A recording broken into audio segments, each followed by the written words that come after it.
Good morning, dear viewers. Welcome to our last day of interviews for the position of the head of the Bureau for Economic Security of Ukraine. As you know, this meeting was announced in advance as prescribed by the law. We have had interviews yesterday and the day before. Today is our last day of interviews. Let me, before opening the meeting, just check that we have a quorum, and we'll go in order. Jim? Present. Yuri? Присутній. Present. Oleg? Присутній. Present. Tatiana? Присутня. Present. Donatas? Present. And I am present. Therefore, we conclude that we have 6 out of 6 members of the Commission present in today's meeting. May I ask the Secretariat to invite our first candidate for today?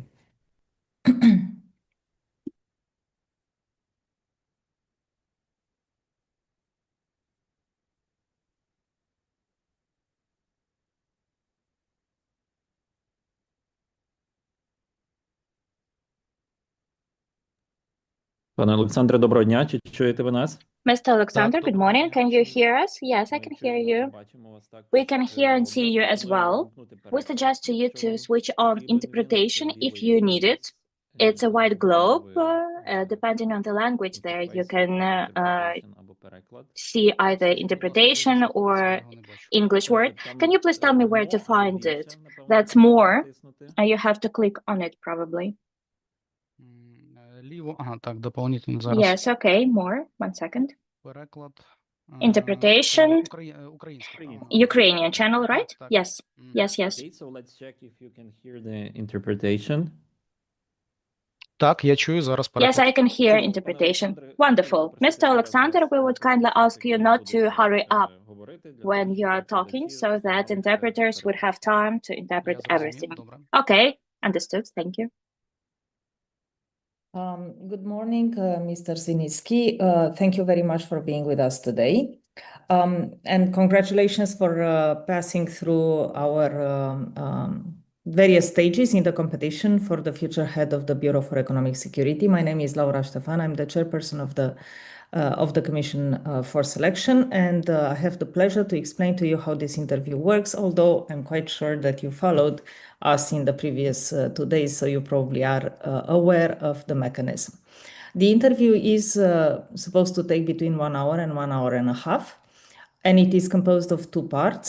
The first part deals with integrity, and the second part deals with professionalism, so basically your plans about the Bureau for Economic Security and your professional background so far.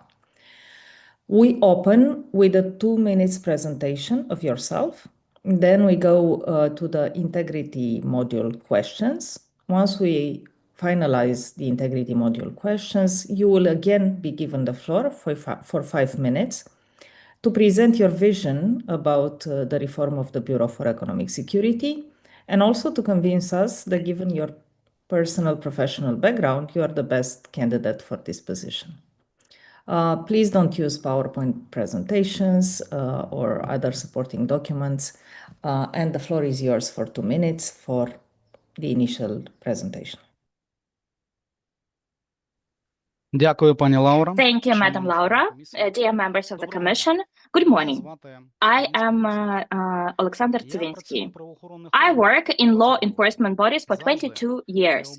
I have always chosen the most interesting, but at the same time, the most challenging area of work, and I have achieved good results. My professional career started with the position of the investigator. Then I reached the managerial position at the level of the department. Then I started working in the Angl, where subsequently I became the head of the detectives department.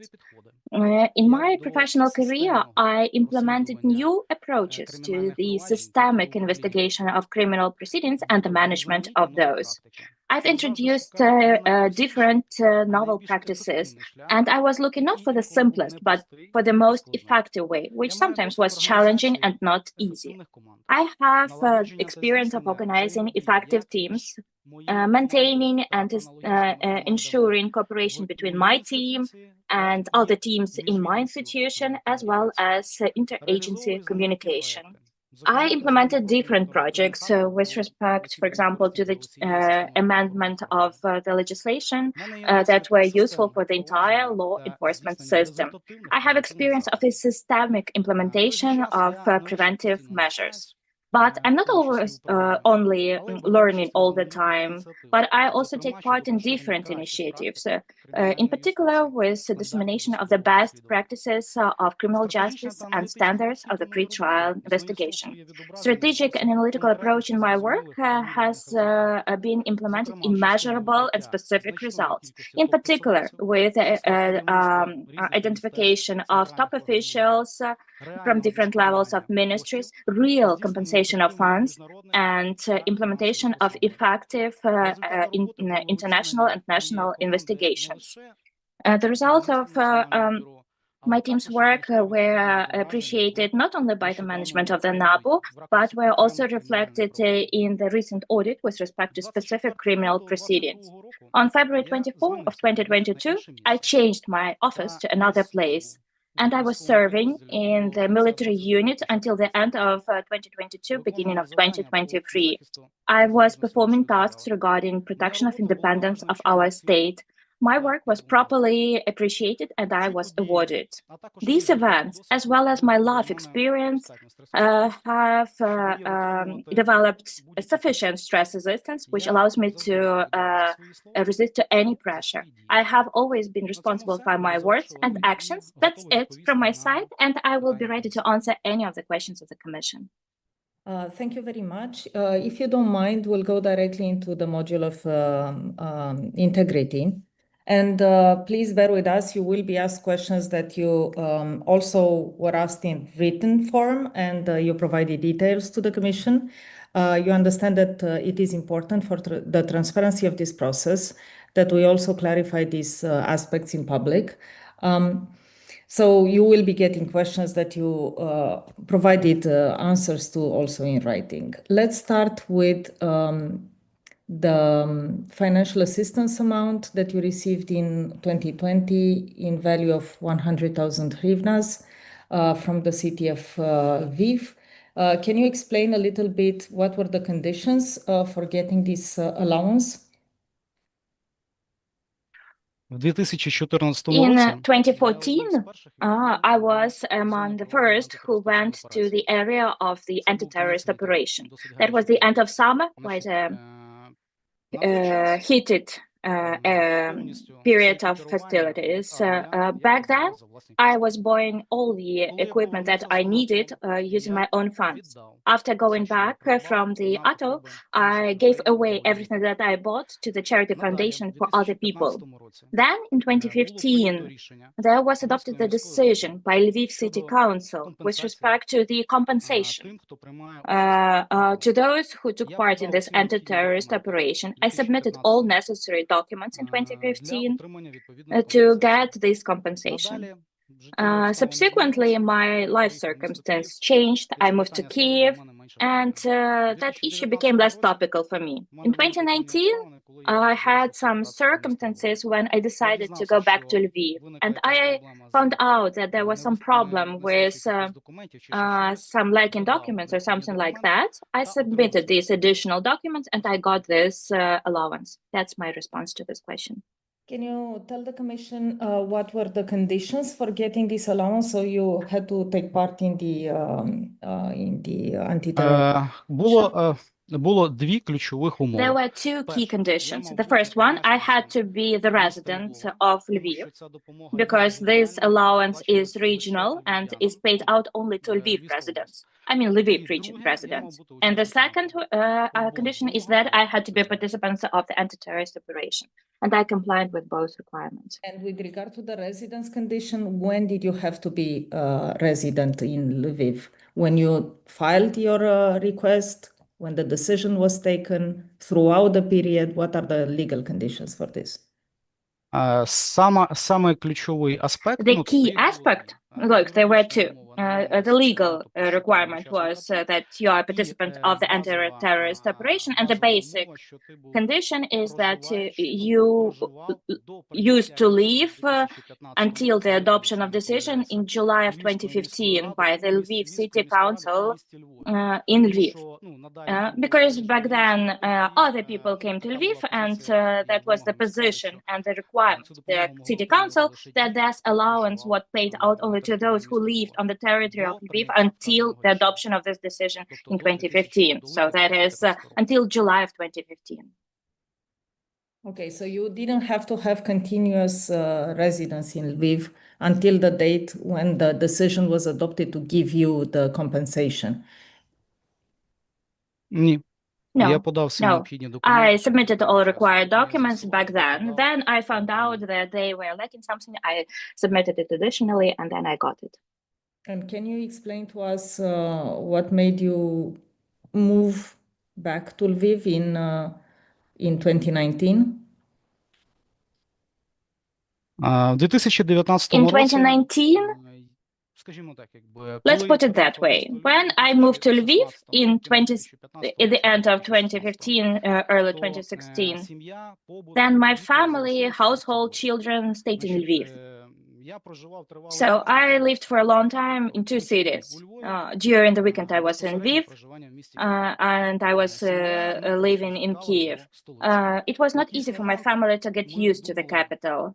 At some point, we were thinking about the decision to move back to the city where I was born and grew up, and to sell the real estate accordingly. I understand the essence of your question.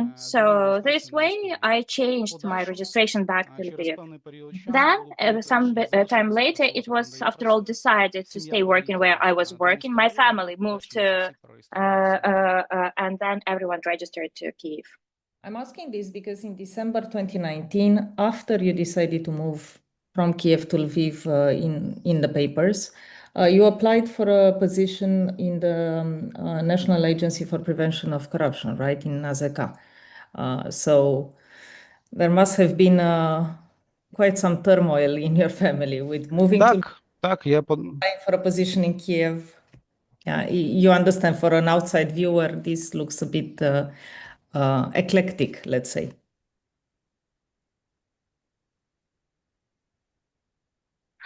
Ну, дивіться, це насправді багато людей не прижилися в місті Києві. Well, you know, many people after living in Kiev decided to go back to territorial offices, to the places they used to work. For example, I know 4 colleagues of mine who left Kiev and moved to regions. And yes, I've applied to an ACP.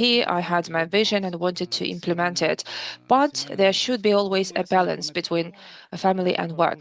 My family supported me, and in the result, we stayed in Lviv. But then you moved back to Kiev in 2020. А дивіться, я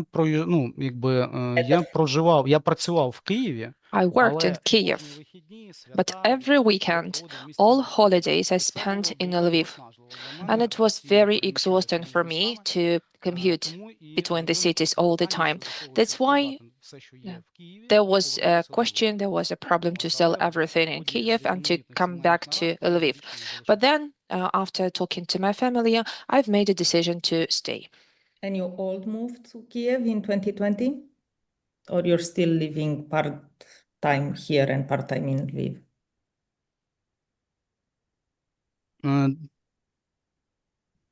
Значить, спочатку десь через 2 роки переїхав в In 2 Одесу. years, when my son moved, then my second son, my wife has business and she had a lot of projects, and unfortunately she had to stay in Lviv.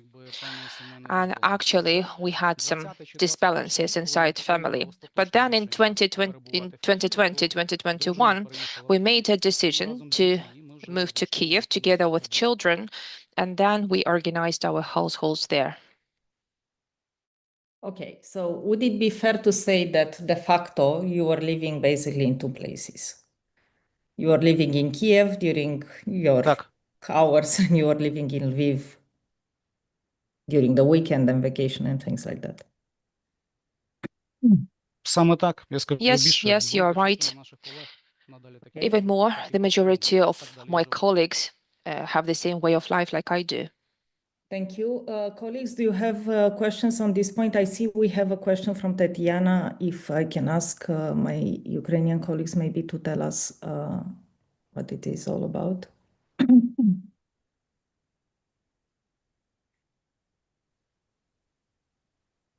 Дозвольте, тоді я зачитаю. Okay, let me read it out. Mr. Alexander, we have a question from Tatiana. Знаходяться ваші діти і якого вони віку? Where do your children live and what is their age? My youngest son is 12 years old and he lives in Kyiv for the last 6 months.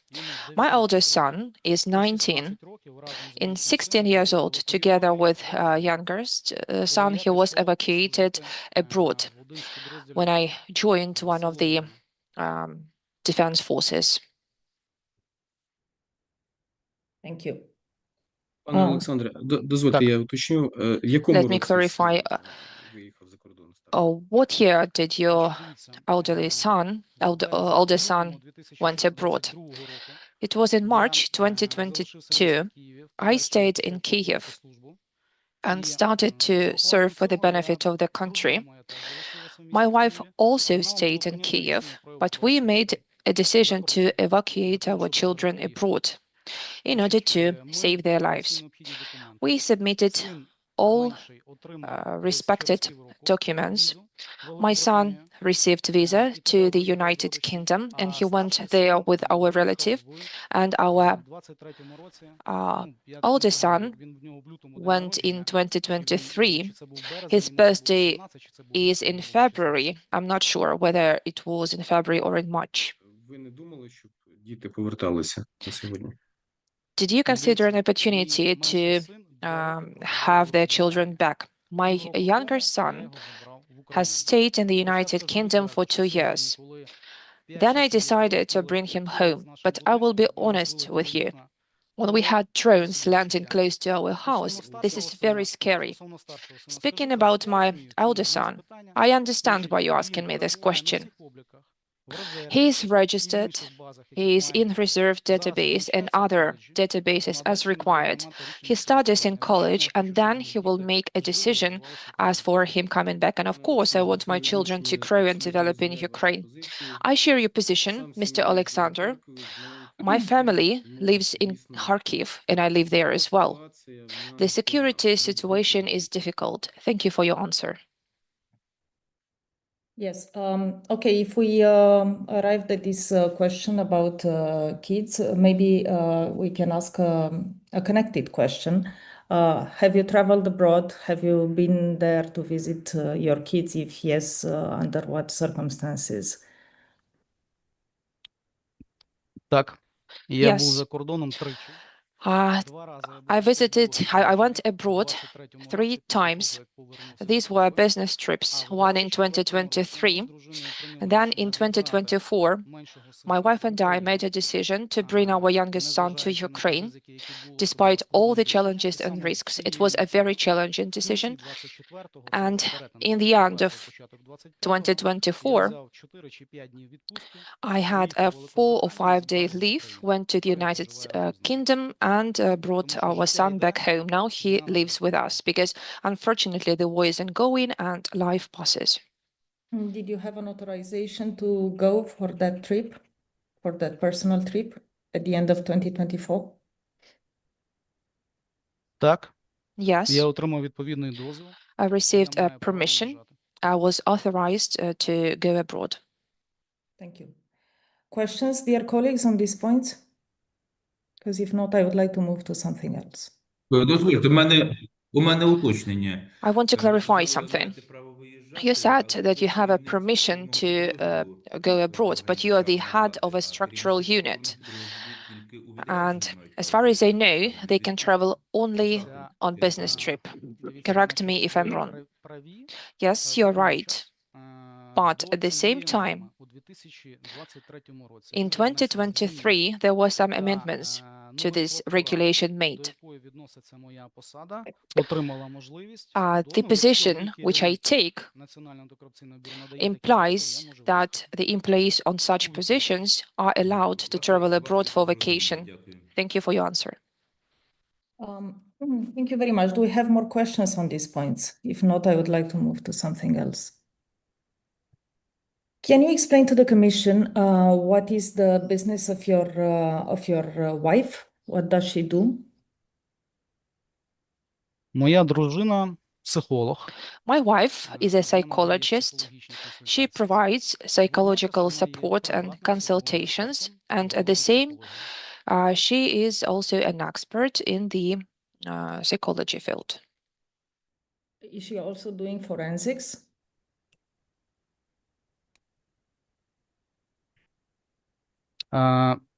Дивіться, вона Forensics? Дивіться, вона є судовий експерт. Напевно, She's a forensic expert. Тобто вона є судовий експерт і має право проводити And судові she has the експертизи right у to кримінальних do forensic and criminal proceedings. So she works for various individuals and entities, right? She can also do forensics in criminal cases. Is that correct? Не зовсім. Значить, Not really. вона, ну, скажімо так, 90% її роботи вона надає 90% клієнтам. of her time she devotes to providing support to individuals, and 10% she cooperates with state agencies and takes part in forensic. If she is engaged into forensic, she can do it. Is she also working with NABU? Ні. В No. НАБУ вона не працює. No, she doesn't work in NABU. Not in NABU, with NABU.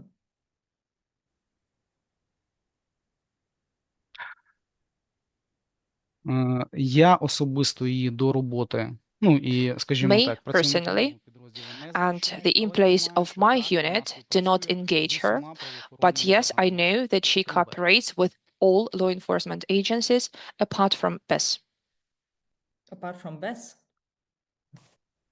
Так, ну я мені Yes. невідомо, щоб жодного разу I don't know. хтось залишався. I don't remember that at least a single time she was invited to work with BES.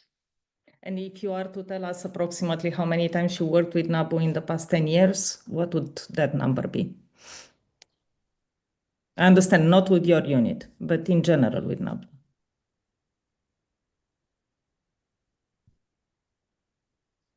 Ну, дивіться, вона стала експертом в 17-му She чи became a 18-му forensic році. expert in Скільки разів вона 2018. співпрацювала? Ну, дивіться, мені важко As for the сказати, от точну number кількість разів, щоб of я cooperations, it will be говорив difficult for me to tell you. тому що є I don't want to ситуація, коли mislead зазвичай, you, but з бюро, є ситуація, коли sometimes залучають the адвоката bureau у зв'язку з invites her to роботою з work, вимогами, sometimes то там є the різний lawyers формат, чи звертаються invite до her неї to безпосередньо cooperate клієнти. when they have Але cases так як я, with ми з NABU. дружиною не обговорюємо We питань do щодо not проведення експертиз. discuss Я знаю, any що вона issues related може to проводити forensic експертизи свого to часу, коли вона forensics with my отримала wife. свідоцтво про When проведення she експертиз, received a то вона, license окрім того, що to є conduct forensics, психологом, and біологом, besides the нашим fact фаховим that she юристом, is a ми з нею psychologist, обговорювали ці питання she's дозволення also a leading професійних lawyer. конфліктів, We have конфліктів discussed the інтересів. conflict of Вона interest with her. виконує свою роботу, але з тим, щоб She жодного fulfills разу her в work, жодному чині не допустити but конфлікту. she От я never розумію, в чому зміст had a питання. conflict of interest. But I understand why you're asking me this question. Може, два. Ну, So she я, cooperated скажімо так, maybe це, 3 times, maybe для 4. розуміння, тобто експертиза для I'm not моєї sure. дружини But це не є forensics джерело заробітку, for my яке wife is not вона, the main окрім source of іншого, є income. науковець, пише She is статті, also an пише academic міжнародні expert. статті. She writes І, books. She вкладає writes певний вантаж для того, щоб international показати articles in високе international проведення publications. експертиз в Україні. And she does this in order to understand how forensics works. Polygraph, for example, in Ukraine, this is a very fashionable trend. But its reasonability and actually whether it's harmful or not harmful for a person is under question. There are no measurable requirements as to applying polygraph, and she's trying to study this issue. On the polygraph, you're talking to the convert here, so I also have a wide interest in this topic. Colleagues, I see a question from Tatiana. Пані Лауро, питання прозвучало майже в тому контексті, яке ви вже The поставили. question actually was in the same context. You just asked the question. Colleagues, do you have more questions on this element? Or can I move on? I don't see any raised hands. Therefore, I will move on to disciplinary liability issues. Can you tell us whether you have ever been disciplined? If yes, in what context, and what was the behavior and what was the sanction?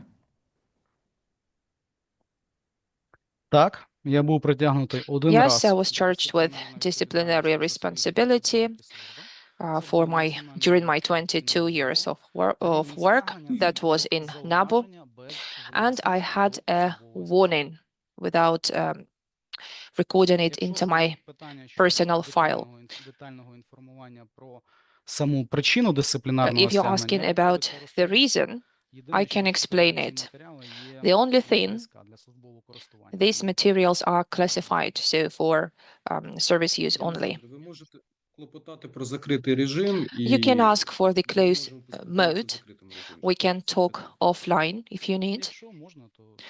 If it is possible, It is possible.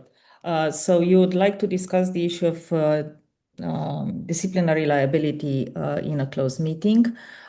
I will please just use the closed meeting just for this purpose. I would insist we want as much transparency as possible in this process. Colleagues, I put a motion to you to close the meeting just to discuss this issue. We will vote on this in order. Jim? In favor of closing. Yurin? Так, підтримую. I support. Oleg? Підтримую. I support. Tetiana? Я також підтримую. Дякую. I support. Donatas? Yes, I support. And I also support. Therefore, please disconnect the broadcasting.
And we are back.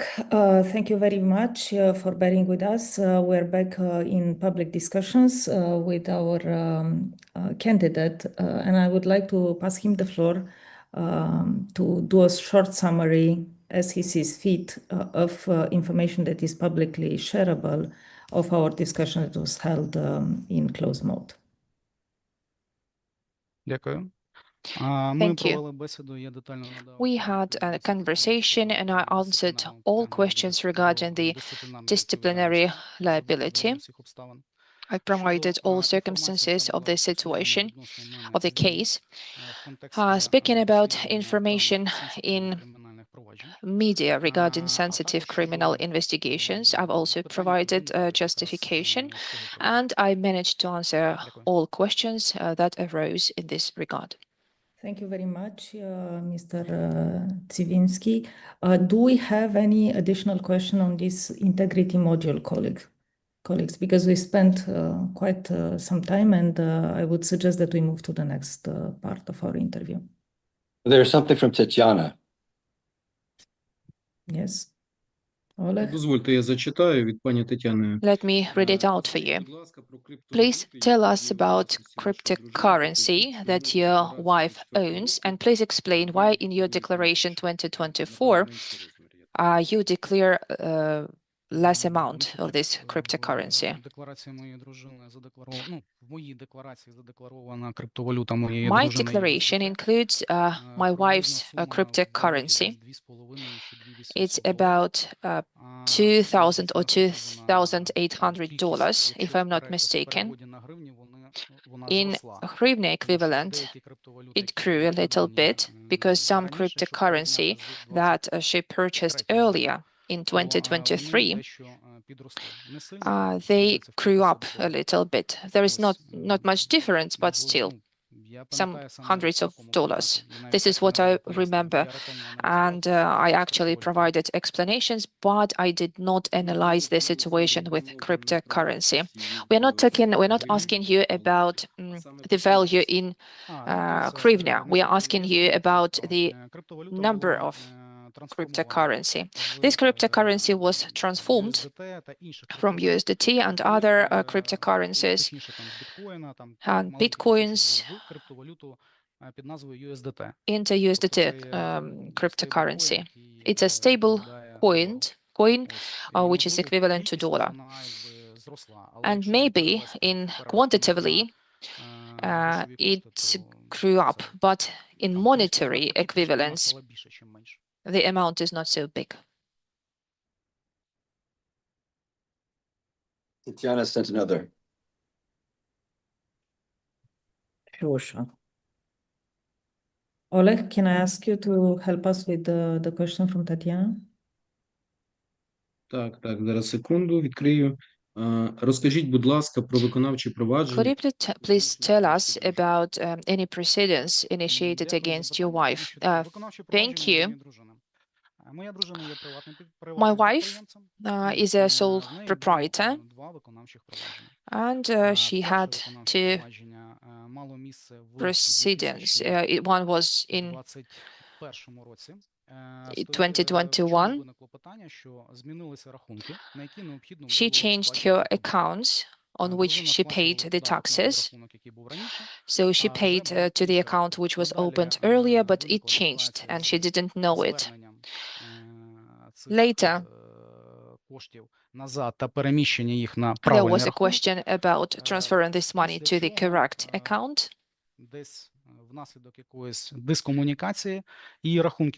But maybe there was a miscommunication or something, but her accounts were closed. When the situation was resolved, she returned the money and there were no enforcement proceedings in place. Later, when the full-scale invasion started, she violated the tax procedure. The group of taxpayer, the category of taxpayer of my wife changed. Earlier, she had to pay 5%, and now she had to pay 15% or 18%. She paid taxes, and that is 18% from her income. And after consultation with a tax agent, she found out that the tax scheme did not change as for the single tax. She found out that together with 18%, she had to pay additional percent of tax. The amount was quite huge. It was about 180,000 hryvnias approximately. So she asked the tax agent to pay by installments. At one point, her account was arrested, but when she paid off the full amount, the account was deblocked. Yuri? Дякую. Я розумію, що вже ми час підходить добігає Yes, кінця, I але я understand думаю, цього питання. that we are running off time, but I must ask this question. Є доктором філософії в галузі I see that you are a doctor of philosophy. Дисертацію в аспірантурі чи поза нею? Did you do the dissertation when you studied in 2018-2022.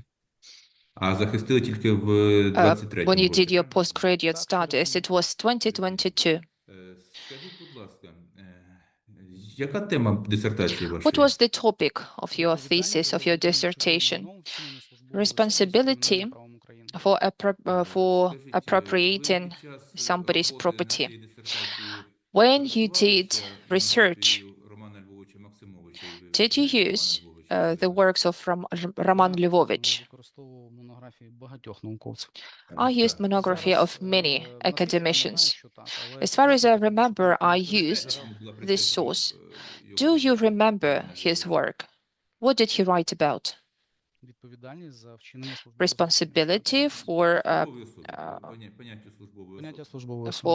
different offenses committed by public services. I actually considered your work, and I remember the work of Roman Lvovich. The Commission received information from one of public organizations that you, in your dissertation, there are some similarities with Roman Maximovich Lvovich. Can you please give comments on this? I have been writing this work for a long time. And this work was checked for plagiarism. Забув, як це слово правильно називається. Тобто, чи використані дані там повністю, такого встановлено не було. Тобто, ясно, що я використовував і посилався на... Of course, I was referring to different sources, including this particular author. Це слово ви забули. Так. Це страшне слово для ученого. It's an awful word, plagiarism. You should not forget it. Of course, if there were signs of plagiarism, you would not be allowed to defend your dissertation. But again, there are ways how you can avoid the context, plagiarism, and so on. Did you use any ideas of this author and did not refer and indicate the names of the authors? No, I had enough of my ideas. What is the main idea of your work? I tried to make a research on different offenses and crimes. And I tried to research Article 234. No, I'm asking about the academics idea, academician idea, research idea. Actually, I learned a lot, but not provided to the science. Let me talk about the theoretical and practical part. When I did my research, and found out practical problems. And by the way, I made a publication about this. I made changes. There were some changes into the instructions and to the guidelines as for the Ministry of Internal Affairs as to how the forensic should be conducted. And speaking about the idea itself, I had several ideas. And I made a conclusion that the public servant has to be identified not by the definition itself, but by the functions the person performs. This is how the qualification should be assigned. I made these conclusions. Also, I thank you. Now, again, we are creating a discussion, an academic discussion, but we are talking about integrity here. And in this context, I think that you needed to justify or, for example, to dispute the doubts of the public organization as for using the materials and the ideas of other authors. You had to prove what is different of the previous work and your work, because if you just copy-paste the idea of other authors, this is plagiarism. I'm not repeating the idea of other authors. This is my own work, this is my research, and thank you for asking me. I'm ready to give explanations. I actually was working on the idea which is used in the development of the new criminal code. I tried to justify it. How so? It's about the severity of punishment and also the question of disciplinary responsibility. And by the way, I'm actually a member of the working group who was working on the new criminal code. What don't you like about our work and the new code? Dear colleagues, while this conversation is super interesting, I do a coffee because I think you have a role to share. I am sorry to stop you, but we are running out of time, and I have this horrible task of. May I just, I mean, I'm enjoying this immensely, I must say, between Yuri and the candidate. But I would like to ask a related question, which is on your resume, which we have in front of us. On that item, you claim a degree of originality of 89%. Yeah. What does that mean exactly, and how is that calculated? Я перепрошую, переклад закінчився на I'm слові sorry. «у вашому реsume». Can you please repeat the question? Something was wrong with the technical. James, can you please repeat your question? Of course, yes. The in the resume on your when you discuss your PhD, at the bottom of the item it says that you assert a degree of originality of 89%. I have no idea what that means and how it's calculated. If we can get a very short answer, please. Yes.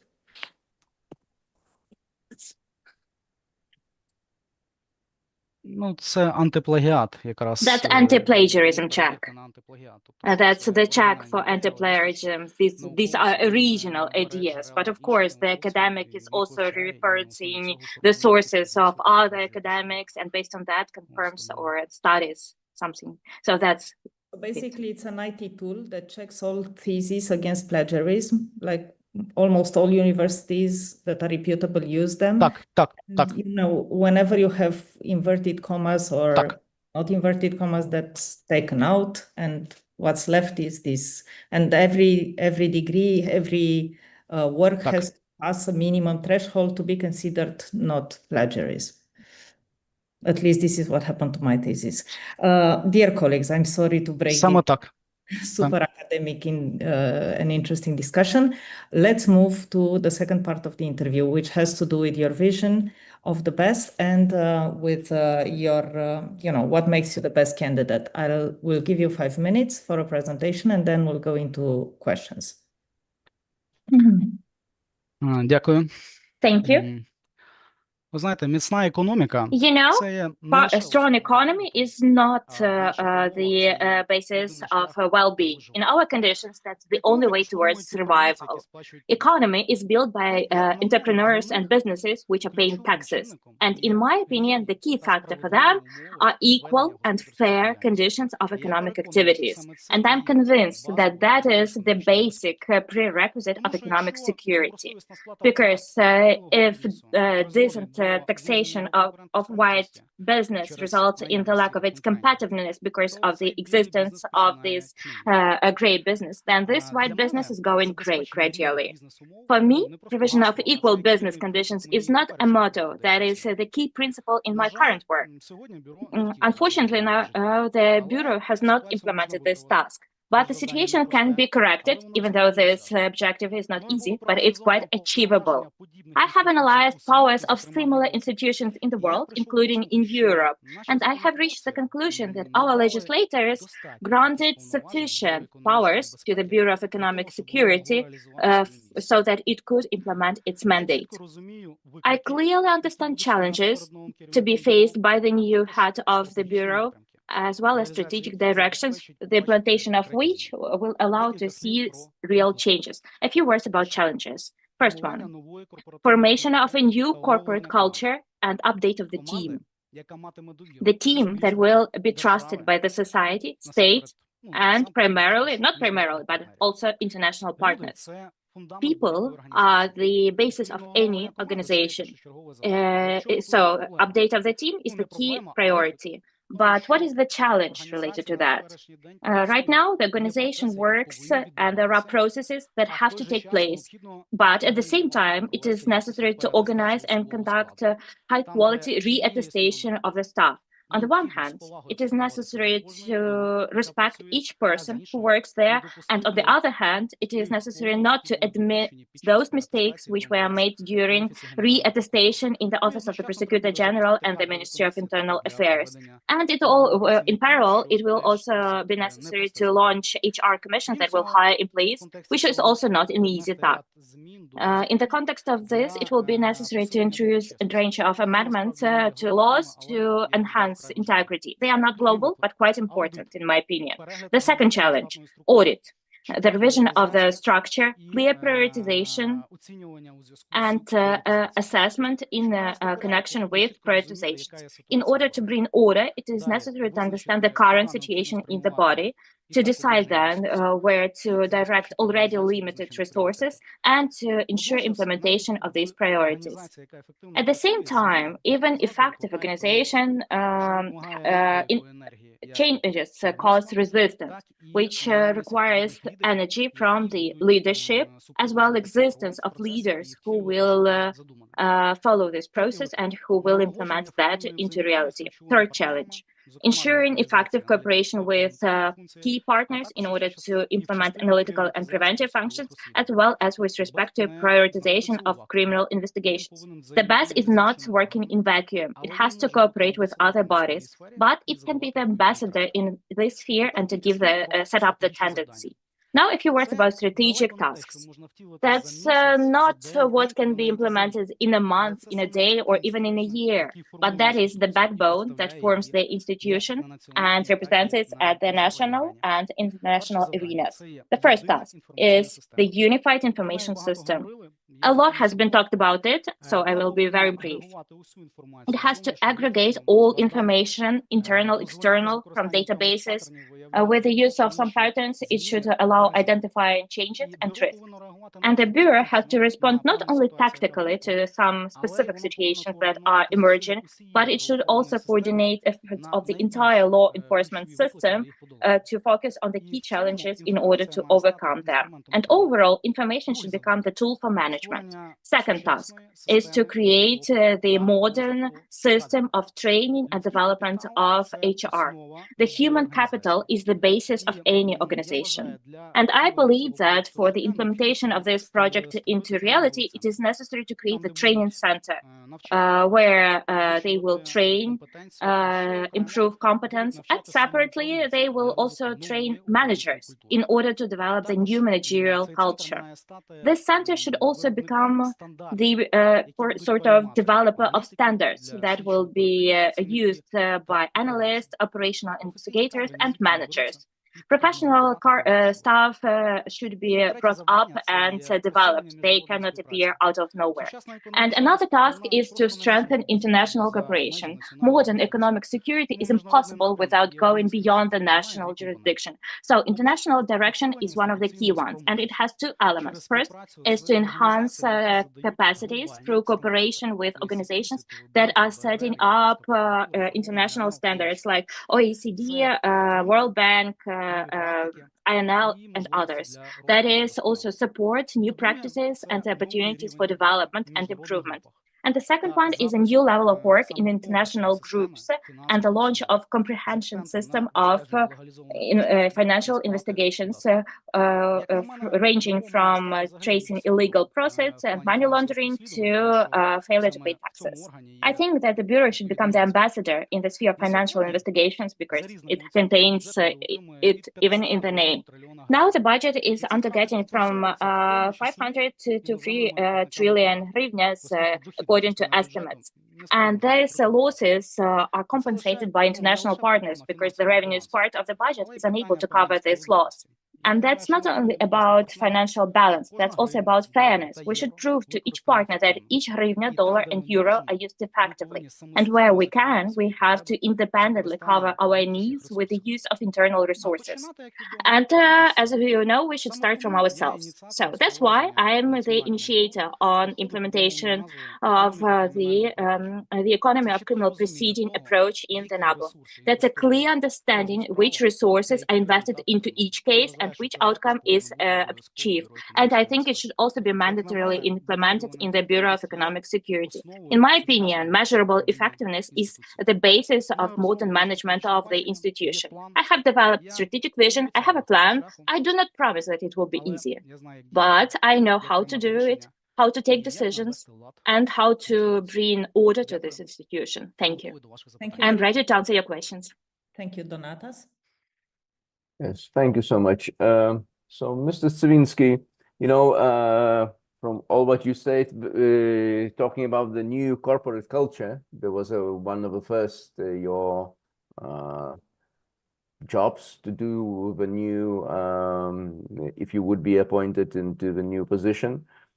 And, you know, there is a saying that organizational culture has a strategy for the breakfast. Yeah.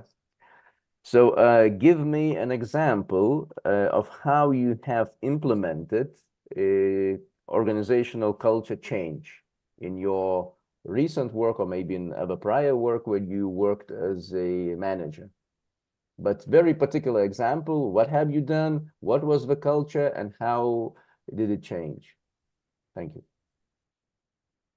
Я наведу, напевно, два приклади. I will provide you two examples. When I worked in the system of the Ministry of Internal Affairs, my unit was having subordinate investigators from district departments. And I realized that there were systemic violations in the work. And for the first time, we introduced systematization and analysis, so-called debriefings after each inspection visit, after each investigation. But the corporate culture is, of course, deeper notion, and I will provide this example based on the example of the Bureau. I believe that in the NABU, we have high corporate culture, zero tolerance to corruption, and this has been formed thanks to primarily leadership of the first head who was in the Bureau, because in fact, 80 or 90% of employees who joined the NABU came from law enforcement bodies, prosecutor's office, police, security service of Ukraine, and to them there were some questions. But in the NABU, when you know that there is no other alternative, and I'm doing that as well. That's the issue of dilemmas. It's really important. When the employee knows the approach of the manager, that if some information is uncovered, and if he comes to the manager and, for example, informs that it's possible to quickly get rid of the case, but still there is some information, he knows for sure that it is necessary to study it in more depth and to provide the complete response to the complainant or the other person who sent this request. When the employee clearly knows that his higher manager under no circumstances will not sell the criminal case, and secondly, will not bend under the pressure from any side. And regardless of the complexity, regardless of the fact that the mass media would negatively convey this manager, still, this manager will follow the principles of legality and principles of work. Through my own example, I implement that in work, both in the context of some minor details like consideration of appeals and in the context of investigation of criminal proceedings, where we are not choosing the easy way. We are always choosing the most effective way. It can be risky. We may fail to achieve success, but it's quite often results in quality results. And here, the issue of corporate culture, in my personal opinion, primarily depends on the first leader, of the first head of the organization. He is setting up the tone, the mood from up. If everyone knows that he has integrity and that he will act as necessary while the employee violates some element of integrity, then starting from tomorrow, this employee will not be a team member, but this employee will become the man who undervalued our values. And the peculiarity of our corporate culture is that we support each other. But even if some of people I know commit some violation, which will undermine the values of the NABU, I will report on that and I will take measures to bring this person to disciplinary or criminal liability. And the most interesting thing is that I know that my subordinate will do the same. And I believe that's normal. Okay, so you've mentioned as one of key things is leading by example. Yeah, you referred a lot, to what the head should do, that the other subordinates should put a trust in the manager. Can you give us an example of how you led by example your team? In my work, I follow those requirements that have to be followed as much as possible. The specific example. Very particular example, yeah, please, not in general.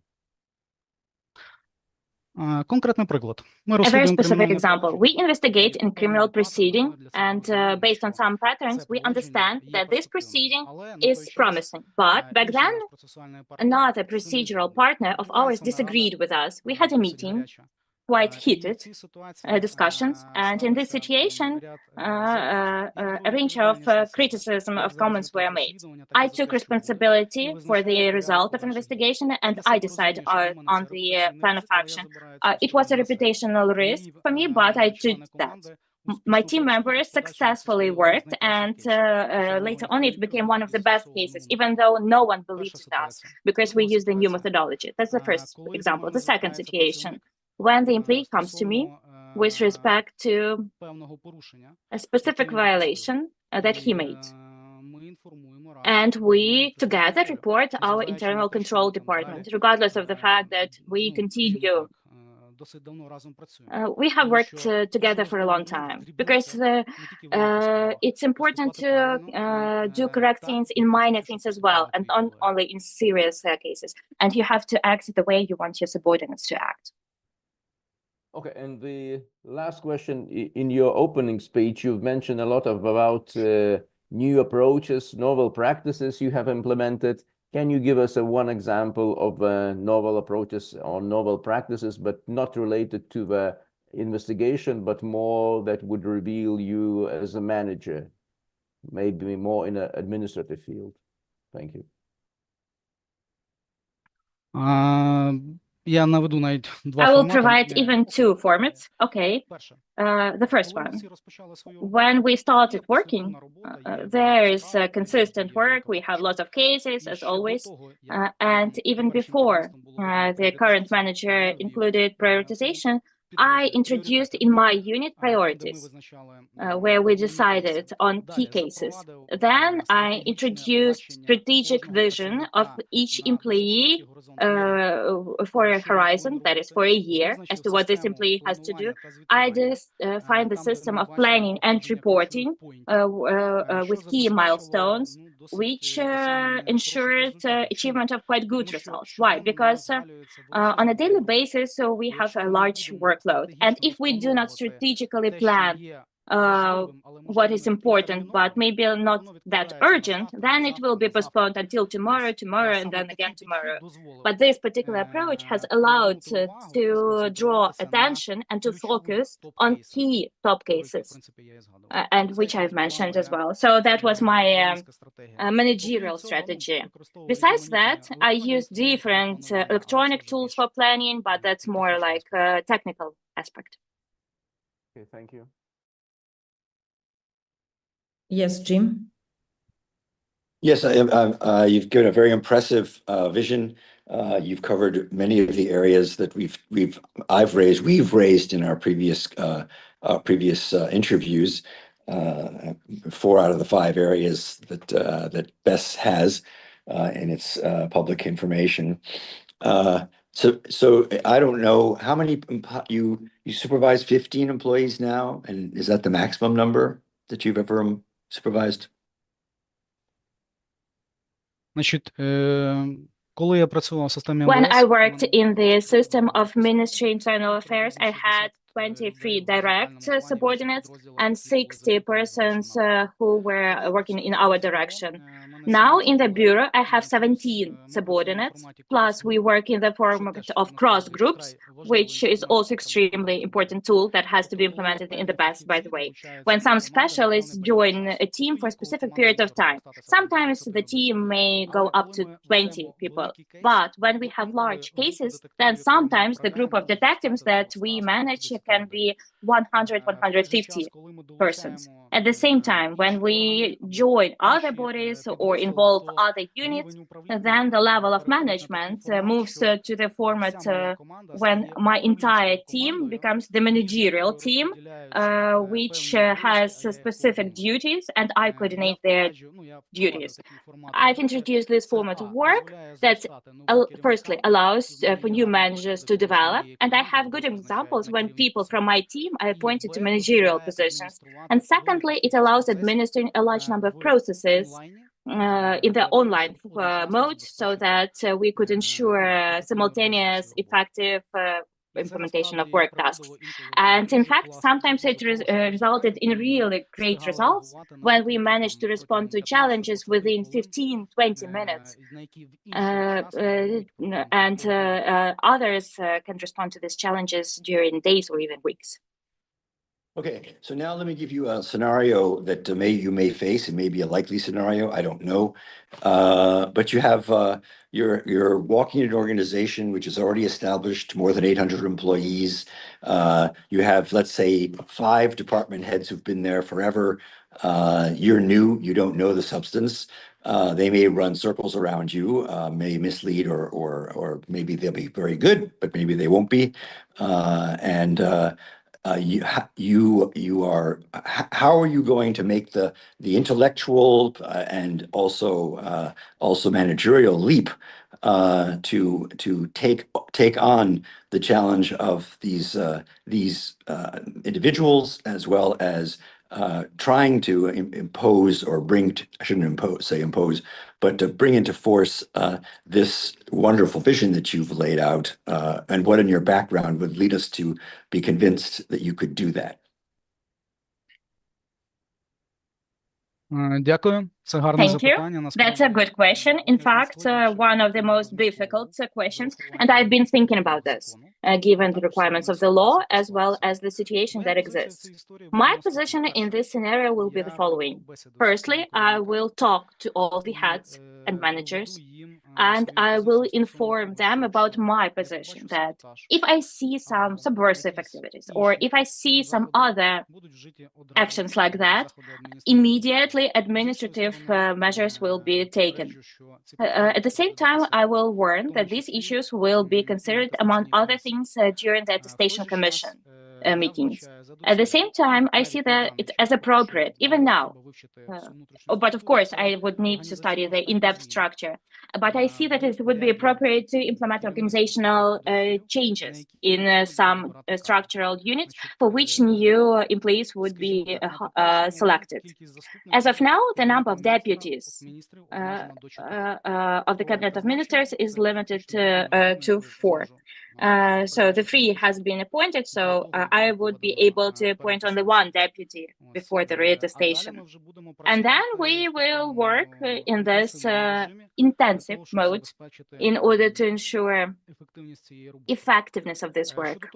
With respect to what I will take with me, first of all, I will take with me my strategy and the anti-corruption compliance and systemic nature of work.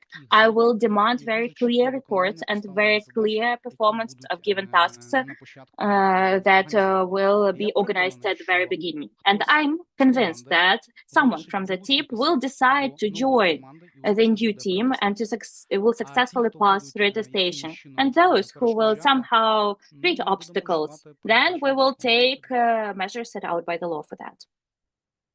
Donatas?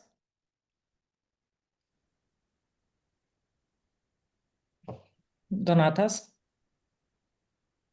Yes, sorry, was struggling a little bit with microphone.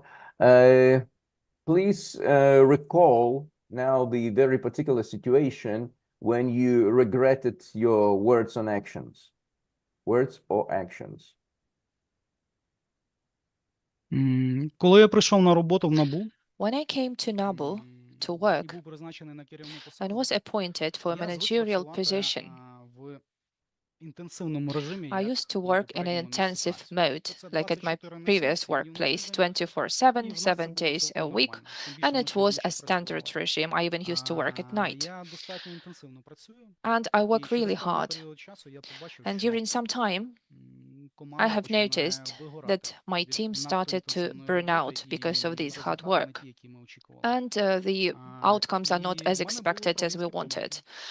And I made managerial mistakes. I've corrected them within time due to the fact that Bureau has introduced managerial trainings. I have participated in these trainings. There were several of them, and I realized that what is happening has been described long ago. These are challenges, and this can be corrected. I've changed my approach, and now we have good results of our work. Thank you. Thank you. If I may, a question. Please tell us, are you in the first group of people that joined NABU? Is that correct? I'm looking at your CV. You are. Так. Я пройшов серед перших. Yes, I was one of those 70. What made you change your job? You were in the police, right? In Lviv, a city that you obviously are more attached to than Kiev, so you decided to move completely outside the comfort zone. Why? До того, як я пішов працювати в НАБУ, я Before працював I joined у NABU, відділі проти життя та I здоров'я worked особи. in one of the departments in police, which is a very responsible, very difficult work. And the life of a person is the highest value. But when I went to A20 area, again, I witnessed corruption, different corruption schemes, and I saw that many people die. And that's why I made my decision to join NABU when I was in ATO. It was in 2014. If I'm not mistaken, there was a draft law in 2014 was introduced. And I thought that I have a lot of energy and I can employ all this energy at the new place of work. And I think my decision was correct because I have achieved the expected result. Thank you. Colleagues, do we have more questions for our candidate? цілому то питання є, але час уже. We have questions, but we don't have time, unfortunately. But I see there is a question in chat about your weak sides, about your weak features. За своєю природою я глибоко розбираюся As to my nature, в різноманітних питаннях. I try to study different issues. I want to understand different issues. This is not my weak side, but I'm working with it. For me, I need a lot of information in order to make the correct decision. When you are a manager, you don't have time for that. When you take the high position, and I understand this, I will even have fewer time. It's just I'm just a person when I can take time, weigh information, and make decision. But you know, it's difficult to assess myself. Another question from me. We have witnessed certain discrepancies between the materials of dossier and your information that you provided during this interview. And these discrepancies make us think, what is true? Where is truth? Let's imagine you will be appointed for the position of a director of BES, a person who leads such structure. What will society think if such fact is available, if there are discrepancies between data mentioned in the objective sources and the dossier and the data provided by the candidate in the interview? Please tell us how to assess that. Well, actually, I hoped that I managed to convince Commission in my integrity. However, probably not. It was not enough from my side. Every mistake makes us stronger. Sometimes we cannot fully recollect events happening 7 or 10 years ago. In my single answer, I was trying to look better than I am. I tried to answer honestly, like it was in the past and like I perceived it. If there are some minor details, I'm sure I will be able to explain them. I'm a lawyer and I trust documents. If I need to do clarification, I will be ready to do it. Thank you. That's all. Thank you very much. Any other questions? Thank you. Now, maybe this is the right moment to pass you the floor for a final intervention of not more than 1-2 minutes, after which we will invite you to disconnect and you will be kept informed regarding our decision.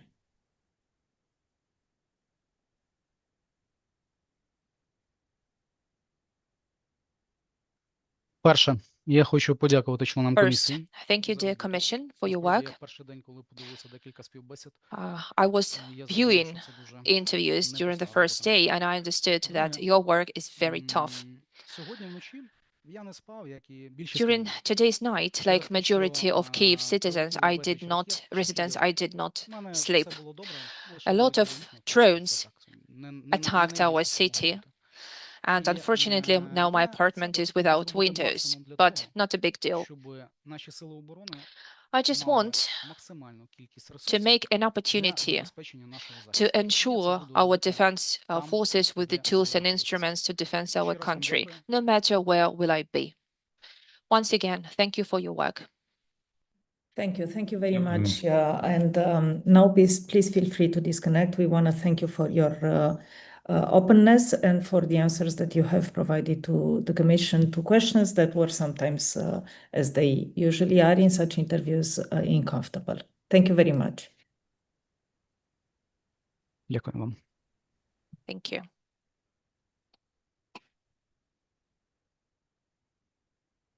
Can we invite the next candidate? Пані Лаура, можна попросити 5 хвилин? Laura, can we take a 5-minute break, please? We can. Or 4-5-minute break? Okay. 5-minute break. I'm with Ole on that one.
Dear Mr. Sitnikov, we apologize for the delay. We started a little bit later today, and the previous interview went a little bit more. So we apologize, and we want to thank you very much for your patience. The interview today will take about 1 hour and a half, and it will be split into two modules, one having to do with integrity, the second one having to do with your vision about the Bureau for Economic Security and the qualities that recommend you as the best candidate for the future head of the Bureau for Economic Security. That being said, I want to thank you very much for achieving the results that you had in the tests and for making it to the final interview. You'll have the opportunity to introduce yourself for about 2 minutes now at the beginning of the process. And then once we move to the second part of the interview, you will be again given the floor for 5 minutes to present your vision about the Bureau for Economic Security and also your strengths that recommend you for this position. Please remember that we have translation, so speak slowly. I know we want to say a lot in this given time, but please speak slowly so we can understand you. The floor is yours, sir.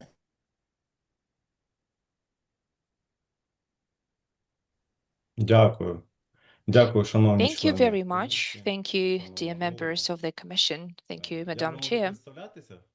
Can I start with introduction? Так. Я Ситников Олександр My name Анатолійович, is Sitnikov Alexander кандидат Anatolievich. на посаду директора I'm a Бюро candidate for the економічної безпеки. position of a Director of Bureau of У Economic 2007 Security. році я In закінчив 2007, I have Дніпропетровський graduated the державний Dnipro State University of Internal Affairs, економічної безпеки. and it was economic В security. подальшому почав свій трудовий шлях в After органах that, I внутрішніх started to справ, work де in the працював на bodies of різних internal посадах, affairs у and тому worked числі in different керівних. positions, Я including працював в managerial управлінні по positions. боротьбі з I організованою worked in the злочинністю, Department у відділі по combating боротьбі з organized організацією crime, злочинних доходів, вчиненим Department on організованими групами та legalizing злочинними illegal організаціями. funds and incomes, and Також очолював combating відділ illegal виявлення structures. та попередження злочинів у фінансовій Also, сфері. different financial Працював crimes. слідчим. I worked as an З investigator 2017 по since 2020 рік 2017-2020. в прокуратурі I Донецької worked in the області, prosecution of яка на той Donetsk час region. знаходилася в місті At Маріуполь. that time, it was located in Я Mariupol. пройшов шлях від слідчого та I прокурора started from до начальника investigator відділу and процесуального prosecutor керівництва. and became the З head of the 2020 по procedural unit. 2024 рік From я 20 to працював в офісі 24, Генерального I прокурора, worked in the General Prosecutor's Office. начальником відділу процесуального I used керівництва the work, Департаменту the нагляду head, за used to work as a head органами of Державного department, бюро розслідувань. followed the На compliance теперішній час of to the я працюю в legislation with the спеціалізованій legislation. антикорупційній Currently, I прокуратурі work in на SAPO, посаді начальника відділу and I'm внутрішніх the head of the конкурсів. Department of Internal Control. Маю великі досягнення в роботі. I have a lot та of за всі achievements in my work 20 and років extensive я працюю в experience. More than правоохоронних 20 years I have been working in law enforcement bodies, and for 7 years I was managing different units. Дякую за можливість Thank you for this представитися. opportunity. Thank you for letting me to introduce myself. I will be open and sincere when answering your questions. Thank you very much, colleagues. Так, пані Лаура, дозвольте, я розпочну. Так, пане Ms. Олександре, Laura, let me start. традиційно у нас Alexander, виникають деякі traditionally we запитання have щодо some правового questions статусу in юристів, relation to your запитання, property які виникли status and від вашої many колеги, other, пояснити and we деякі would like питання. to clarify some Нагадаю, aspects. що у випадку Let me remind БЕБ, you, if there is a у нас на need, минулій співбесіді виникали такі during the питання, previous коли можна interview, звернутися we до had a комісії з case проханням when you can надати ask the відповідь на Commission окремі питання в закритому to режимі, answer якщо це certain є questions частковою in a інформацією. closed mode Але знову ж if таки, it relates нарешті sensitive комісія information. наполягає на However, the максимальній Commission відкритості. Тому stresses тільки у виключних on випадках, якщо виникне maximum потреба, transparency. Only in скористатися таким exclusive правом. cases as a Отже, last resort, you can розпочнемо use this right, з of course. майнових питань. Let me В start from декларації property за issues. 2023 In your declaration for ви вказали, що 2023, you користуєтеся have разом з indicated that дружиною together with your 3 wife, автомобілями, you які use належать 3 власності vehicles батька вашої дружини. owned by parents of your В wife. графі In column declaration about in the column of declaration about the value, you failed to indicate the value of these vehicles. You have informed that you don't know this information, and the owners of these vehicles also did not preserve the documents because you did not take part in the registration of these cars. Please clarify this question, and later I will have a follow-up question. Дійсно, станом на 23-й рік батькам Yes, indeed. As of 2023, станом на 2023 рік батькам моєї дружини the parents of my wife owned these vehicles які задекларовані. that were declared in my На declaration. теперішній час один з транспортних засобів вже And right now, one of the vehicles have already been sold. With respect to two other vehicles, yes, they are owned by my wife's parents. And we use some of them as declared in my declaration. То дійсно, як я вже надавав в своїх поясненнях, As I've provided in my explanations, the sale and purchase agreements were used during the registration of these vehicles in service centers of the Ministry of Internal Affairs, and the specific amount were not preserved. So that's why I did not declare them. In order to obtain all necessary information, I additionally requested it through sending requests to the registers of the Ministry of Internal Affairs. However, even in databases of the ministry, this information is absent. So that's why I did not declare it. Besides, in my activities, I always use exclusively requirements of the current legislation, and while filling in the declaration, I use requirements of the anti-corruption legislation, including explanations of an ACP and procedure for filling in of the declarations, which clearly stipulate that if property is owned by third persons and the document that gives you the right to use this property does not allow to establish the value of this property, then this information is not specified in the declaration. Okay, thank you.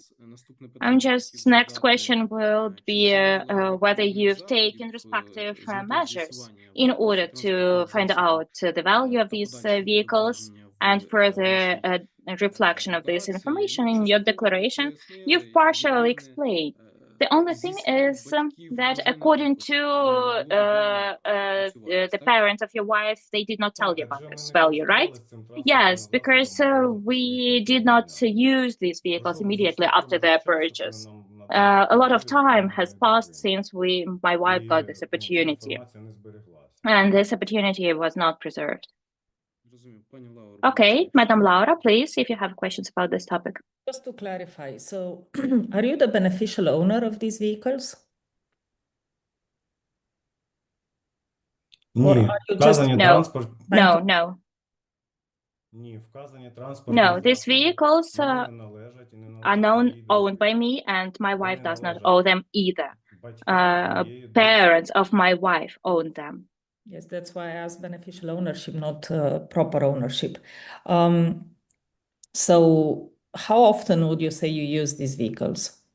Because obviously you do understand that there is a connection between you and the vehicles. That's why you included them in your declaration, even though you did not indicate the value. Так, дякую за запитання. Yes, thank you for your question. Автомобіли марки Toyota я користуюсь. Toyota vehicle is used by me all the time. My wife uses Toyota vehicle from time to time, and she sometimes uses Lexus. In the declaration, another third vehicle was specified, that is Hyundai. But it's already sold, and my wife actually did not use it, but she had this right. So that's why I declared it according to requirements of the current legislation. But isn't it bizarre that you can't access information about the costs of these vehicles? I mean, you put them in your declaration, you occupy a public position at present. Why was it impossible for you to give at least an approximate value? if not the exact value. You couldn't convince the actual owners who are your step-parents? Дякую за запитання, пані Thank Лаура. you for your question, Madam Laura. Вимоги діючого антикорупційного Requirements of the законодавства current не anti-corruption передбачають legislation do внесення not декларацій envision інформації specification of Вона має approximate бути information in інформація declaration. на час It has to be отримання information права as of the moment of майно getting the right to визначається use або this вартість за property останню грошову or the оцінку. price according to Тому the most зазначення recent monetary в estimate. декларації будь-яких So, даних, які provision мали of any information that would be inaccurate in the було declaration порушенням would be a антикорупційного violation of the anti-corruption І тому legislation. я і кажу, що я And that's why I'm користувався saying that I used роз'ясненням explanations of національного the NACP, among де other такі things, дії which передбачені, відповідно до clearly закону forecast не these вимагає actions and does not декларування require to конкретної declare суми the або приблизно specific вартості транспортного value засобу, of the vehicle, не but it зазначено rather такої інформації. envisions якщо ти that it's користуєшся possible цим майном. not to declare this information if you Виключно use вимоги this property. антикорупційного These are законодавства. exclusively А якщо я requirements скажу of the приблизну anti-corruption суму, legislation. то я порушу Because ці if I вимоги, specify буду the притягнутий до approximate value, відповідальності. then I will be brought to responsibility for violating those requirements. Thank you. But you are a prosecutor with a managerial position in SAPO, so obviously the amount of oversight from the society is higher. Was this an argument that you presented to your wife's parents? I mean, this is giving rise to questions that maybe are unnecessary if you can just put the price that the vehicles were bought at. It seems like what's the reason for them not to give you this information? I would say that someone that buys a Lexus remembers how much they paid for it. Дякую за запитання. Thank you for your question. Так, дійсно, я задавав їм Yes, indeed. I've asked these questions to them, and the approximate price was already, of course, told to me by them. But to reflect it in the declaration as required by the current anti-corruption legislation, it's impossible. Of course, I would like to assure you that these vehicles were bought at real prices. Moreover, they were bought from official dealerships. It's not some vehicle that was bought at some undervalued price or brought from abroad. These are official vehicles. And if you are interested in approximate value, I'm ready to answer this question. But the declaration does not allow providing approximate values. Especially if they were bought from authorized dealers, I think it would have been just much better for you to be able to report these values because I don't think you have anything to hide, right? Okay, no more questions from my side. Немає що приховувати. Просто Yes, nothing to hide. Just one vehicle was bought almost 13 years ago, and you understand that information is not available about its value. That's it. Prosecutor, maybe what was bought 13 years ago, you don't have the information, but some of the vehicles were bought more recently. What I'm trying to say is that it's helpful, especially for people to include as much information as you can in the declarations of assets, but I rest my case, so to say.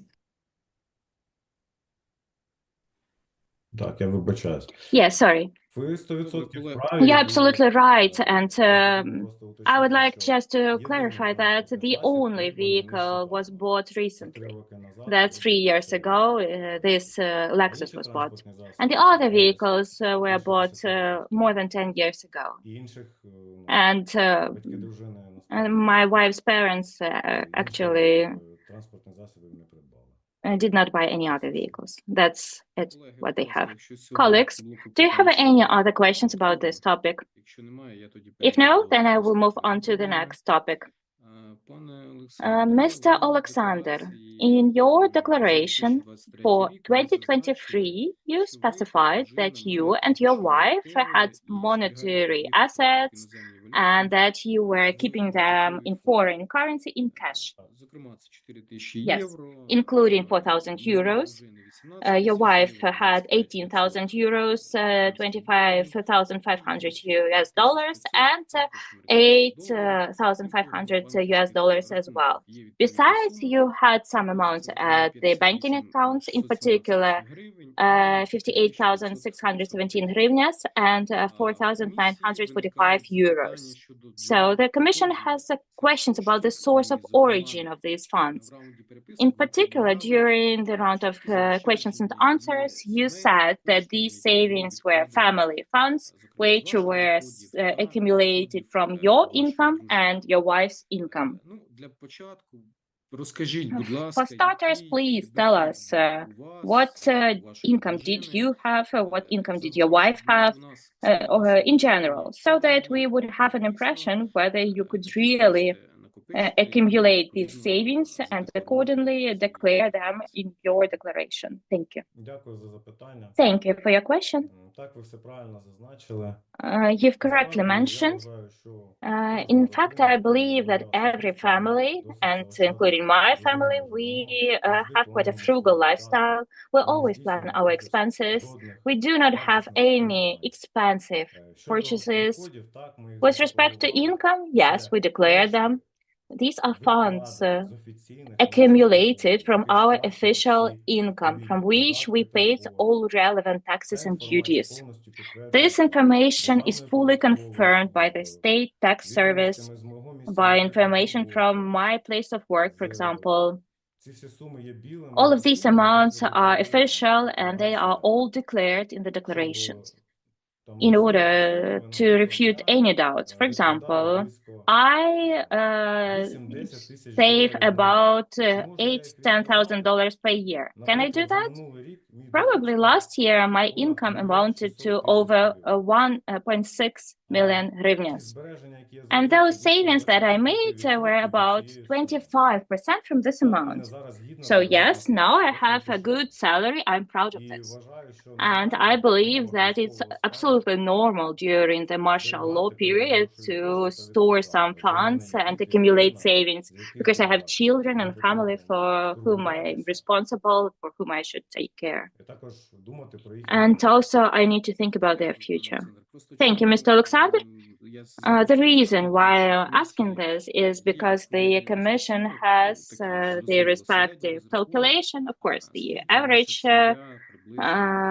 calculation about monthly income of your family. So that's why we have to clarify these issues for ourselves and to make sure that those savings you reflect in your declaration had all the grounds for their accumulation. Colleagues, do you have any questions about this topic? No. Добре, пане Олександре, тоді перейдемо Okay, then, до Mr. Alexander, let's move on to the next block of questions. За наявною інформацією, According to available information, your mother, Larissa, from January 23rd of 2019 until August 4 of 2023, owned the apartment with the area of 37.3 square meters, the address in Dnipro, in the Dnipropetrovsk region. I think that Commission will support me. I will not mention the specific address, but in 2023, your mother received income in the amount of 1,091,500 hryvnias. There is an assumption, our assumption, that probably this income was from the sale of this apartment. At the same time, the total income of your mother for the period that we could analyze, namely from 1998, amounted to 1,240,935 hryvnias. And probably the amount that I've just mentioned is included in, so the sale of the apartment was probably included into this total income amount. Accordingly, your father's income was lower, and for this period of time, it was 215,000 hryvnias. Can you please explain this situation and our doubts about this? Yes, thank you, Mr. Oleg, for your question. It's clear to me. Щодо цих обставин, про які ви зараз Regarding these facts that you have just mentioned, first of all, my parents працюють work все життя. during their entire lifetime. In fact, they have worked since 1985, and that's almost 12 years until 1998, and they worked during that period of time as well. With respect to income, the information that you specified that yes, indeed, approximate incomes that you've mentioned were about 200,000 hryvnias for my mom and my dad. In total, they had about 400,000 hryvnias. But we should take into account when this income was obtained. They were obtained from 1998 to 2009. When accordingly, for example, the currency exchange rate of dollar was 2 and then 5 hryvnias. So back then, 400,000 hryvnias were quite a big amount. Secondly, you did not take into account the fact that since 2009 and until now, that's almost 15 years, my mom has been retired and she has received pension, and my father has always received pension for quite a while now. It is not reflected in income statements that you can get from tax bodies. It should also be pointed out that in 2015, my mother got inheritance after the death of the grandmother, and my father, since the mid-90s, has been individual entrepreneur. And he has engaged in logistical, passenger and cargo transportation.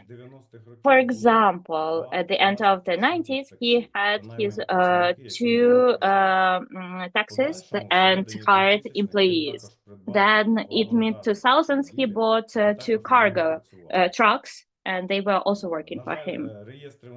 Unfortunately, the registers do not cover the previous periods, but for example, in the register of powers of attorneys, you can see that since early 2000, he was issuing powers of attorney to his hired employees for the use of vehicles.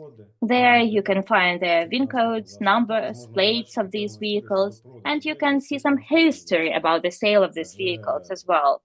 Because in the mid-2000s, he sold one vehicle. Later on, in about 5 years, he sold another taxi because it was not that profitable to engage in that business. And he also saved these funds as savings. So they had sufficient savings, and I had never had doubts about the possibility to buy a small one-room apartment on the secondary market by then. Mr. Alexander, I think that income from entrepreneurial activities of your father, after all, reflected in the declaration from the tax service since 1998. Yes, yes. To earn 2,000 hryvnias back then with a currency exchange rate of $1 for 2 hryvnias, so these were quite good money. And to buy 4 vehicles back then, it was also quite good. Just for your understanding, 4 or 5 people were working for him. All of that was reflected. Colleagues, please, do you have questions? Okay, then the next question that I have is about your wife. In particular, your wife, Inna, on January 24, obtained a land plot free of charge with a total area of 1,200 square meters in the village of Lyubomirka in the Dnipropetrovsk region. Tell us, please, in more detail about the circumstances of this free of charge acquisition of the land plot. Was this the first land plot that she received? How did she request this land plot from local self-governance bodies? Was this how did it happen overall? And a quite important question from the Commission, of course, is that whether you helped her in this process. Дякую, пане Олеже, за запитання. Thank you, Oleg, for your question. Так, дійсно, я підтверджую інформацію, що моя I confirm дружина the information that my wife in 2014 received a land plot in Любимівка village in Dnipropetrovsk region. This process was a long-term process to start with. She started with application to the village council. It was in 2012. Then, about a year, we expected to receive an answer about an opportunity to be allocated with a land plot. After she received a reply, she started preparing documents and submitted them to the village council. And then we waited for another year to have this decision taken and to get this land plot. It is important to say that the whole process is regulated by the acted legislation of Ukraine and land code. She received this land plot like any citizen can do. According to the constitution, a citizen can get one land plot free of charge for agricultural purposes and gardening. She exercised her legal right and received this land plot. Now about my support in this process. I did not support her. I did not assist her in getting this land plot. Alexander, what kind of land plot is it? Its location, how far it is from the city, how attractive it is. Is it located close to Dnipro city? Thank you for the question. It's a regular village, ordinary village, close to Dnipro, about 10 kilometers from the city. However, this land plot is not located in a cottage place. It is not very attractive or exclusive. It's just a land plot among apple gardens. It has no attraction at all. Вона близько знаходиться до одного з критичних об'єктів. This land plot is located to one of the critical objects. Okay, we are online, so don't give us the strategic details. I'm just trying to explain that this land plot is not so much attractive, and the security situation in this place is quite difficult. No, we are not using this land plot at the moment. And in the future, are you planning to use it? What is the purpose of acquisition? Because yes, you own this land, but you do not use it. Maybe you need to sell it. Maybe you have plans to sell it. Please understand us correctly.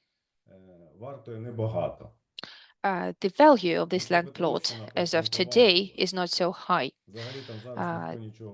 Dnipro region is a critical region at the moment because people are living this region at the moment, trying to find safer places to live. So we don't have plans and we can't sell it now. At one point, my wife wanted to have a land plot, to have her garden, to grow fruits, vegetables. But given the circumstances and the changes in our country, and given the fact that for 5 years I have been working in Kyiv, it means that we will stay and live in Kyiv. Maybe after the war we will consider the question of selling this land plot. Thank you, Alexander. Dear colleagues, I don't have any questions. James, maybe you have. Just one quick one regarding your father's ownership of a small plot of 0.945 hectares in Dnipro, which he got for free, in which I guess there's a building. Is that correct? Так. Yes, Okay. correct. So if you could give us some information about the acquisition, the free acquisition of this particular land plot. How many times did he attempt to get it? What was the circumstances around his acquisition of this plot on which he has a building? And what, of course, important to us is any role that you may have played in this this acquisition of free land. Дякую за Thank you, запитання. James, for the question. Насправді, це земельна ділянка, яка дісталась моєму батькові This у land plot спадщину was inherited by my father in 1994 після 1994 смерті його дядька. after his uncle died. Тому він вже понад 20 років дійсно For more користується than 20 цією years, земельною he's ділянкою. using this land plot. І пріоритетним правом приватизації майна, що досталось тобі у спадщину та земельної ділянки, And це є privatizing the land that he has inherited is his right according to the law. And yes, he addressed to the self-governing bodies in order to privatize the mentioned land plot and to register ownership on it. He did it because he has been using it for 20 years, as I have said, and he owned it for 20 years. Moreover, I did not assist in this process. He lived at that land plot, he used it, and actually many time of his life he spent with his uncle. So personally, I do not see any questions as to the opportunity, and he's willing to privatize this land. Thank you for the question. One final question. Oh, sorry. Ole? Ні, Джеймсе, будь ласка. No, continue. Go on with the question. Okay. This is just to lay at rest any kind of rumors that there's a question that someone with the same your same initials owns property in the temporarily occupied Crimea at Krasnoyarsk district. And we want to know if that's you or has any connection to you.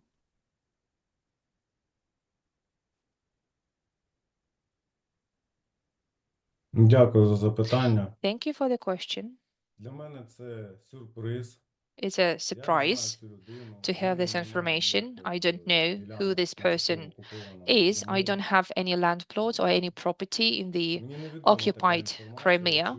I'm not aware about this information, and this is the first time I know about it. I fully dispute it. It has no relation to me. Okay, well, that's what we need to know. That's all for me in this area.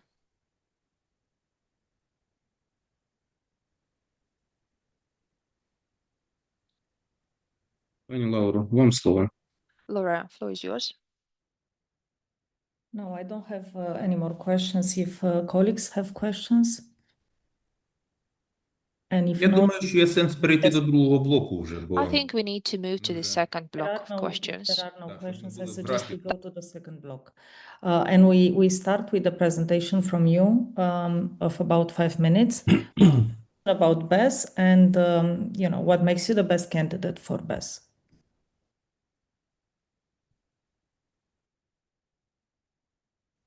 Дякую, пані Лауро. Thank you, Laura. Let me start. As I've already mentioned in my motivation letter, the creation of a single body to combat economic crime was requested by society to ensure justice.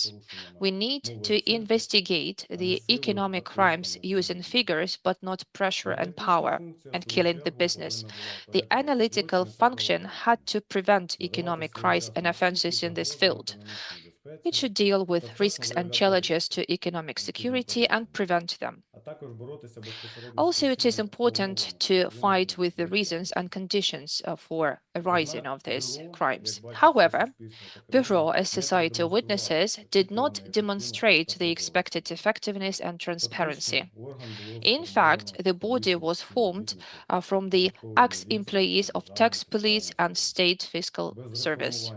It was not reformed. It's a approaches remained the same, and the approaches to work with business sphere remained the same.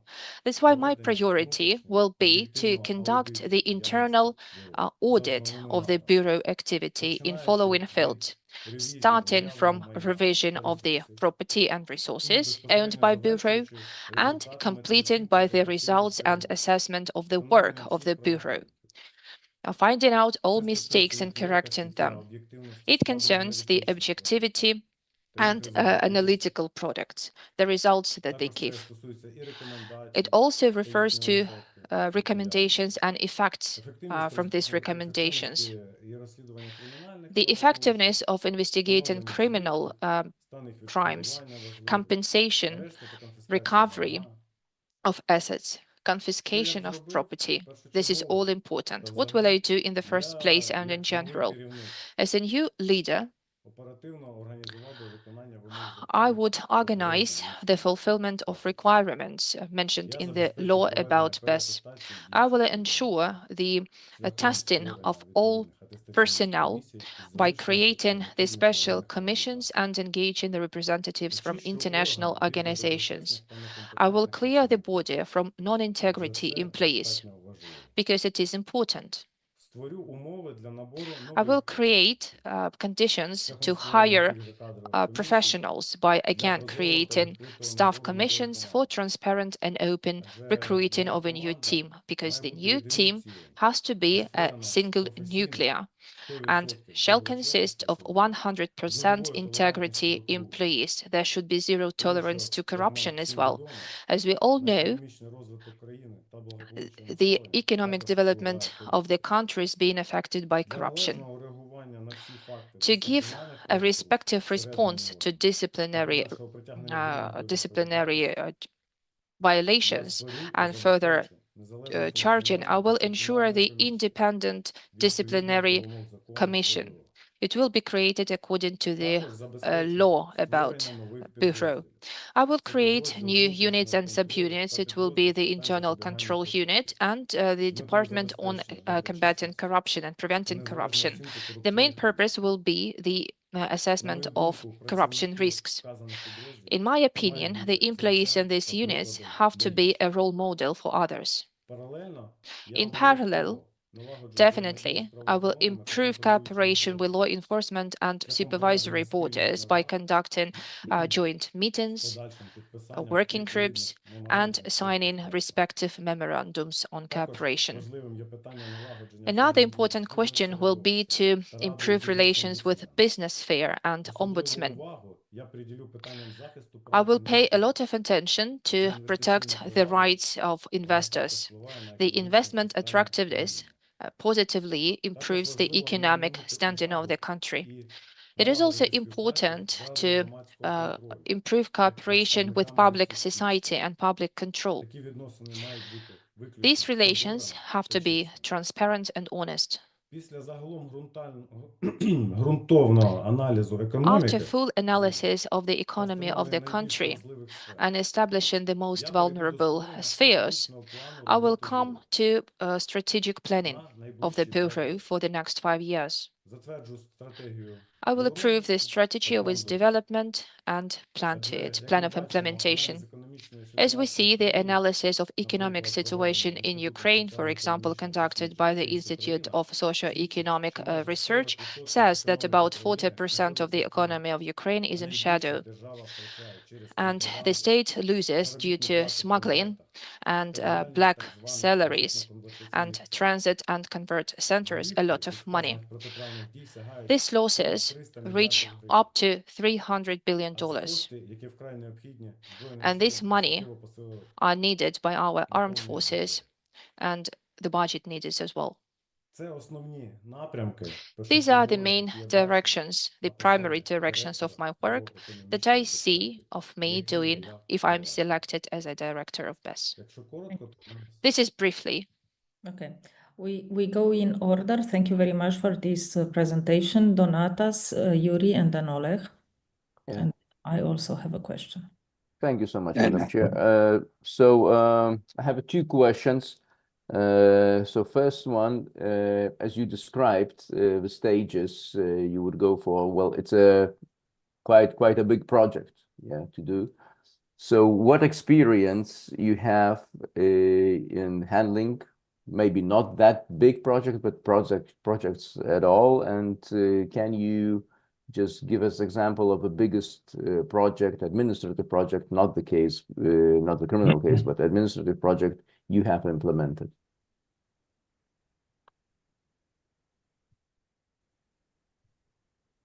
Дякую за запитання. Thank you for your question. Я вас правильно розумію? Перше питання, перший Do блок you питання understand you пов'язаний correctly? з The first block of кількістю людей, з questions якими is працював. related to the number of persons I've been managing or worked, and the second question is related to the project I implemented in my life. No, now there's only first question. I didn't ask the second question yet. So my question is, what is the biggest project you have ever implemented? But this project should be related not to handling sophisticated criminal case, but more as administrative, showing your capabilities as a manager.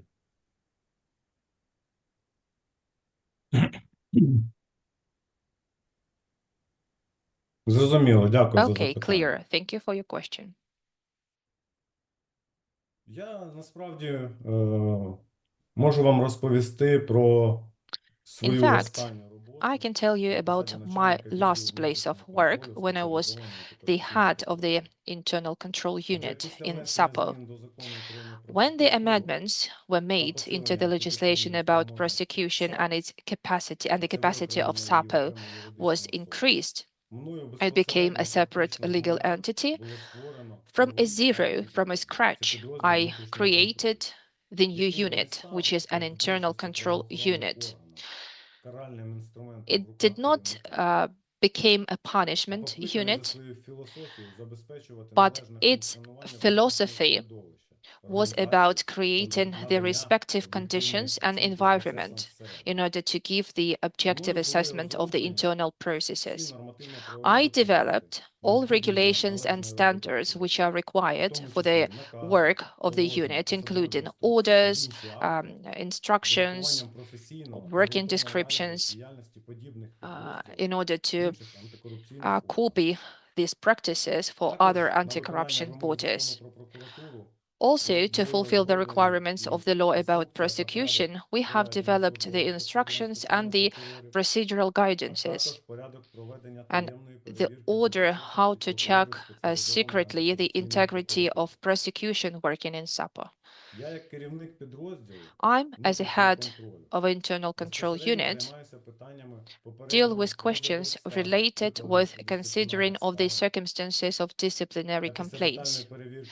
And after considering each complaint, I provide the motivated and justified explanations that helps to develop the capabilities of SAPO and to ensure the independent analysis with further taking independent decisions by the disciplinary committee.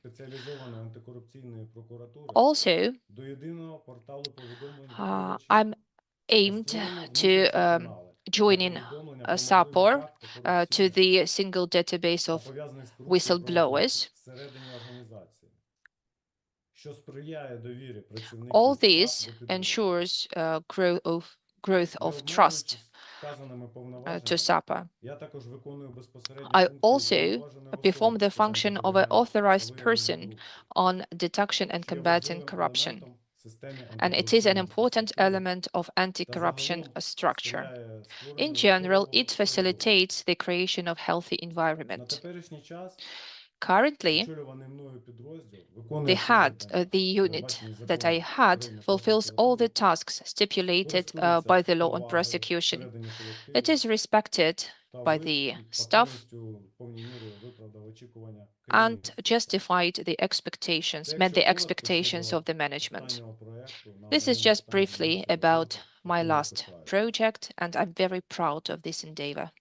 Okay, and how big is your team, your unit? Підрозділ My unit is small. The unit consists of 3 persons, and I'm the only employee who works here right now. Because for the selection and proper evaluation of employees, it is necessary to organize competitions, which are ongoing now. I hope that in the near future, my unit will have all the positions completed. Okay, and just leading question, how do you measure the level of corruption in SAPO, and how do you measure your success of your work? Дякую за запитання. Thank you for your question. In fact, SAPO is a small team of quite professional employees with integrity who are united by the only idea and goal. And so this is one of the best bodies in Ukraine, which is giving the best results, and the society sees that. So the criteria of effectiveness are not measured in the SAPO, for example, through the number of people brought to responsibility, or through the number of punished prosecutors or dismissed prosecutors. The criteria of effectiveness are measured following other principles. For example, if we talk about the quantitative indicator regarding the consideration of disciplinary complaints, for example, that's about 50 complaints that have been considered. Then in none of them, even the qualification commission have found any grounds to open the disciplinary proceeding, not even to bring the prosecutor to responsibility and to punish the prosecutor. So that's why, overall, the principles are built on quantitative and qualitative indicators, but the internal control department is not the punitive body, as I've mentioned.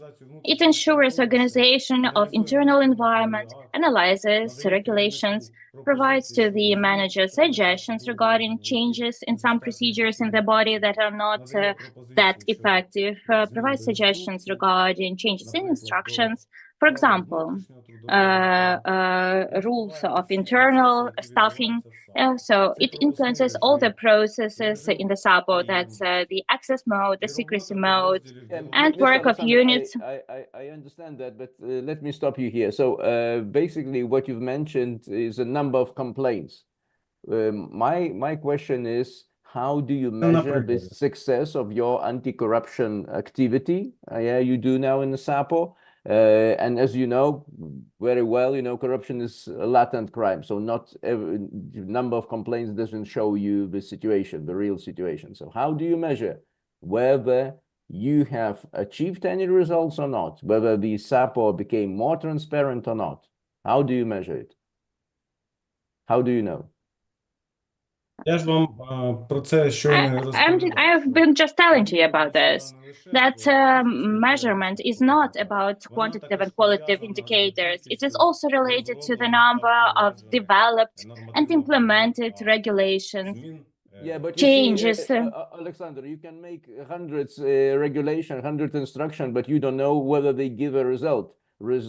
Instructions and etc. regulations are only tool. But what is the result? The result you are looking for is to minimize corruption, yes, in the SAPO. So my question is, how do you know that all your instructions and etc. guidances led to this goal, that you have less corruption now in the SAPO? Для цього і забезпечується there are ensured different systems and methods for data collection. First of all, appeals from citizens are filtered and considered. Complaints, information from the mass media is analyzed. From open sources, all the information is checked. In order to get proper assessment and possible information from inside the organization, as I've mentioned, there is ensured functioning of internal reporting channels in case of corruption. That is the same Institute of Whistleblowers that has to inform about facts of corruption inside the organization. But as of now, I would like to tell you that we have received zero notifications like that. And in order to minimize that, we have created all the conditions so that there would be the opportunity to submit a complaint, so that there would be a functioning of open and internal reporting mechanisms in case of corruption. There is ensured the possibility to submit a disciplinary complaint, or either to the higher level prosecutor or directly to the internal control department. Alexander, no more questions. Yuri. Дякую. У мене є декілька Thank you. запитань. I have several questions on this block. I will start from what you were saying, in fact, while presenting your vision of development of the Bureau of Economic Security under your potential management.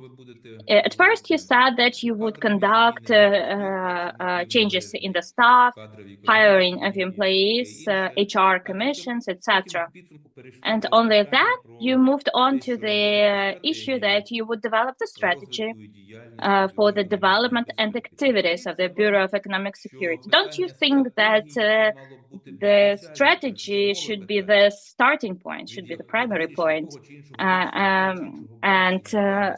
Depending on your vision of the strategy, then all the other issues would depend, including HR issues. That's my first question. Thank you for your question. I've mentioned that when I will analyze the economic situation in the country, then after that, there would be adopted the strategy, the strategic plan of the Bureau's work, and not the strategy of development of institutional capacities. If that is what you're talking, yes, that's what I'm talking about. Strategic plan for the development of the Bureau.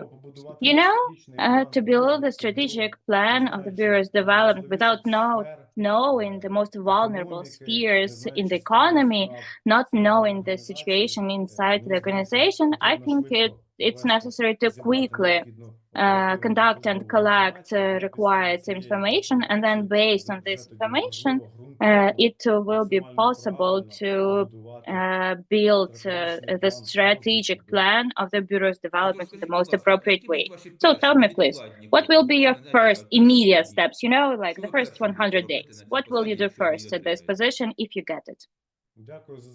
Thank you for your question.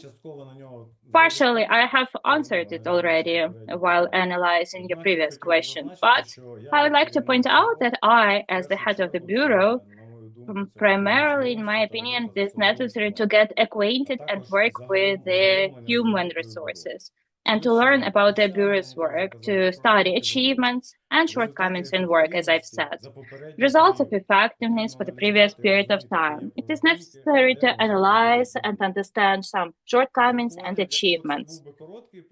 If this is a short period of time, as you are saying, the first 100 days, then given openness and transparency of the Bureau, I would also develop the plan for these 100 days. Did you have HR mistakes in your previous work? Have you ever had instances where you hired a person who failed your expectations, your trust, who did not manage to do the work? Yes. Yes, of course. There are always some HR-related mistakes, and probably those people who don't work are the only ones who do not make mistakes. So yes, I had such situations, but the peculiarity of such mistakes in prosecutors' offices is quite peculiar, because rights and duties of the prosecutor are protected by the law, just like the independence of the prosecutor. So I, or for example, the Prosecutor General, do not take the decision about appointment or dismissal of a prosecutor.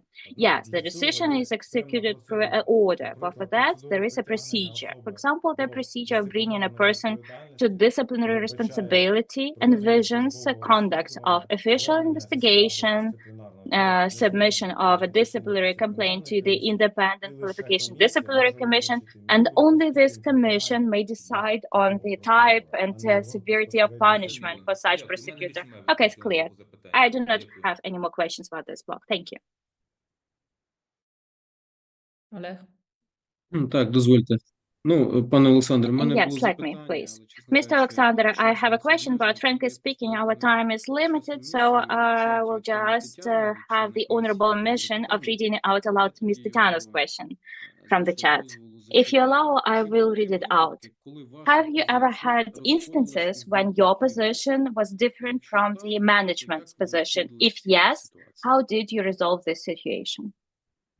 Дякую за запитання. Thank you for your question.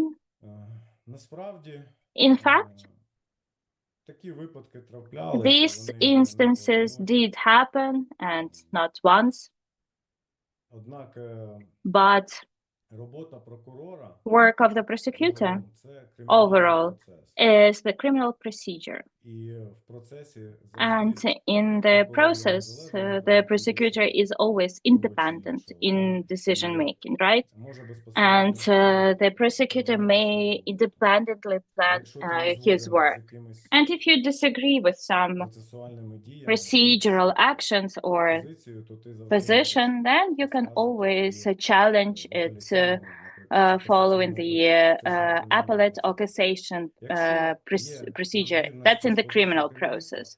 If there are differences with the management position, yes, these differences happen when it is necessary to get support of the management of the prosecutor's office, for example. But there are also instances when this support is not always given, or you get this support, but that's not really support. For example, while investigating in my previous capacity one of high-profile criminal proceedings regarding a criminal organization,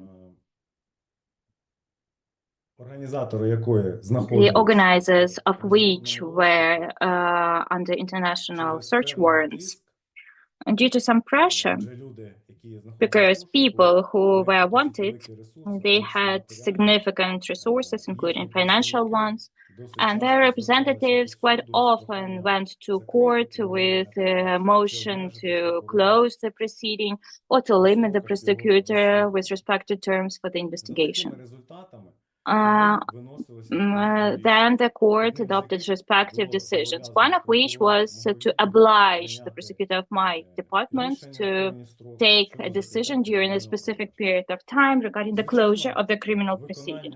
Of course, Рішення суду це обов'язок. implementation of the court decision is the Однак, obligation, but в мене в таких випадках також in є these достатньо принципова instances, I позиція. also Я, have quite a наприклад, principled звертався до position. For керівництва example, Офісу I Генерального went to the прокурора, management of the реагуючи Office of на the такі Prosecutor ухвали, General, які я вважаю responding to such незаконними, rulings which I consider to be illegal and which my prosecutor considered to be необхідністю illegal, скасування with the necessity через to керівника quash органу прокуратури this decision постанови про through the закриття hat кримінального of the prosecutor's office.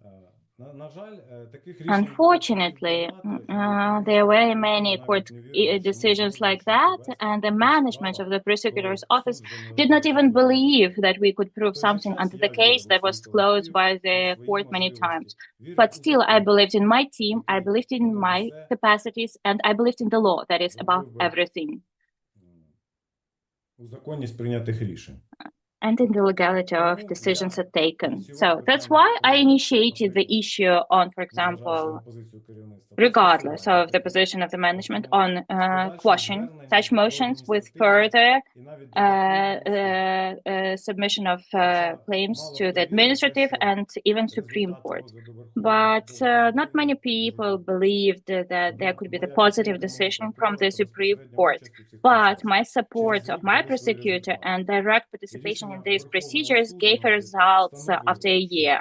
And for example, the Supreme суддя Court's decision established that місцевого the суду, judge of the local court, виносячи таке рішення, вийшов за межі while повноважень, exceeded his прийняв authorities незаконне while рішення. taking this decision, that he took an І illegal decision воно не відповідає and that дійсності та it failed to фактичним обставинам. comply in facts. За результатами, наприклад, такої Pursuant to принципової results of позиції such і principled не position, for завжди example, погодженості з and the нейтральною lack of позицією керівництва, agreement with the neutral були в position of the подальшому насправді management, напрацьовані subsequently судова практика, the яка case лягла law was developed в regarding основу this, багатьох which рішень became the подальших basis for many місцевих судів. decisions of local courts after that. Тому я достатньо That's принципово why відношусь I'm до quite своєї роботи principled in my work. і навіть And even regardless of support or the lack of support from my management, in my previous capacity, I always did everything for making sure that the law is above everything. Thank you for your question. May I ask you the opposite question? Have you had instances when your subordinates were not compliant to your orders? What did you do? How did you manage to convince them to comply?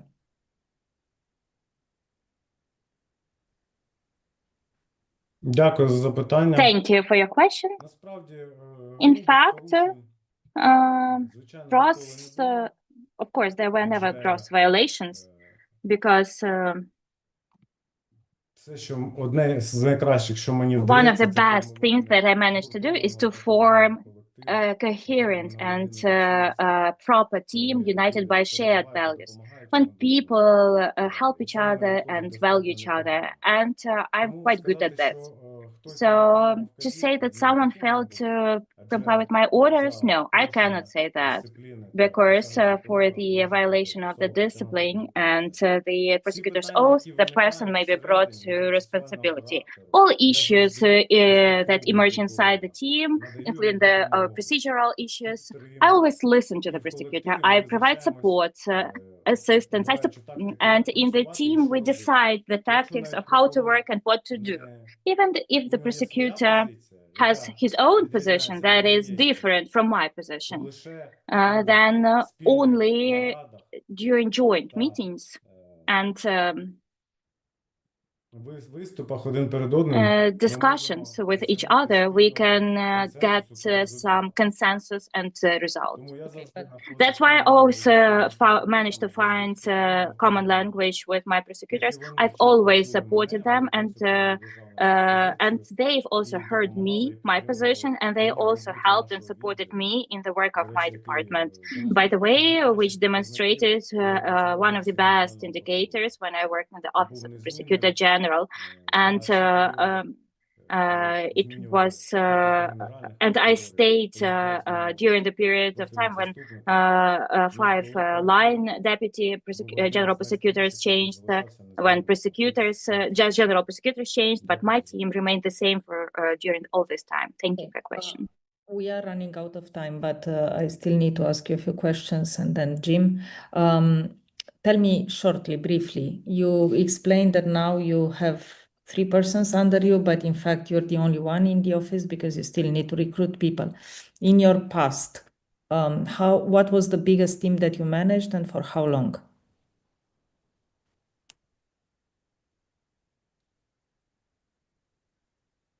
Дякую за запитання. Thank you for your question.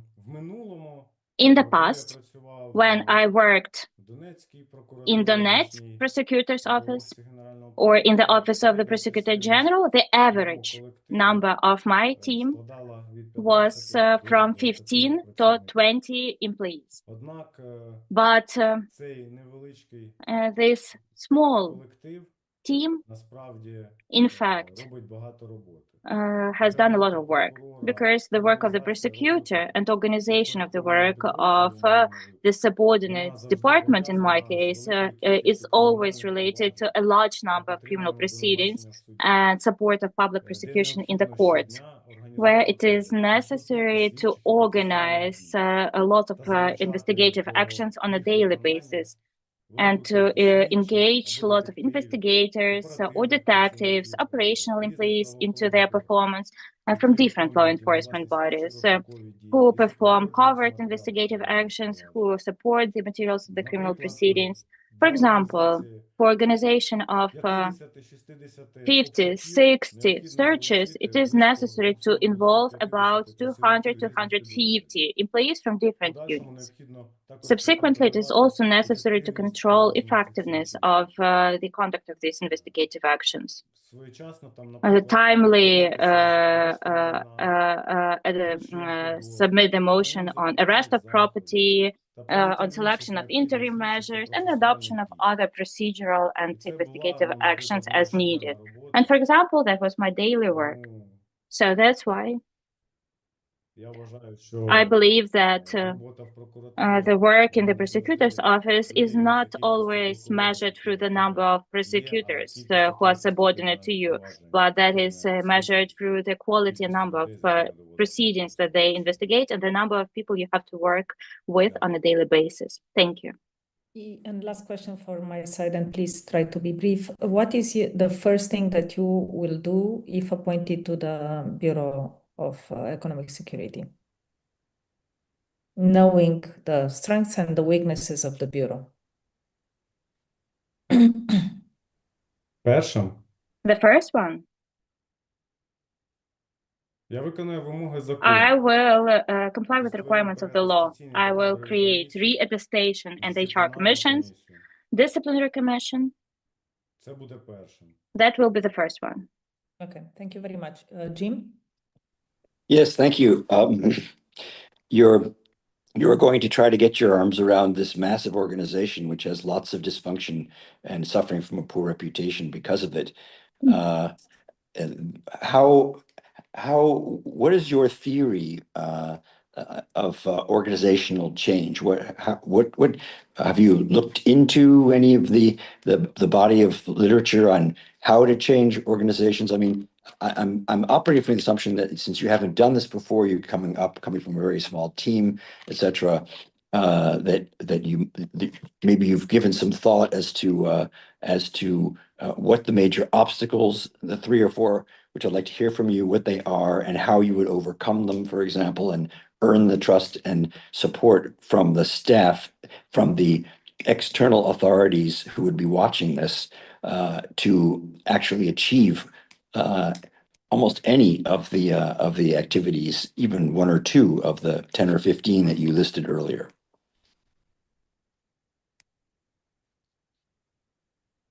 It's a complicated question, but I'm looking for a brief but complicated answer. Дякую за запитання. Thank you for your question. По-перше, я вважаю, що жодних перепон, First of all, мабуть, не може бути. I don't think that there will be any obstacles. It's clear, it's a transparent competition, and the director shall be supported not only by the state and society, but international partners as well. As for the practical steps, if really there will be some burdens, some obstacles, if employees, for example, will reject to work efficiently, this is their right. I think that the new professional team has to be built on the principles of competency and integrity with zero tolerance to corruption. That's why I think that there should be no obstacles. And can be, by the way. Majority of people in BES are working professionally, and they can be confident that I, as a director of BES, will assure them that will not be fired without no reasons, no occasion, and measures will be applied. BES should be and become effective with every passing day, and people and team with whom I work should not have any concerns about that. They just need to be prepared for attestation, to pass it successfully, and to become members of the newly created teams. As for the employees who won't be willing to work under these requirements, this is their choice. In any case, we need to clear the body from non-integrity and dishonest employees. The first steps, as I said, I will launch functioning of disciplinary commission and create the internal control unit. Namely, this unit will ensure integrity and monitor the way of life, style of life, and other questions related to integrity. And in case some violations will be detected by prosecutors, or maybe their way of life will not be compliant, of course, they will be charged with disciplinary responsibility. This is to answer to your question if somebody will refuse to fulfill their working obligations. They will be liable. disciplinary liable, fired, and I will recruit other specialists. And I don't see any obstacles for that. Bureau has to demonstrate power inside and outside. And that's why its reforming should not stop due to willing or not willing to work by separate individuals. It should be a role model for many other bodies and to be not on the less level than other bodies working in the anti-corruption field. Another important issue is to build a team, develop team, and to hire professionals. But I've already mentioned that. Thank you. Okay, thank you.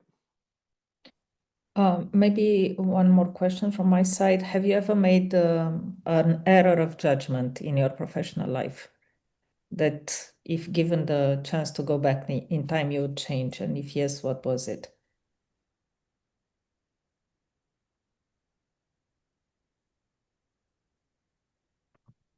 Дякую за запитання. Насправді я намагаюсь не Thank you робити for the question, неправильних but та in непрофесійних fact, рішень. I'm trying to avoid making unprofessional and wrong judgments and Не decisions. помиляється той, хто не працює. But Тому only those who наприклад, don't зі своєї work попередньої don't роботи make можу mistakes. розповісти один з прикладів. I can give you an example from my До previous прикладу, work. колектив, мій попередній, він, My до previous речі, team на 30%, на третину складався з людей, consisted які of прийшли за відкритим пробором. people Це був who один з were найбільших selected through показників, open processes for 30%, by the way. коли So в відділ 30% of my йшли люди, personnel які відкрито та прозоро, participated in open прийшли працювати в competitions. орган прокуратури і не маючи певного досвіду. На жаль, це була одна з моїх Some of помилок them не те, did що я not брав have цих людей. experience. Насправді вони достатньо вже професійні та грамотні. My mistake was not Однак, that I hired them мій because прорахунок of the був в lack of тому, що в experience, Офісі but Генерального прокурора I більшість had a кримінальних проваджень є miscalculation that the резонансними majority та of суспільно criminal важливими, proceedings are і я ці important провадження for надавав society, they are другим notorious. прокурорам, And I які не мали певного distributed досвіду these cases to the в роботі з такими prosecutors who провадженнями didn't have та experience знань, working а також with this спеціалізації type of у cases. частині They did правомірності. not have specialization Тому in в this. подальшому доводилось That's таких why молодих прокурорів, later незважаючи на I те, що вони tried намагалися ефективно здійснювати процесуальне not to керівництво, distribute посилювати such більш tasks to them, but to досвідченими та enhance професійними прокурорами, teams of які їм young допомагали prosecutors процесуальним with керівництвом more складних experienced кримінальних проваджень prosecutors who з supported them повним, in their швидким та investigations in order to об'єктивним ensure неупередженим objective, досудовим розслідуванням speedy та відповідно investigation становленням and impartial правомірності investigation підстав. of the criminal Тому я proceedings вважаю, що це було and просто submitting the documents to the court. So I think it was my mistake, my main mistake in my professional activity. Thank you very в much. теперішній час я не роблю таких помилок. Currently, Я I do ґрунтовно not make аналізую such людей, mistakes. I try ґрунтовно to аналізую їхні здібності та якості, analyze their skills, аналізую їхній the хист, knowledge of the досвід people, their роботи і professionalism, приймаю рішення experience, виключно and then після after that, I аналізу take a всіх decision якостей. after analyzing all these aspects. I take a decision about assigning work to them. Mr. Sitnikov. Do we have any more questions? I don't see any more questions. We are more or less in time because we started a bit later, so we still have some minutes. If we don't have more questions, I would like to give Mr. Sitnikov the floor for the last concluding words of about 1 to 2 minutes, after which we will kindly ask you to disconnect. You will be informed of the outcomes of the procedure for sure. Дякую, Thank шановна you. пані Лаура. Thank you, dear Laura. Шановні члени комісії, Dear перш members за of the все, я Commission, хочу подякувати вам first за of ваш all, час. I want to thank you for your time and your work. Насправді ви робите важливу справу You по do a реформуванню very important державних task to органів reforming state bodies на in її Ukraine, євроінтеграційному шляху and it is important та during посилювати їх our незалежність. EU path. You У разі enhance обрання their мене на посаду capabilities. директора If БЕБ I'm економічної безпеки, appointed for the я position докладу of a всіх director зусиль of BES, I для will take посилення та all possible реформування бюро, efforts in order to reform забезпечу Bureau. його незалежність I та will ensure its ефективність, independence and буду гідно та effectiveness. професійно I will be виконувати свої diligent in обов'язки. my work and professional as well. I will enhance the defense capabilities of the country, enhance its economic capabilities, and make a flourishing of population. I'm sure that your independent and professional choice will be correct, and you will select the best candidate for this position. Thank you once again for your attention and the time allocated for me. Thank you. Thank you very much. Please feel free to disconnect.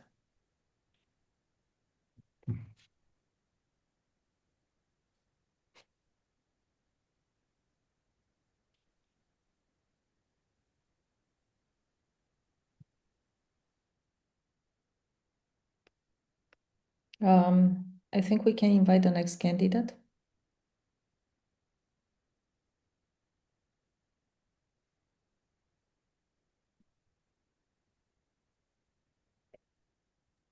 Пане Олеже, доброго дня. Чи чуєте ви нас? Mr. Oleg, can you hear us? Can you see us? Пане Олеже, доброго дня. Oleg, good afternoon.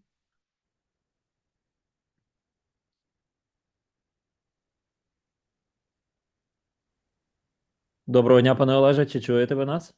Так, доброго дня, чую. Good afternoon. Yes, I can. Чуємо і бачимо. We can see and hear you. Please switch on the interpretation mode if you need. Що потрібно зробити? Так, потрібно натиснути на кнопку «Більше», і там буде білий глобус, і обрати Please press українську доріжку, український канал. On the button globe and check the Ukrainian track. Є? Скажіть, будь ласка, коли. Так, я все зробив. Okay, so let's check Yes, if it's it works. working. Can you Okay, hear now let's the check. interpreter in Ukrainian? Так, я вас чую, українську мову чую. Yes, I can hear the Ukrainian interpretation. Technically, we are ready. Oleg, please speak slowly and give an opportunity for interpreters to interpret you. Чи не зовсім одужав, маю хворобу, я буду I would like to apologize. I'm a little bit sick, so I would like to tell in advance that I'm not well. But thank you, dear Commission, for an opportunity. Dear Oleg, I'm very sorry, but we can't hear you clearly. Probably you have some technical issues with sound. We can't hear half of your words. Before we start our interview, let us check. Is it better now? Зараз краще. We can hear echo. Я мікрофон поставив перед собою. Dear Commission, I have my mic in front of me. No, we can't hear you. We can hear echo. В мене технічний працівник зараз допоможе. Okay, I have a technical expert here who will assist me. Give me a minute. Зараз я ще. What about now? Can you hear me? Тихо стало, так? Так, пане Олеже, можливо, ви Mr. можете Oleg, взяти ноутбук і сісти безпосередньо can перед you take your ноутбуком laptop і probably and just sit in front of it? Maybe the sound will be better. Добре, так і зробимо зараз. Okay. Okay, so does it work now? No, we'll try to change the equipment for the laptop so it would be closer to the candidate, and maybe the sound would be better, because in Ukrainian it's not, it barely understandable.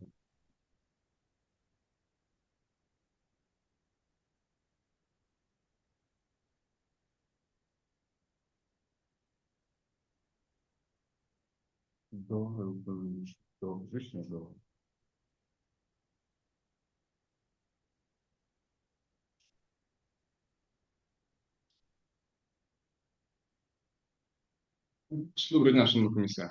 Good afternoon, dear Commission. Так краще. It's much better now. Thank you. Now we can hear you.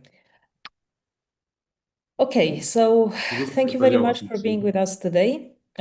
This is the last stage of our competition, and I want to congratulate you for achieving this milestone, for being here with us for the final interview. The interview will take about 1 hour and 1 hour and a half. It will be structured in 2 modules. First, we'll have to, the first module will be connected to integrity issues, and the second module will be connected to your plans about the future of the Bureau for Economic Security and your qualities that make you the best candidate for this position.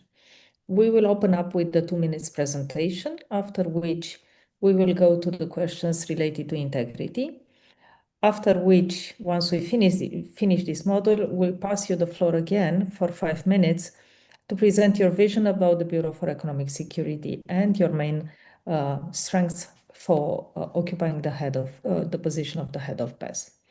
I would like to thank you very much and pass you the floor. The floor is yours, Mr. Borisenko. Thank you, dear Commission. First of all, I would like to say that I'm a little bit sick. I have some problems with my throat, so I apologize for that. So, dear Commission, thank you very much for inviting me for the last stage of the competition for the position of Director of BES. Thank you for an opportunity to talk to you personally and in advance for all your questions. This is a good opportunity to tell about myself. I'm 42 years old. I'm Oleg Borisenko. In 2006, I graduated the Legal Academy of Yaroslav Mudry. That year, I started my work. I started as an assistant to a prosecutor. Later, I worked as an investigator, the senior investigator, and investigator on special cases in prosecutor of Kiev region. After that, I was transferred to the General Prosecution Office, where I used to work as the investigator on special important cases and investigated crimes in economy sector. In prosecution field, I worked for 7.5 years. During this time, I indicated all my endeavors in my work record book. After that, I participated in competition to NABU. When I started to work with NABU, again, I participated in open competition and worked as a deputy head of a department. In general, in NABU, I have been working for 7.5 years old. During this time, I was diligent in my work, I was effective, and I also received the 5th rank of the public servant. I also currently work as representing the regional office of BEB. So 9 years I have of managerial experience. I'm married and I have 3 children. May I ask you to repeat, where do you work now? I'm the head of the territorial office of BES in Chernovetsky region, and I started work there in October 2022. Donatas. Okay, thank you so much. So we'll probably start the integrity part of the conversation. And Yuri, if you don't mind, I will start first and then we'll go on. The first question we would like to discuss has happened in 2019, where you were brought to some disciplinary responsibility for providing the certificate of exclusion, some company named Optimum Spetsdetal LLC, from the list of fictitious companies. Yeah, so for the viewers to understand, this company was in the list of fictitious companies for the public procurement, and you have signed the letter in order to take out or exclude this company from the list of fictitious companies. And this company appeared in some corruption investigation in Ukroobоронпром, yeah, so related with defense. In your explanation, you said that you were very ill at that moment. You get out of the hospital and you signed the letter, basically trusting other people who prepared it. Am I right? Не зовсім. Дозвольте, пане Донтес. No, let me give some corrections. Let me tell you the whole story.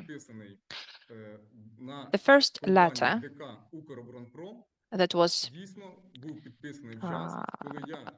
signed at the time when I was on my sick leave. And I did not know about the existence of this letter. It was drafted by a detective. It was signed by the head of the main department of detectives and signed by the first deputy director. Later, the same letter was not from the state company, but from the legal entity. I was approached by a detective, and he explained to me that 2 weeks such letter has been already considered. There were no comments in it. I have copied the content of this letter and sent it to the entity. Before I signed this letter, I asked, do we have any criminal proceedings initiated or any operational information about this entity? And I was told that there is nothing.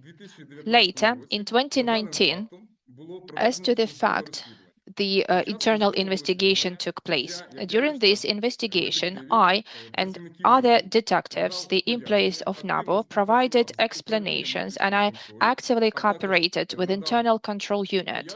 I also provided explanations under the polygraph. The only person who provided the justification to this case was Oleg Borisenko, me. I asked information from NABU in order to attach it to the explanations, but they told me that information was sent to DBR. Unfortunately, I was not provided with this information as they are part of criminal proceedings. After that, the internal control unit conducted internal investigation and submitted information to disciplinary commission. At the session of the commission, took into the consideration that it raised concerns with the society. They have selected a representative from the society, and they were present during the session of the disciplinary commission, and they also invited the representatives of U.S. Embassy. After the session of the commission, and I can tell you that the working group or anybody can go to the website of NABU and find an information. Let me read it out to you. The employees of NABU mentioned in the case against Ukroboronprom were charged with disciplinary responsibility. The commission recommended to charge with disciplinary responsibility 3 employees of NABU, and namely, to issue a reprimand to the first deputy of NABU, head of the main department, and detective of NABU. The press conference was given by Artem Sitnik. At that moment, I worked as a deputy head of the department. By the results of investigation, not a single violation was revealed, and it was confirmed at the session of the commission, and only 3 persons were charged with disciplinary responsibility. If you don't have any more questions, I can move to other part and tell you more about this company. Yeah, but Should I please explain something? explain firstly, you know, why there was a need for that letter in the first place. So why you've been working, what was your position at that moment? Where you've been working, in what organization? I worked in the NABU as the deputy head of the unit. Okay, so why there was a need to issue that letter in the first place? That some company should be like excluded from a list of fictitious companies. In the letter that was signed by the first deputy director and then was duplicated by me, we specify that the National Anti-Corruption Bureau does not have the register of economic entities with signs of being fictitious. That's it. And the NABU receives such letters quite often, and the response is very standard. Okay, so can you put very clear? So somebody requested the information from NABU, whether that particular whether NABU has the information about that particular company, and you provided, you signed up the answer, but the NABU doesn't have any information. Am I right? Well, slightly differently. I will slightly correct you. When I was on sick leave, we received a letter from the state-owned enterprise with attachment with about 6,000 economic entities, and including this Optimum Spetsdetal company. We were asked whether the NABU has information that these economic entities are fictitious. The answer was the following: the National Anti-Corruption Bureau does not have the register of economic entities with signs of being fictitious. And specific legal entities in this response were not mentioned, right? There were 6,000 legal entities. The NABU does not have this physical register with at least one company of signs of being fictitious. We just do not have this register. I'm not asking about the register, I'm sorry. I'm asking about your response. In your response, none of these 6,000 economic entities was mentioned, right? Yes, I just copy-pasted the response signed by the first deputy director. You know that while holding the position of the deputy head of the unit, I did not have powers or other grounds to revise the response of the first deputy director. I just asked my detective whether we had any criminal proceedings with respect to this economic entity. He assured me that there were no criminal proceedings like that. Yeah, but Mr. Borisenko, I just would like to understand how does it work in your in NABU. So okay, so you receive some kind of request, then you should supposed to have. Okay, you said you don't have a list of those fictitious companies, but you should have access then in order to provide that answer. You should have access to the all investigations you have in NABU, just in order to check whether there is any investigation on that particular company. So did you or your employees did that check before signing the letter? Look, I would like to explain again. That was the identical letter which was signed by the first deputy director. Before the first deputy director, it was approved by the head of the main department, who knows all the proceedings that the NABU has. So if I have information only about my unit, then the head of the main department knows what is happening in all the proceedings.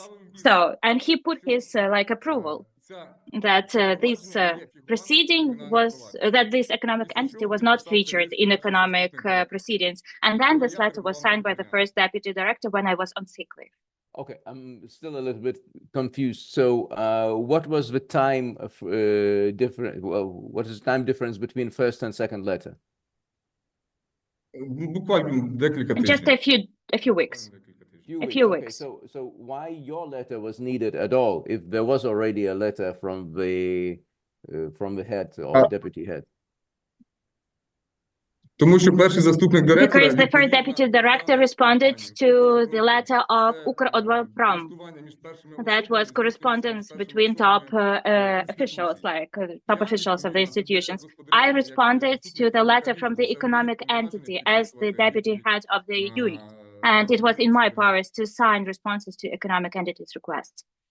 But when you signed that request, you were only answering in regard to the investigations your unit had made, but not the whole service, because you obviously don't know what the rest of the service, what kind of investigations they make. Так, але даному питанні... Yes, but in this situation, the issue is about Ukроборонпром, state-owned company, and that is in the military domain sphere, and the military domain sphere was the responsibility of my unit, and that's why in this sector, I understood the situation which we had in our unit. Because, for example, if I got a letter about some energetic company, then it would have been signed by the other head of another unit, because it was not in the sphere of competence of our activities. But then please explain me, when there was a first letter signed by the deputy, yes? So obviously your unit has provided information to the deputy that you do not have any investigations against that complete company, because he doesn't know all the names. Probably your unit's supposed to provide that information.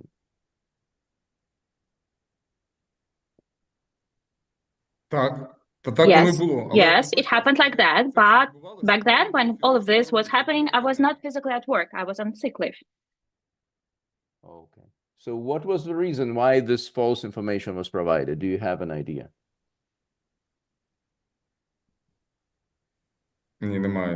No, I have no idea. Well, inaccurate information. Well, the response was correct. The NABU does not have the register of fictitious companies. Okay, thank you. If you allow, I will expand a bit this response. In the mass media, they were talking about the fact that this economic entity did not pay 46 million hryvnias. If you allow, I would like to provide explanations because they are mentioning my surname as well. Yes, please. Sorry. So, in connection with the fact that I was not brought to responsibility, the management of the NABU delegated to me organization of the pre-trial investigation regarding this economic entity.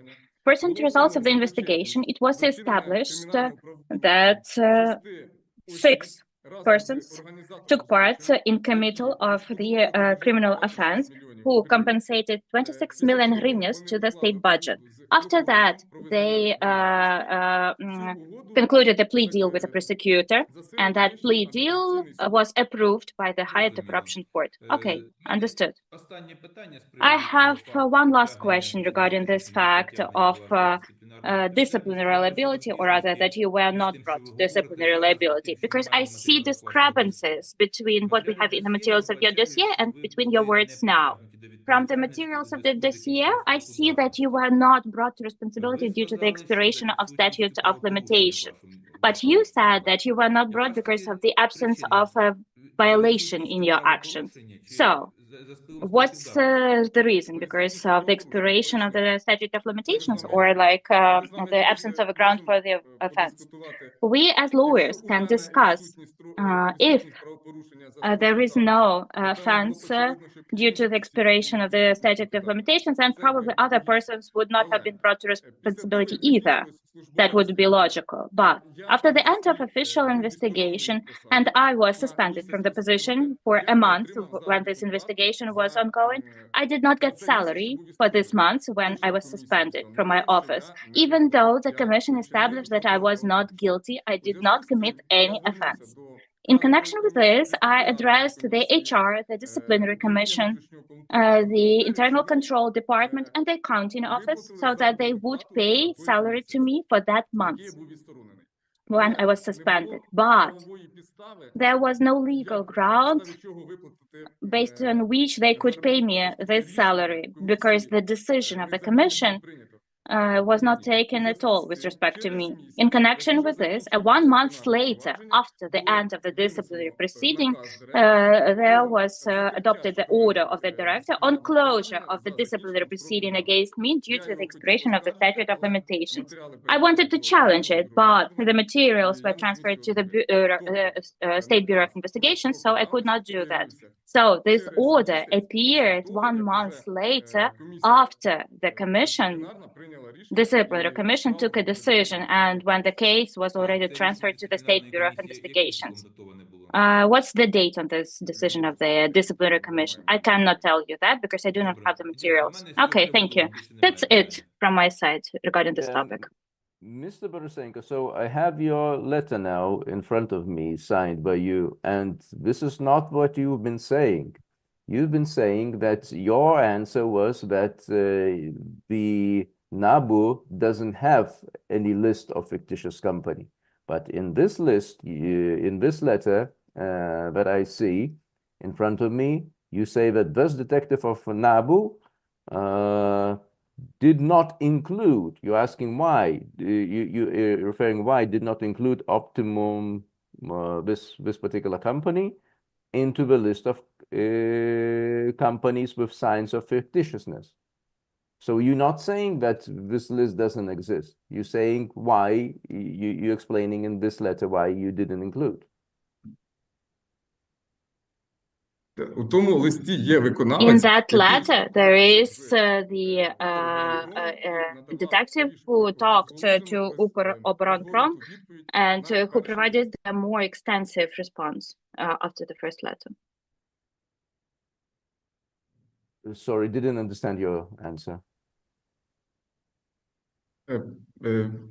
So this content is my letter is identical to the letter that was signed by the first deputy director. Yeah, but you're still responsible for what you sign. Yes, I agree, but I have no powers or any other grounds to raise doubts about the signature of the first deputy director who was approved by the detective and the head of the main detectives department. I cannot physically do that. I have no powers to do that. Yeah, but when you're putting your signature, you need to be 100% sure that you are correct, you know, and if you don't have a power to double check that information, because, well, as any head, you know, you should have a leverage how to check the information provided to you, because you have like hundreds, you know, different letters on your table, but you cannot sign something which is out of your competence, you know. So for instance, if you're taking one position and somebody brings a letter to sign something which is not your competence, you simply don't sign it, because say, how can I check this information? I cannot put my signature on the paper. It doesn't matter that somebody a couple of weeks ago signed the same one, but this is you who are taking responsibility for the words on the letter. Mr. Donatas, I fully agree with you. All of these questions that you are asking now were answered by me during providing my explanations to the during the lie detection test and to the commission, which established that there were no offenses in my actions, and the commission recommended to bring to responsibility 3 persons. I was not in that list of 3 persons brought to responsibility. I did not commit the offense, any offense, in the understanding of our Ukrainian legislation. Okay, let's move forward. So the next question is regarding to your savings in cash, where you, in 2015, when you were 32 years old, you indicated that you have $300,000 in cash. We've seen some people who bankrupted because of $10,000, and you had a $300,000 in cash. Just please, knowing that you've been working, I guess, in the police at that moment, and your monthly salary was 1.5 hryvnias. 1,500. Yes, everything is correct. May I explain? Okay. In 1998, my father bought a 3-room apartment for me that was located in Pechorsk district at Arsenalna Street in Kyiv. I owned it until 2007. In 2007, I sold this apartment The sale happened in cashless form for $300,000. The respective sale and purchase agreement has been provided by me. And as the citizen of Ukraine, the employee of the prosecutor's office with integrity, I paid taxes not from the price of the apartment that was given by the Bureau of Inventarization in the amount of 10,000 hryvnias, but I paid it from 1.5 million. And then I received these funds to my bank account, and I had these funds at my bank account until some period of time. Yeah, but These are funds from the sale of the apartment, and the sale of purchase of agreement has been provided by me. Yeah, you see that you say that the funds purchase of apartment was done by father in 1998. Yes, father purchase. But we Yes, yes. don't see that his official income would allow him to have that kind of amount. I provided explanations regarding the fact that right now my father is 70 years old. Before retiring, for 16 or 17 years, he worked at the position of the director or general director of the sugar enterprise. And while providing my explanations, I talked to him so that he would explain to me how he had his income. And he explained to me that in 1 year as the director of this factory, he processed from 100,000 to 180,000 of beetroot, which allowed him to produce about 20,000 tons of sugar. So accordingly, he had bonuses from 0.5 to 2% from the produced product volume, because back then in our country there existed such a form of settlement as barter. This way, per year, he received from $50,000 to $200,000 through barter in the form of sugar, which he sold at the market. Of course, this barter cannot be reflected because it is not reflected in tax statements or anywhere, because this was barter. These were the 90s, the early 2000s, and these were the times when that was typical for the entire economic system of Ukraine. So you mean from early 2000s up until the 2000 and what year your father kept money in cash and saving for apartment?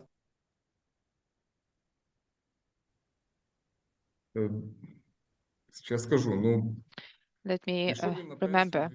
He retired in 2006, minus 17 or 16 years, and every year he earned starting from $50,000 to $200,000. I don't have a calculator in front of me to give you exact date, but the apartment you mentioned, he used that apartment for the first time, used it as office premises, and I think that at that time he still worked. This apartment is located in the center of Kyiv, Arsenalna Street, Pechersk region, a 3-room apartment. Okay, yes, Laura. You say that you included this information into your declaration for 2015. What position were you occupying in 2015 so that you submit this declaration?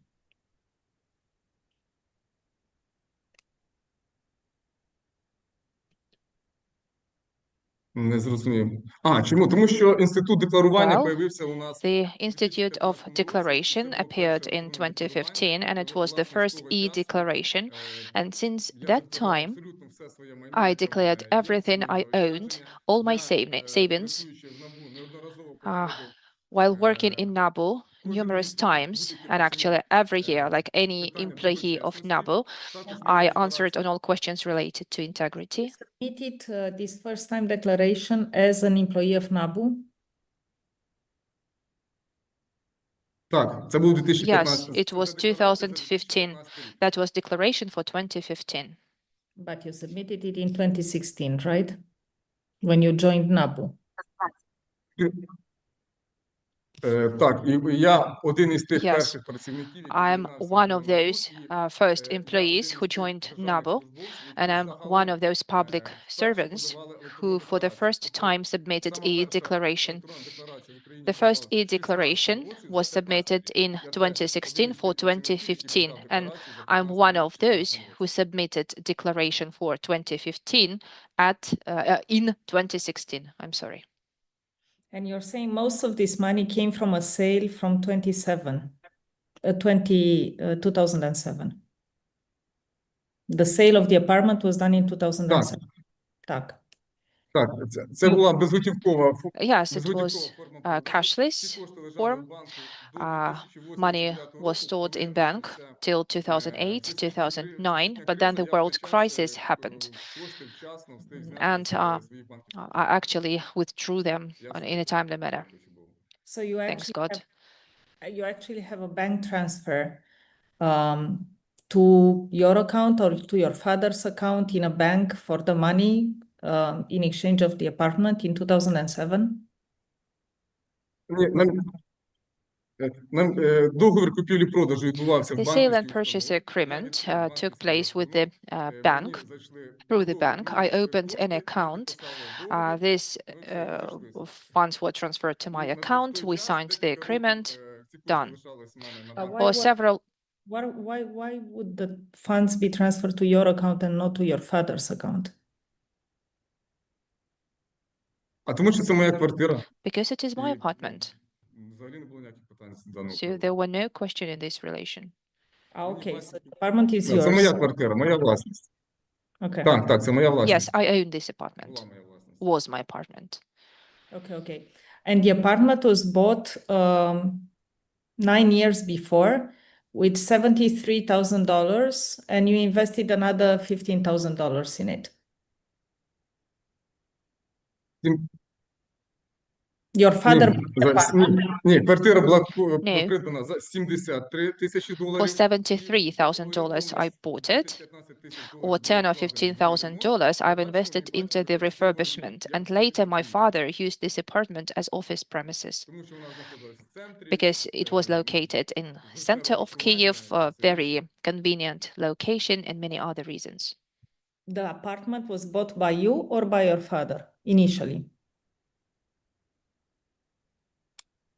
Цю квартиру купив мій батько. My father bought this apartment for me in 1998. At that time, I started in year 8 or year 9 at school. So actually, father used his money to buy this apartment and to give it to you. Yes, it was his investment into the immovable property. He decided to buy an apartment for me. Because he had an opportunity, he earned from $50,000 to $200,000 per year. Okay, it's clear. The situation with apartment is clear. Thank you. Can we move on? When did he give it to you? So he bought it in 98. When did he gift it to you? Ні. Immediately? Я відкрию свої пояснення. У 1998 Let me open my explanation. In 1998, my father bought an apartment and registered ownership on my name. We went to notary and registered apartment on me. I have a sale and purchase agreement in front of me. Let me open it. On the one side, Borisenko Oleg Volodymyrovich, when I sell it. So I'm the owner of this apartment and I acquired this ownership in 1998. I sold this apartment in, let me check, in 2007, the 12th of September 2007 to be precise. I sold it to bank. I received money on my account. And this money were on this account till 2008 or 2009, I'm not sure, but when the world crisis started, unfortunately, I had to withdraw them. Зрозуміло. Okay, clear.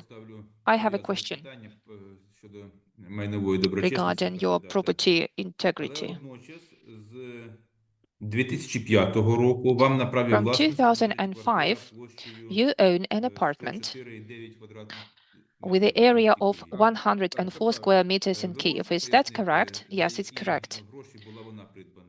Can you please explain funds used to purchase this apartment? At that year, I was a student, year 5. I started in the law academy. I was planning to move, to start my career, and my father was still working. He has a very good salary, buys another apartment very close to Arsenalna Street. The street is called Panasa Mirnova. The value was $130,000, just approximately. But he remembers that 1 square meter costed 1,300. He also paid for the refurbishment of this apartment. After I finished my studying, I moved into this apartment, and I'm owning it. I'm the owner. And at that time, we see an income of your father. Given into account the turnover of the company where my dad worked as a CEO, and respectively it is from 100 to 400,000, and I've already told you that he was granted 0.5 to 2% of the total income. He received sugar, so he received payment in kind. Okay, can you tell us how much proceeds he received from sugar? In May, my father turned 70, and unfortunately he did not preserve documents. So you just take the word of your father that he earned this money while working on the plant. Yes, this apartment was bought when I was a student. I don't have any questions. Donatas, do you have? Not in regard to this property. Yeah, but probably we can move to the other question in regarding to the purchases of 2 Honda Accords, each one a value of about $40,000 in 2008 and 2009. In 2008, you were still working as a prosecutor, I guess. Yeah. And 2009, also somewhere in law enforcement. So please explain your Так, той час придбання цих автомобілів. On the moment when these vehicles were purchased, I worked as an investigator in the prosecution office in Kyiv region, and my father bought me a car, Honda Accord. He gave me cash, and I bought this car in the dealer shop, Honda, in Kyiv. And I used my father's money to buy this car. Did your father work at the time, or did he retire? He retired in 2006, but his salary from selling this sugar, and again I reiterate, from $50 to $200 per year, he did not spend this money in full. And that's why he had some savings. He used to be CEO for 16 years. That's why he had a lot of savings, enough savings to buy an apartment and a vehicle for his son. So he actually bought both vehicles and gifted them for you. I used this car, and my father also used my car. After that, he decided to buy another car, which he was using. After that, he bought Volvo, and these 2 cars I owned, and I actually gave it to my girlfriend, who was my girlfriend at that moment. She used the second car. What year did you sell it? Який це блок питання, якщо ви підскажете, щоб я... Once again, what question was it? I want... to find the proper page. Продав ці автомобілі. I sold both Перший vehicles. автомобіль The я first продав, vehicle I sold in влітку 2019 року. summer Орієнтовна вартість 2019 231 880 гривень. at 230,000 hryvnias approximately. It is reflected in my declaration. And the second vehicle I sold in 2020 at the value of $247,000. Зрозуміло, дякую. Thank you.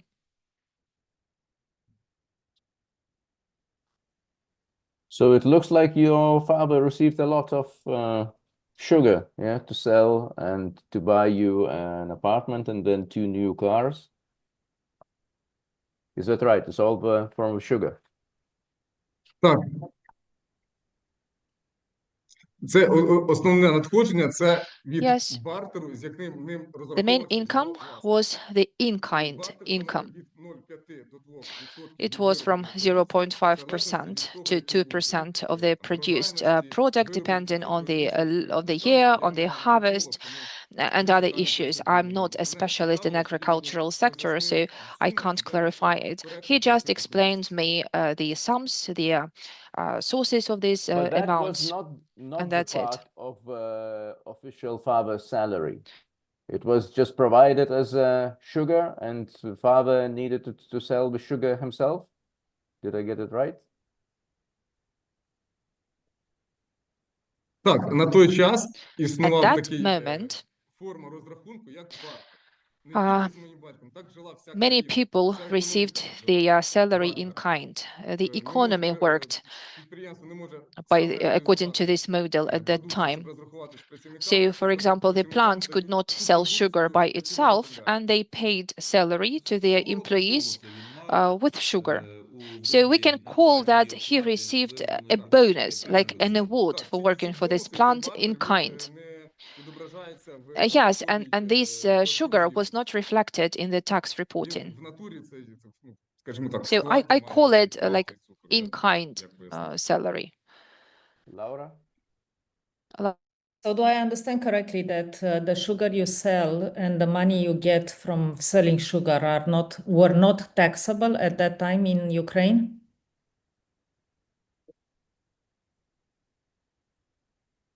Так, так. Yes, correct. І так, розумієте, дивіться, це мій батько отримав таку кількість My цукру, тому father що received such amount of sugar because he was a general director.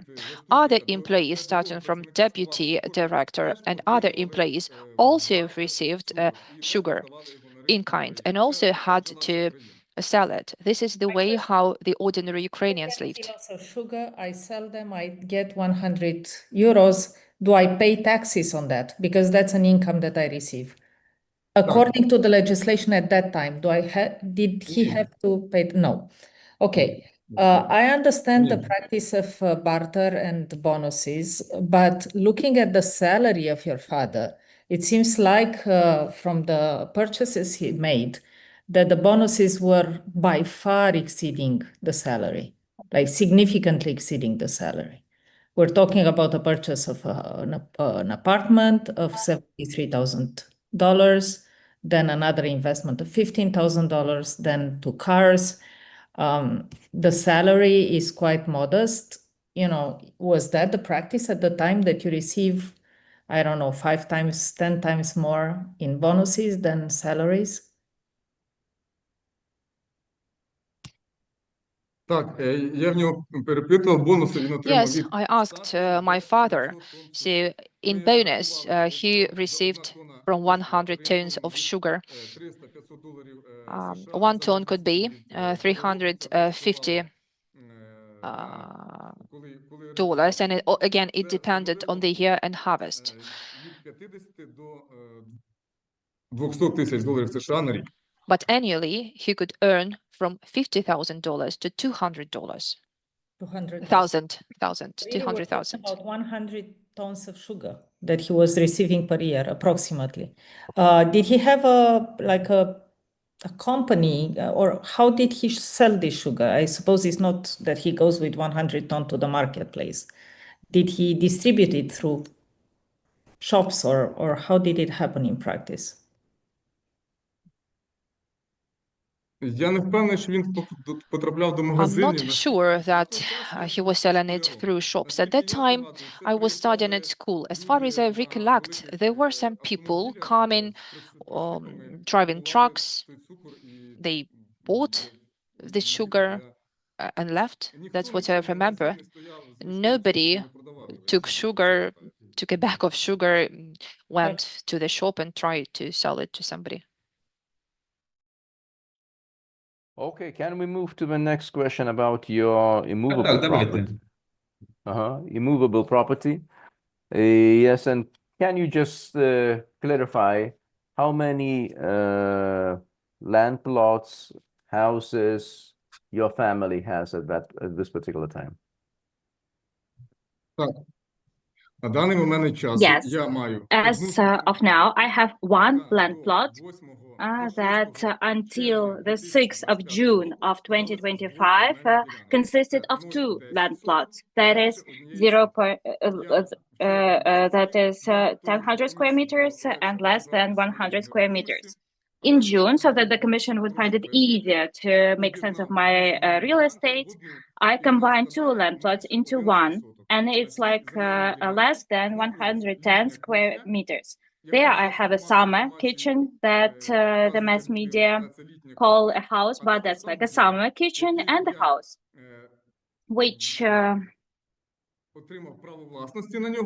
for which I got the right of ownership on June 11 of 2025. As I promised to the Commission in early June, I will take annual leave and I will resolve all of my household issues that I could not resolve before that because I work in Chernivtsi and I come to see my family only once every 2-3 weeks, late in the evening on Friday, and I go back late on Sunday. So I didn't have a chance before that to resolve all of these issues. And as I promised the Commission, I took annual leave and resolved all of that. So one land plot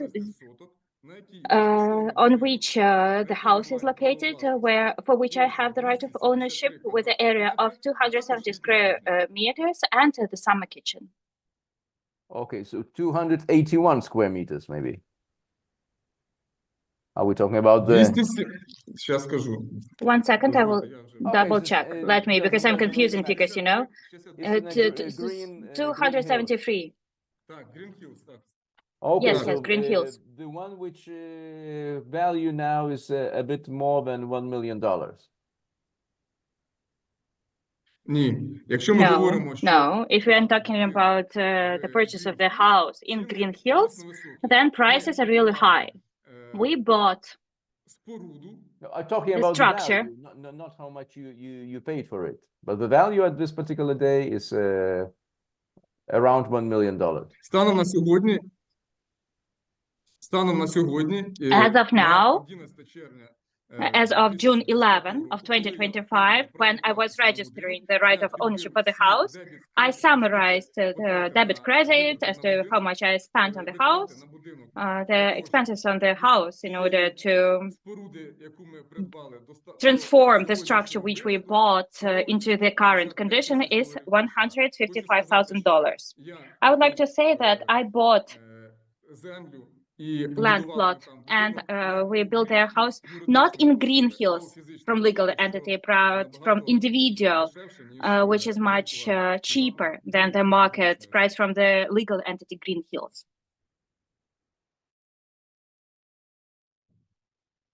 Okay. Mr. Yuri, do you have any questions about Green Hills? В мене є запитання. Скажіть, будь ласка, Yes, I have questions. Tell me, please, has this house been commissioned? Yes, on June 11 of 2025, as I promised to the Commission in my explanation, so that I would take the long annual leave and that I would resolve of these house-related issues. We commissioned the house. The house has 273.4 square meters. So it has been commissioned just like a few weeks ago. Yes, yes, yes. Because this is not reflected in the information that I have in front of me. Tell me, please, since which year has it been suitable for residents? We bought the land plot and the structure in it in 2019, and in about a year, we did this high-tech repairs, and it was suitable for residents. I would like to say that my wife and I, we were looking for a townhouse close to Kyiv, so we could have a chance to go outside of the city for the weekend together with the child. The friends of the friends recommended this land plot to us. We bought it. And even regardless of the fact that it was suitable for living, we lived in the apartment in Kyiv because we had a small child, and it was more convenient, given traffic jams and etc., to take the kids to the kindergarten close to the apartment. Okay, let's go back closer to our question. So in 2019, the house was ready. Yes. In 2019, during the weekends, we stayed there from evening of Friday till Sunday. From 2019 to 2025, did you have any significant modernization changes? Yes, I had some. Fully, we moved into the. We thought that we moved for the house for a few hours, but probably for long. On February 24 of 2022, at about 4 or 5 a.m., I came back from work, and our task was to evacuate families. We took a decision to go too close to Kyiv. We understood what war meant. And since then, we have lived there. While living there full-time and not just during the weekend. If you look at my declaration, you can see the difference. Between 2022 and 2023, almost $70,000 were spent on improvement of the conditions in this house and additional structures in this house. Because when we started living in the house full-time, we understood that lots had to be done. Please tell me, in 2019, your wife bought a land plot or a land plot with a house on it? The land plot with a structure. Because this structure, 4 walls and roof, were not reflected in any register. So that's why, to conclude the agreement for this unfinished construction object, it was impossible to do that because none of the registers included this unfinished construction object, because these were 4 walls and roof without any repair works, without any utilities connection, without anything. And I understand the logic of your question. Let me say in advance that before buying this house, as the employee of the NABU, I went to the internal control department, because back then the employees of the NABU have been in the limelight of attention of law enforcement bodies, civil society organizations, etc. We have to be compliant with integrity as no one else. So I came to them with the situation that there is the land plot on which there is a structure. How should I correctly address the situation to have integrity and to reflect all of that in declaration? And together with the internal control department, we reached such a conclusion that the declaration for 2019, in section 4, unfinished construction objects, I specified garden house with an area of 281 square meters. We had these area estimates back then. Fully or partially built from materials of the person submitted the declaration on his family members. In the same declaration, in section 14, transactions of the person submitting the declaration, I specified the type of transaction, construction, the object, real estate object, and the amount spent on summer kitchen, 91,000 hryvnias, and for the house, more than 1 million hryvnias. So I have the sale and purchase agreement for the land plot, and in my declaration, I specify these 4 walls with a roof, and all of that was declared by me in section 4 and in section 14 of the declaration for 2019. Okay, thank you. When did these 4 walls with a roof became suitable for living there? Remind me, please, again. In a year after that. So, in 2020, they were suitable for residents, right? Yes. Why didn't you commission the house for 5 years? What prevented you from that? Because in order to commission the house, there has to be a specific package of documents. This document should include the document on connection of the house to gas supply. We used power supply because we came there only for the weekend. from Friday to Sunday, and that was enough for me. I submitted documents to the Commission that in 2020 we addressed the gas distribution company so that we would be connected to gas supply. This process lasted until autumn of 2022. Probably the war encouraged them to respond to our request, and in autumn of 2022 we were connected to gas supply. After that, I did not commission the house because, as I said, I work in Chernivtsi. I come home only on Friday late in the evening every 2 or 3 weeks, and I go back to Chernivtsi on Sunday late in the evening. I want to spend time with my family at home. And the fact that the house was not commissioned is not violation of any Ukrainian legislation. The most important thing is that I declare all of that properly. I declare all the expenses, area, and everything else related to that. Okay, I have no more questions about this topic. Mr. Donatas? Yeah, we can move to another topic related to cars of your wife. Yeah, so your wife had a Porsche of 2018. Yeah, she bought it brand new.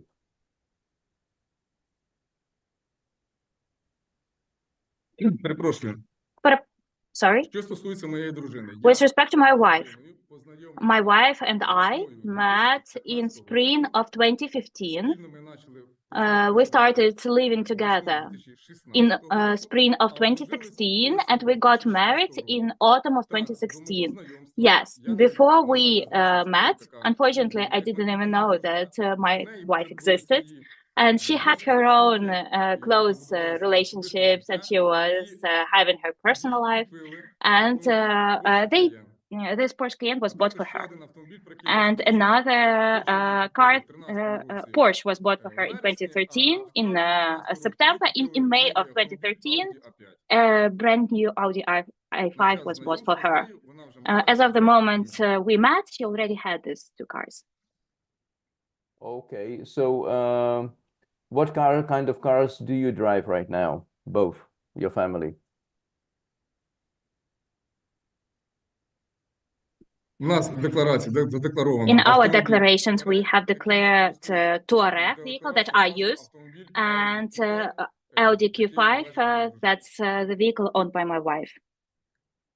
So how old were they on the date of purchase?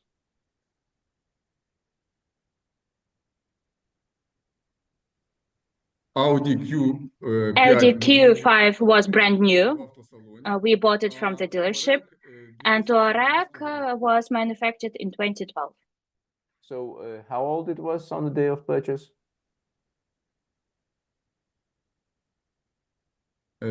Якщо 12, я його придбав. I bought it in, when did I buy it? In 2019, I think. I was not asked this question. I think I bought it in 2019, before the full-scale invasion, maybe in 2020. 7-8 years, something like that. Okay, so where did you get a fund from brand new Audi Q5?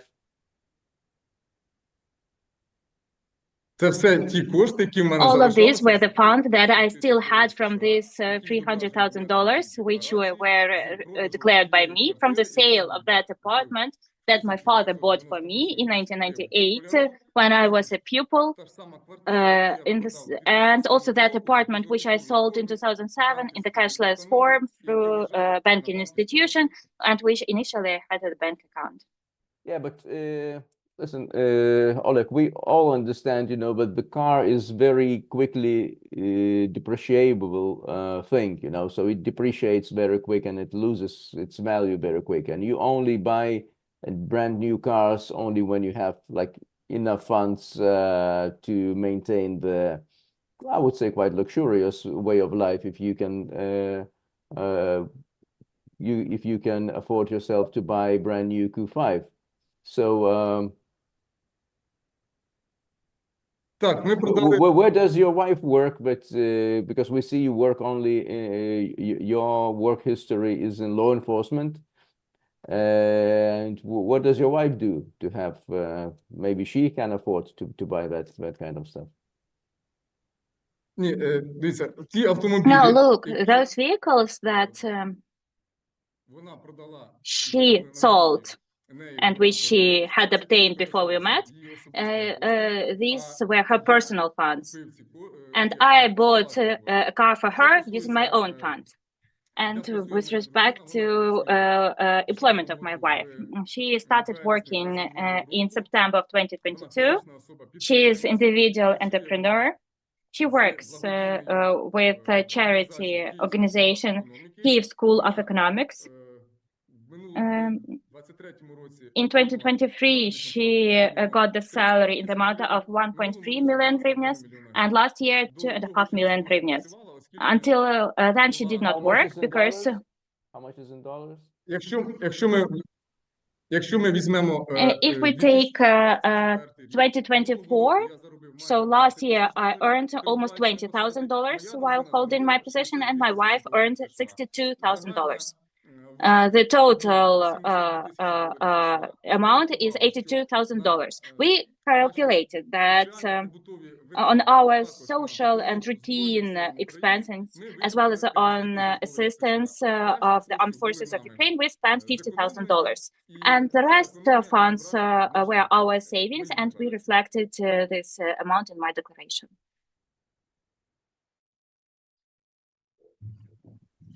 Yuri, do you have any questions? Ні, в мене з цього приводу немає питань. No, I have no questions about this. Dear colleagues, I think that we should move on to the second block of the interview because we have 15 minutes left until the end of the interview with Mr. Oleg. Yes, we should, but I think we have a little bit more because we started later. Yeah, well, we started later, so we have 30 minutes. And we need to be... Добре. Yeah.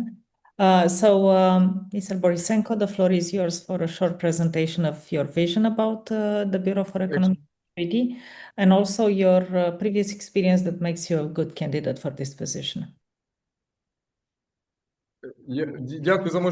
Thank you for this opportunity. If you allow, I would like to say 2 more words about the integrity, and I would like to say 2 more words if you allow me, please. Yes, please. With respect to, just to finish this story with integrity, I would like to say that reputation for me is not the empty word. On a daily basis, I look after my reputation, and in the mass media, I read such information that there is a threat of delay or disruption of the competition through submission to the of claims to the court. I would like to assure the Commission that I am categorically against such developments. I would like to ask Commission so that you would choose the best candidate today or tomorrow, in connection with which I've withdrawn my court claim, because in the mass media, my surname was mentioned. I would like to say that I was forced to go to court with claim because the working group stopped responding to my request. That's the first issue. And the second issue is that I would like to say that I'm the professional lawyer. For almost 20 years, I have experience in this sphere. And when I saw scores for the practical assignment, I was surprised. In connection with this, I addressed a range of universities all over Ukraine with a request to provide the academic opinion to assess my practical assignment, and I've also provided the assignment and the regulatory framework that I used during the performance of practical assignment. I would like to say that I've already started receiving academic opinions where different people from different parts of the country assessed me, academics from 59 to 60, 95, 69 scores. That's all I wanted to say about integrity, and now I'm ready to move on to the next part of our interview. But I just want to clarify, and we did this with other candidates as well, that there is no prerequisite of you dropping any claim that you have before the courts for us to assess fairly and transparently your applications in any way. This is by no means an attempt to silence you or to stop your proceedings before courts. Yeah, of course, you can make any decision you feel is a good one, but it's not a prerequisite for any kind of judgment in this process. And we don't take things personally. We understand that, you know, such claims may be raised when you think you're right in your complaint. So without further ado, let's move to the presentation of your vision of BEST and the qualities that make you a suitable candidate. Дякую, пані Лаура. Thank you, Madam Laura. Dear Commission, I have 19 years of professional experience, including 9 years of managerial experience. I have understanding of how the institution with law enforcement, analytical, and other functions should look like. I've used my personal experience to build from scratch the territorial department of the BES in Chernivtsi region. Now we have the competition for the position of the director, and it is happening due to the fact that there are many comments regarding the work of the Bureau. I would like to say that while being the head of the department for almost 3 years, I have no complaints against me personally or against my staff that I have the honor to be the head of. And I have a desire to scale up this positive effect of my work within the framework of entire Ukraine. So I have a clear vision of how it is necessary to reform the Bureau of Economic Security. It is divided into short-term, mid-term, and long-term plans. Very briefly, short-term up to 3 months, that is to launch a preparatory process for re-attestation, to create attestation commission, to involve the Public Control Council into these processes, to outline clear attestation procedures, to bring the structure of the BES in compliance with Article 25 Prim of the law on the Bureau, a systematic reporting to the public and business community based on principles of transparency and openness. This way, during the first 3 months of work, I will be the starting platform for the recovery of trust in the institution of the BES. Next. First 6 months, competitive selection should be conducted to the BES, and it is necessary to conduct re-attestation. It is necessary to create HR commissions. It is necessary to conduct competitions for heads and their deputies in territorial departments of the BES, where we do not have such territorial departments now, of course, given financial capacities and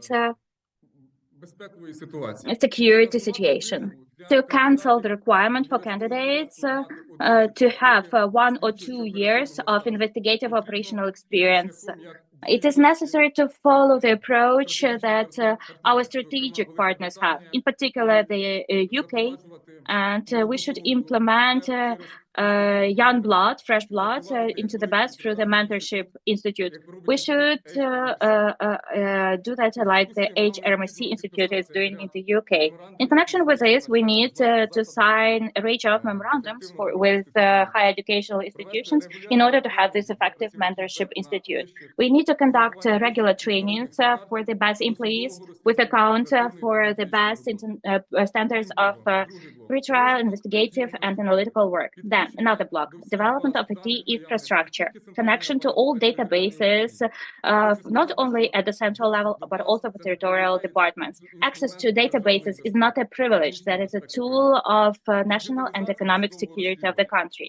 Digitalization of the pre-trial investigation, just like in Baltic countries, we need to create e-case system. We have such a wonderful example of how the SAPO, NAPO, and HACC work. We need to create forensic laboratory in the BES. Then, another block, amendments to the legislation. We need to enhance social protection of employees. We need to decide on salaries. We need to bring special ranks in the BES into compliance. That's motivation and recognition of positive work of the employee. We need to allow the head of the territorial department to the banks on disclosure of public secrecy. We need to amend the law on the BES. How the work of analysts is assessed, that is through creation of analytical products. Unfortunately, in Article 84 of the Criminal Procedure Code, analytical product is not recognized properly. It has to be amended. Preventive work, of course, the BES should have this preventive work. We should also introduce recommendations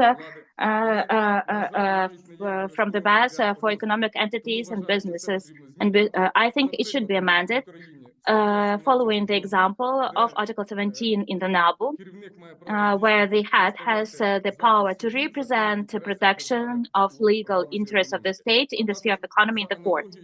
And similarly, as to how it is working in the countries of Baltics, in particular in Latvia, in STT service. Then prevention and systemic influence should be at a high level to provide the best with the technical capacity to enter wanted persons into the database. This way, in the first 6 months, I will conduct in-depth renewal of the HR. I will launch the modern training system for the human resources. I will enhance institutional and technical capacity of the Bureau, and I will initiate necessary amendments to the legislation for effective work of BES. And then, in 1 year of work, it is necessary to enhance material and technical support, technical means, repairs, premises, etc. It is necessary to create the Forensic Institute at the Bureau. It is necessary to enhance cooperation with the international community, business associations. All of these changes will protect investors and funds that will be received from donors for the recovery of Ukraine. This is the key mission of the BES during the post-war economy of the country. The positive effect of such work will be evident in the near future. In particular, the termination of pressure on business, de-shadowing of the economy, additional revenues to the budget, facilitation of investment attractiveness. That will promote the return of people from abroad because we will create conditions for the white business. This year, in the first year of my work, that will be a drastically new institution with a new philosophy and zero tolerance towards corruption. Thank you for your attention. Thank you very much, Donatas. Okay, thank you so much. So basically lots of things you need to do, as you've just mentioned in your presentation. So tell me very briefly, what the process management tools have you used to enhance process efficiency?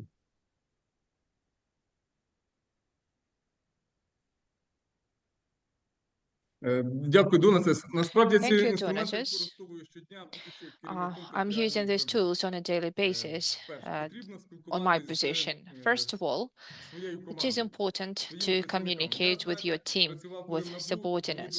When I worked in NABU, I had a very good example showed by my supervisor. When the director or the supervisor can be approached by anyone, not only somebody from managerial level, but any detective. No, I'm talking, stop, I need to stop you here. I'm talking about the processes, you know, what is a process, yeah? So it's like a repeated thing, you know, so in order to make it more effective, what kind of administrative tools you use to make them more effective, efficient? So.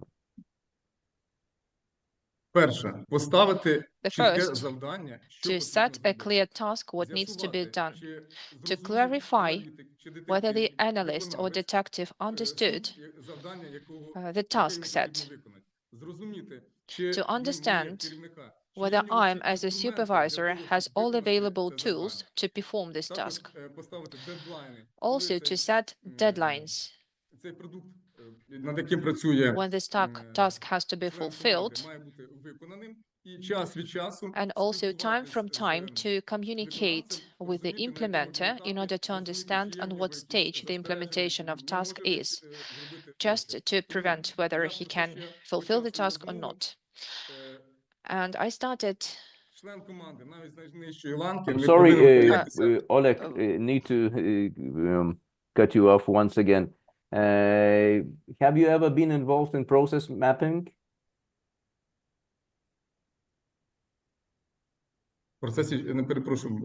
Process mapping. Map processes. Масштабування, очевидно, українською. Що стосується цих процесів, то Speaking about these processes, я можу сказати, що я такий процес зробив в себе на I have implemented such process when I created the working environment where I worked. First of all, I registered the territorial office and it ensured the effective work of the institution, which is respected by business community, state authorities, and community in our region. That's why I'm aware of such processes. I'm using these mapping processes while working on a daily basis. Okay, thank you. Дозвольте, пане Олеже, чи I маєте have a ви question. якийсь такий позитивний, а можливо негативний, про Do you цим теж have треба поділитися, any досвід positive or maybe впровадження negative інноваційних experience проєктів in у вашій introducing роботі? innovative projects in your work? Хочу сказати, що я, знаєте, коли працював в інших органах, я When мав I можливість worked in other borders, I had a chance to know how other law enforcement borders work, I mean in other countries, because we have different guests and visits from different countries, and I was very interested to introduce digitalization. Well, yes, we understand that you were interested, but in your previous experience, do you have such experience of implementing something new? I'm a head of the unit, and all modern innovations that are available in Ukraine, I'm implementing and using in my regional office. I'm using it on a daily basis. Okay, let's just imagine. It is 2025 today. Let's imagine that we will be appointed as a director of BES. Let's move to 2030. Let's imagine that. Please compare BES as of today and the one that will be after you will be in this position as a director. What changes we will see? The institution will change. It will be an independent structure. It will be an entity not dependable on different industrial groups, business influence. It will have strong team. Within 5 years, I will create systems and processes that, irrespective who will be the fourth or fifth director of BES, irrespective of the name of the director, the body will work as clock. My task is to build this institution of this kind, to make it stable, to make it resistible to any vulnerabilities and challenges. Yes, just apply your previous experience. Well, I came to Chernivtsi, I've created the territorial office, and I have received only positive results. And I can escalate this success in Ukraine, within Ukraine. What I want to say, it will be a strong institution with strong principles and strong team. Today we have a competition and I respect all my colleagues. But the team is in stress because we have the fourth acting director, but I respect everybody. My aim is to build institution with principles that, irrespective of a director, the structure will stay stable and effective. And we have such examples in Ukraine. When the first director built NABU, and after he resigned, in a year, detective became aware that the criminal proceedings are leaked, and detectives, and there were cases when the detectives were fired for that. This is the institution, this is about institution, and this is the task for a director to create a reliable and effective institution. And I'm the correct candidate, I'm the right candidate to do it. I know how to do it.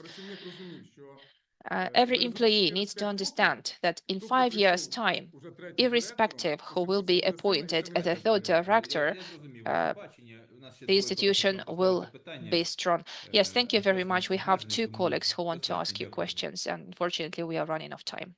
Thank you. I have a question. When answering the previous question, you said that you will ensure that there will be no political pressure on the institution. Could you please tell me, during all your work experience, did you have any cases or events when some political pressure was put on you? And how do you plan to ensure the independence of BES from such influence? Thank you for your question. What is influence and pressure? The pressure can be political, financial, and other pressure. I'm 42 years old. This is my second time when I take part in such huge competition. The first one was competition for deputy head of SAPO. My biography was carefully studied both by the law enforcement agencies and public society. I don't have any skeletons in my wardrobe. I don't have any leverages that can be used to put pressure on me. Secondly, I'm very distant from any political parties or political powers. I'm an independent professional candidate for the position of Director of BES. You asked me, did I have any cases of pressure? Yes, I can answer this question. I experienced this pressure in NABU, in prosecution office. Speaking about prosecution office, I think it was my first case like that. That's why I remember it clearly. I was investigating a criminal case. I arrested a person who has received $70,000 of bribe at that time. And the case was constantly controlled by the General Prosecution Office because the person who was in detention and was arrested by me was high communication with had a communication with high officials of the state. That's why, understanding the position of my supervisor, they decided to resist the pressure. And it was easier for me to work because, first of all, I had reliable supervisors, managers who can resist to this pressure. And this example, I would like to take to BES. The director needs to take any risk, to take any attack, and to give an opportunity to the analysts to use their skills, knowledge, to show results and to break gray schemes. That's why to resist pressure is the responsibility of director. This is my opinion. Thank you. Thank you very much for your answer. It's enough. Can I ask you, why did you leave NABU in 2022? At that moment, my working experience was 15 years. I had experience, I had skills and desire to grow professionally. I wanted to head the central administration. After my documents were considered, I was called by the director, and he said, well, you can actually start and launch the work of the territorial office. Well, everybody wants to head the territorial office, but nobody wants to start from scratch and to introduce and launch it. It's a very hard administrative work, I should say. A lot of work to do, but I took this challenge and I was very interested in doing this. I was excited. I had desire to do it, and I just had an order for my appointment. I had nobody to support me, no advisors, no assistants, nobody, but I managed to do it. Within 3 years, I had never received even a single complaint for myself, for my team, and I'm sure that I will be able to escalate this experience to the national level. I have visited many Baltic countries. I have witnessed how institutions work there. I also was shocked when I visited DNA, when I saw how this institution was built. I want to take this international experience and implement it in my country. I know how it works, how effective it can be. So I received enough of experience, and now I'm ready to implement this experience here. After you left NABU, why did you choose BES?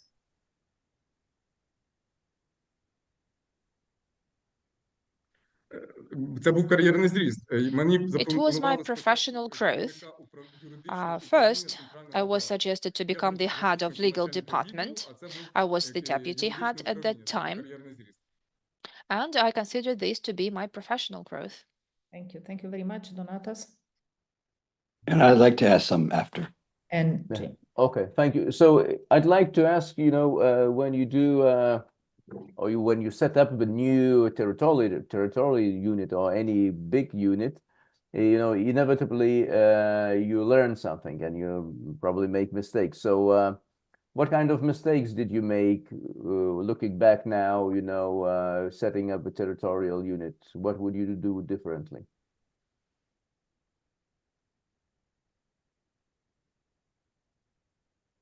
Дякую, Донатас. Thank you for your question, Donatas. Well, the question seems very simple, but it is very complicated. The most valuable thing in a team is a person, is an employee.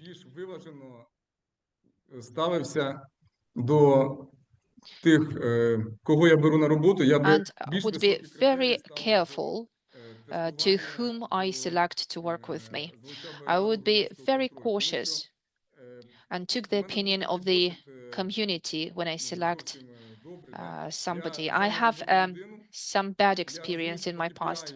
I recruited a person and I understood that he didn't have enough KPI. So I tried to train this person, to send her for training, to organize lectures, but the person was just not capable. And that's why, by the request of this person, I gave him a chance to remain to work in the institution, but the decision was wrong. I think it was a failure from my side. We should never forget that a leader, a director, is also a function. And we should not divide between communication as a person and as an official, as a director. That's why when I was developing this territorial office, I looked at my employees more like a director, like a leader, but not as a human being, and that was my mistake. Jim? But what does it exactly mean, but looking not as a human being?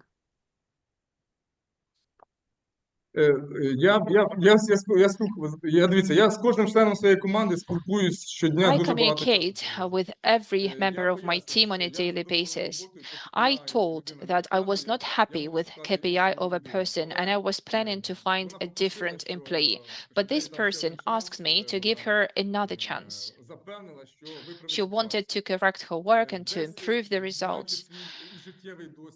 But having my life experience and work experience, at that time I understood that it would never happen. But I gave the chance. Now, today, I understand that the decision was wrong. And at that point, I had to be a director. I had to fire that person, not to waste time, and to hire another one. Yeah, but it works oppositely from what you said. So you said you would like to be more human, or you believe that one of the mistakes was that you were more human, you was less human and more as a manager. But giving a second chance is like very humane thing.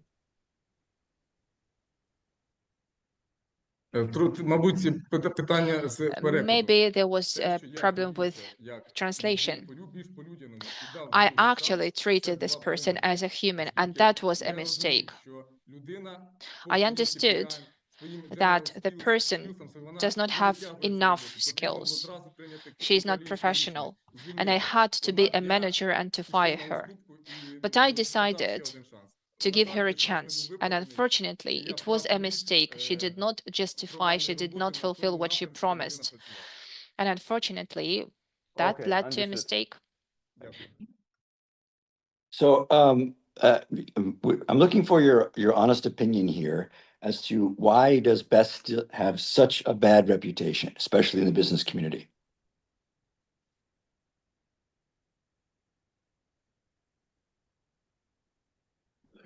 Ви ж розумієте, я діючий працівник БЕБ.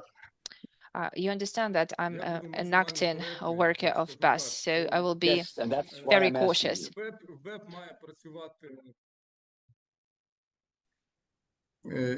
В БЕБ мають працювати люди, які принаймні спілкувалися, who at least have communicated or have seen experience of the modern law enforcement bodies of Europe can work in BES. Я би сказав так, що Let it put it this way.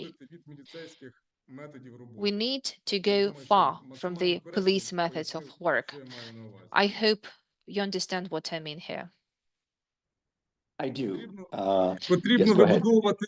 Так, ми повертаємося до того, що я говорив. Again, we're coming back to the fact that we need to develop an institution and to make it effective and functioning despite who manages this institution. And again, I repeat that irrespective who will be appointed as the third, fourth, or fifth director, BES will be a strong, effective institution with continuous working. There will be wide business, and this wide business will understand that BES is a partner, and this partner is aiming in order to fill in the budget. Today, we need to start thinking to return people from abroad. It's a huge problem, but in order to make it, we need to create business conditions. People need to come and start medium, small businesses. That's why development of such institution as BES is a very challenging and important step for our country. That's why I think we need to hire a director who will be capable to do it and who is willing to do it. And the three biggest internal problems of BES? Дивіться, про проблем я можу вам багато розказати. I can talk hours about problems in BES. First of all, financing. We are lack of financing. We don't have enough funds in order to hire the full staff. I don't have money to pay salary to people. I have motivated people. I have motivated them, but I don't have tools. For example, we are not switched to the databases, some of them. I can see only the tax databases in my region, but if we're talking about organized crime, I can't see the databases of other regions. I also don't have access to the Inspector 2006 database. I do not understand the volumes of import and export. This is a problem. Then lack of digitalization as well. Not only the central administration has this access. If, for example, we take the most motivated and professional person with high integrity, and this person will be lacking these instruments, this desire to work will fade. So financial opportunities, salary, these are problematic questions. Also logistics, transportation, another problem. I don't know whether it is worth saying or not to international community, but still. In my department, we are still using the vehicles which were inherited by us from police. So you can imagine that the financing is very low. We don't have enough of effective instruments to ensure our effective work. That's why, again, I repeat, digitalization. Again, we're coming back to the fact that we need this digitalization in order to decrease the influence of a human factor. And of course, it will affect the anti-corruption infrastructure inside Bureau. If we minimize the human factor, the work will be effective, especially in terms of anti-corruption work. And my final question, very often when someone from inside is promoted to be the boss, that is resented by the former co-workers. How was he selected, etc. It's not always welcomed. In fact, very often it's resented. How do you anticipate, if you were selected, the reception internally to your elevation to this job? Negative, positive, mixed?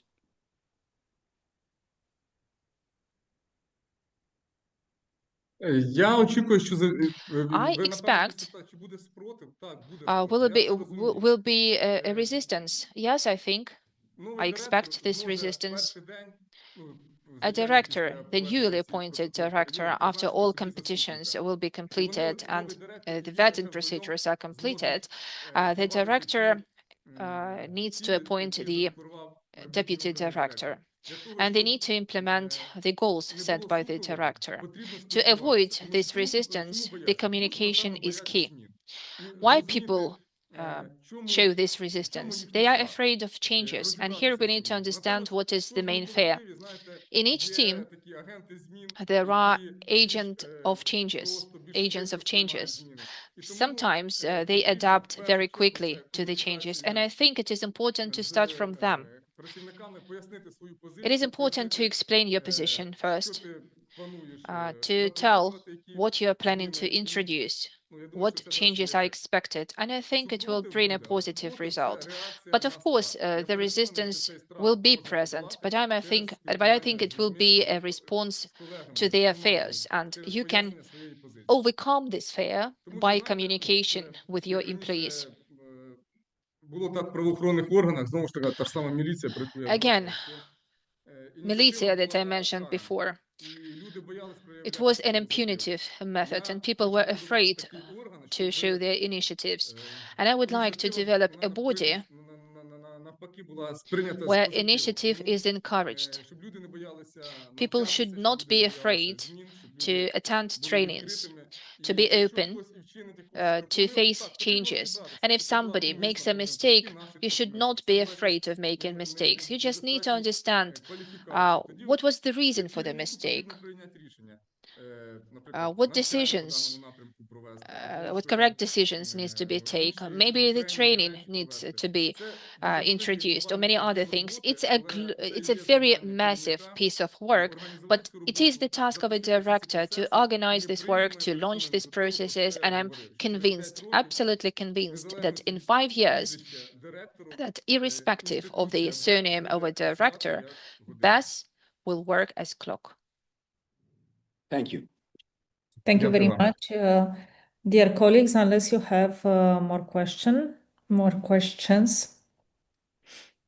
I would like to invite Mr. Borisenko for his final remarks of not more than 1-2 minutes, after which we will all disconnect and we come back live at 2:30 Ukraine time.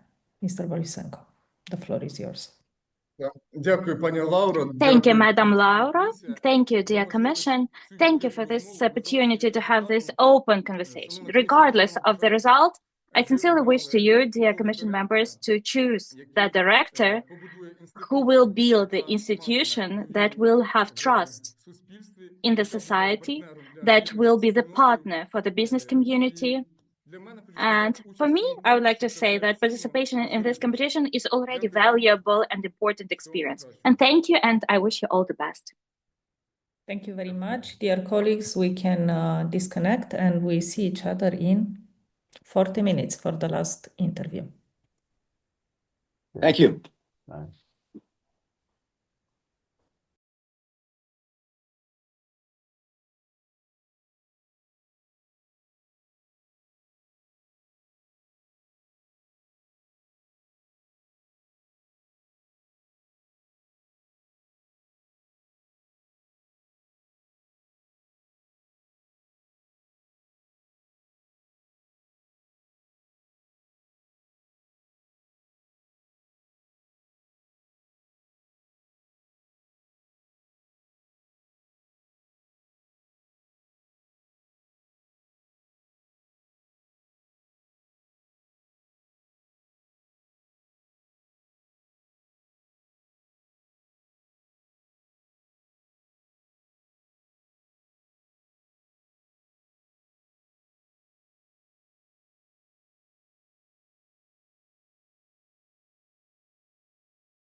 Бачите? Чи? Can you find that? Okay, so Yes. let's check if it works. So can you hear the interpretation?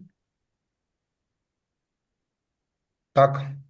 Yes. Чудово. Пане Yes. Руслане, ми готові Great, Mr. слухати Ruslan. зв'язок. From the technical Нагадуємо, perspective, що we are відбувається ready. синхронний переклад. We will remind you Це that не we втрачайте have також simultaneous перекладачів, interpretation, so тримали please все speak a якісно bit slower so that interpreters would have time to interpret everything. Okay. Okay, so let's check if it works. Давайте перевіримо, чи працює. Ви зараз чуєте переклад? Да, я чую переклад. Так. That was a recording from somewhere. Напевно, ввімкнена YouTube Probably you трансляція. have YouTube broadcast on, Mr. Ruslan, so we also hear you now. Да. Окей. Okay, so let's check if it works. Давайте перевіримо, чи працює. Ви зараз чуєте? Пане Руслане, вимкніть, будь Mr. ласка, Ruslan, can you please switch off the YouTube трансляцію? broadcast? Вона зараз цей звук дублює. Because that's the sound we can hear now in the background. Зараз повторюється. Да, я перепрошую. Yes, I'm sorry. Все, вимкнув. That's it. It's off. I'm ready. I'm sorry, is it animated video we see of a candidate? Did you put any filter? Не знаю, напевно. I don't know. I see myself okay as I am.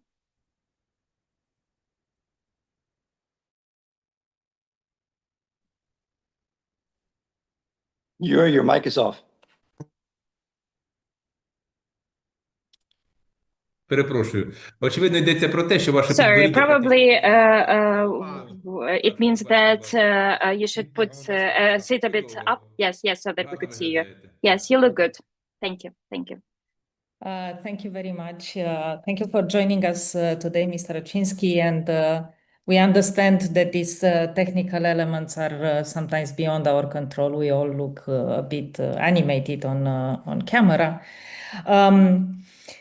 This is the last stage of our competition for nominating candidates for the future head of Bureau for Economic Security. We want to congratulate you for reaching this final stage and thank you for being with us today. The interview will take between 1 hour and 1 hour and a half. We will dedicate the first part to the integrity module, and the second part we will discuss your vision about reforming the Bureau for Economic Security and the qualities that you believe you have that make you the best candidate for this position. We'll start with the 2-minute presentation on your side, after which we'll delve into integrity matters. Once we finish the integrity module, we will give you again the floor for 5 minutes to present your vision about the Bureau for Economic Security. And then we will go into a session of questions and answers. If at any point you feel that some things should not be discussed in public session, please raise this issue with us, and we will decide by vote whether we go into a private session to discuss these matters or we stay in the public session. The floor is yours. Дякую. Регламент Thank you. зрозумілий. I understand the rules of the interview conduct. Dear members of the Commission, thank you for this opportunity to present myself. I respect your time, and I will briefly provide information about myself as to why I can be useful for the state during this period of time. So, I'm Ruslan Raczynski, born on February 2nd of 1981. I was born in the city of Zaporizhia. I have full complete higher legal education. I'm the master of public governance and the candidate of legal sciences. I have worked for the state for over 20 years. Over these 20 years, my career has developed from the level of inspector to the regional head. I worked in the district, I worked in the region, I worked in the central office.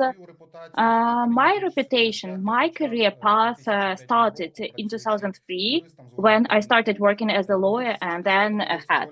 In 2010, Destiny called me to be a member of the working group on drafting of the tax code of Ukraine at the Ministry of Finance of Ukraine. I was the active participant and I was drafting the tax code and the taxation legislation and the budget legislation.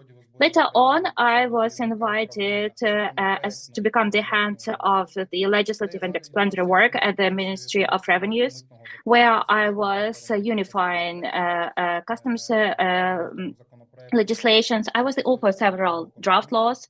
I was the author of the law on the tax compromise. Recently, I was the head of main division in Zaporizhia region in 2022-2023, not far from the front line. My work consisted in ensuring security of employees, their motivation and teamwork to perform functions of the state. I will gladly move on now to your questions. Thank you. That's the end of my self-presentation. Thank you. Because you started with this brief overview of your CV, can you tell us where you work now? Right now, I work as the head of the unit of the main division of the taxation service in Kyiv region.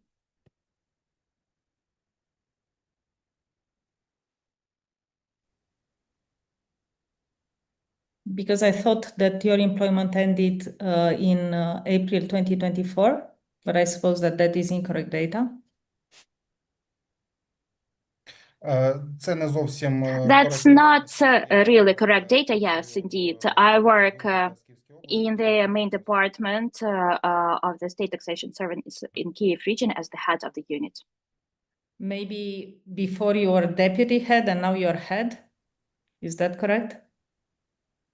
Before that, I was invited from the state taxation service from Zaporizhia to the position of the deputy head of the main department in Kyiv region. Then I resigned from civil service. I had some reasons to do that. Then I was invited to go back to civil service. Now I've passed the special check and I work as the head of the unit and not a deputy head of the department. So when did you resign and when did you join again the public service? I resigned on April the 1st of 2024, and I was invited to work in January of this year.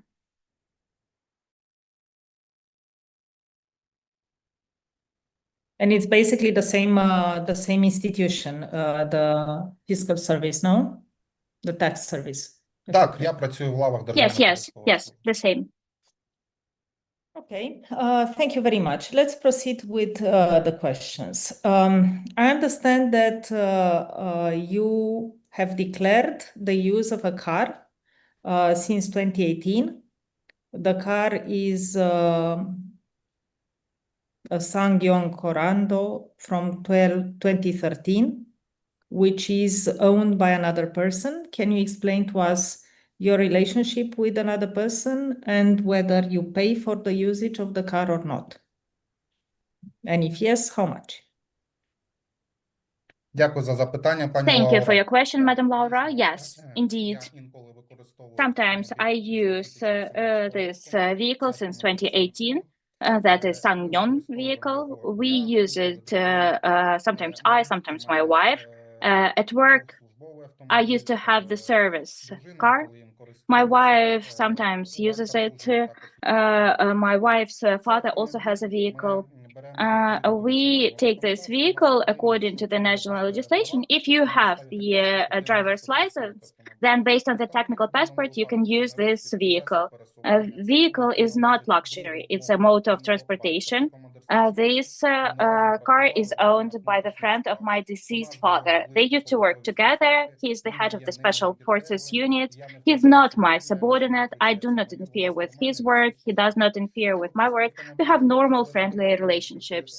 I have used this car for a long time, but according to our oral arrangement, this car had to be prepared a bit, some technical opportunities like but our agreement is that I maintain it in a proper technical condition and conduct current repair works because the vehicle was manufactured in 2013. So that's our arrangement with him. So you're not paying for this vehicle at all? У нас нема так. No, we Так, do, у нас yes, немає yes, yes. We do not have the civil legal agreement of rent or something like that. I just use the car free of charge based on some ordinary relationships during free from work hours, given some expenses on its maintenance from my side. Okay. Can we move to the next section, dear colleagues, or do you have questions about the car? I don't see questions. Let's move to the incomes and savings because we've been doing some calculations and we have trouble understanding how you managed to put aside money. So maybe you can briefly explain to us, you know, how much money is being earned, how much money you're using. I see you have quite a big family, right? I think you have, yeah, 2 kids, 3 kids that are living with you, correct? So for example, for the year 2016, we have trouble understanding how your mother could put aside the amount of 134,000 hryvnias, because if we add all the information we have on your mother, we don't get as much let aside to be put on the side as savings. So maybe we can open this discussion by asking you approximately how much money are you using per month in your family, in whatever currency, hryvnias or dollars or euros, and then how much money are you making as a family? Дякую за запитання, пані Лаура. Thank you. Your question, Madam Laura. We are just an ordinary family with respect to the income of my mom. Yes, I declared her as my family member in 2015 and 2016. The only increase in dynamics was the receipt of funds for the sale of real estate. She inherited my grandmom's house and land plot in the village of Bilenke. There was the notarized agreement on the sale of this property, and the amount was small. That was either $5,000 or $7,000. That was the key amount that maybe draw your attention. No other amounts were declared by me, and those assets that could be subject to the attention of anyone are also not owned by my mom. Now, with respect to Just a second. How much did you say your mother made out of the sale? So she sold property and she made how much money? Approximately, if I remember correctly, about $5,000 or $7,000. Okay. $5,000, let's put. Okay. And that was in what year? 2015? These processes took place in 2015, 2016, probably 2016. Okay. Yes, it was in 2016. Okay. I can explain about my income that I had according to the declaration. The campaign of declaring started in 2016. The first declaration was submitted for 2015. I have worked since 2003. I will be honest with you. In 2003, I did not have wealth. I worked for the service. Unfortunately, back then we had salaries, but let's put it that way. It was impossible to accumulate any savings as such. There were instances when I even borrowed funds for business trips because there was this practice that when you are going on a business trip, at first you perform the task of the state and then you get the compensation of those expenses. So if we're talking about the period of 2016, I can explain that until 2016, I accumulated about 240,000 hryvnias as savings. That was my declaration for 2015. And in the respective line of the declaration, I declared this amount. That was the first declaration year, and that was the starting point Approximately, it was up to $10,000 in the dollar equivalent. Then, in 2016, our family earned the respective funds, and this amount increased from 240,000 to 290,000. With respect to my income, I've analyzed this information. Can you repeat the last one? So it increased from 240 to 280, you said. З 240 290. до 95 тисяч, якщо я не помиляюсь. 295,000, even if I'm not mistaken. That's from 2010 to 2014. My income amounted to $53,000. My wife's income during that period of time, according to official information, were $45,000. Income of my wife's father were $180,000. My wife's mother's income was $13,000. So the total income of the family was about $290,000. With respect to further expenses, then key expenses in 2016 were investments into construction of an apartment. We found, together with my future wife, back then we were not married yet, we found information that was really interesting for us about the construction and accordingly sale of apartments. We invested these funds. That was declared. When did you invest them?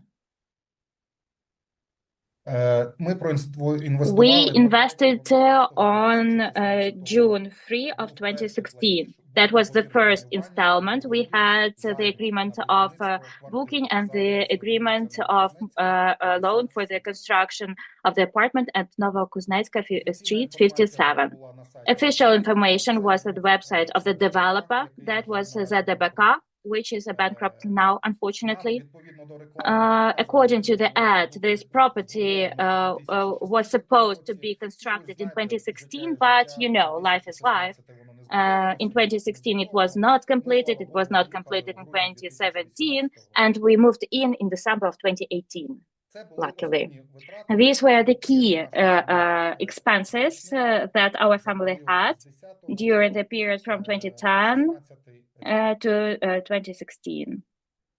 Okay, so do I understand correctly that in 2018, you declared only half of the cost of the apartment? And if that is correct, why? Так, пані Лаура, дякую за запитання. Ви все Yes, правильно thank you for the розумієте. question. It's correct. Я задекларував частину I really declared майна. half of the property. I declared it on the basis of initial documents because the reservation agreement and investment agreement was for 95,000.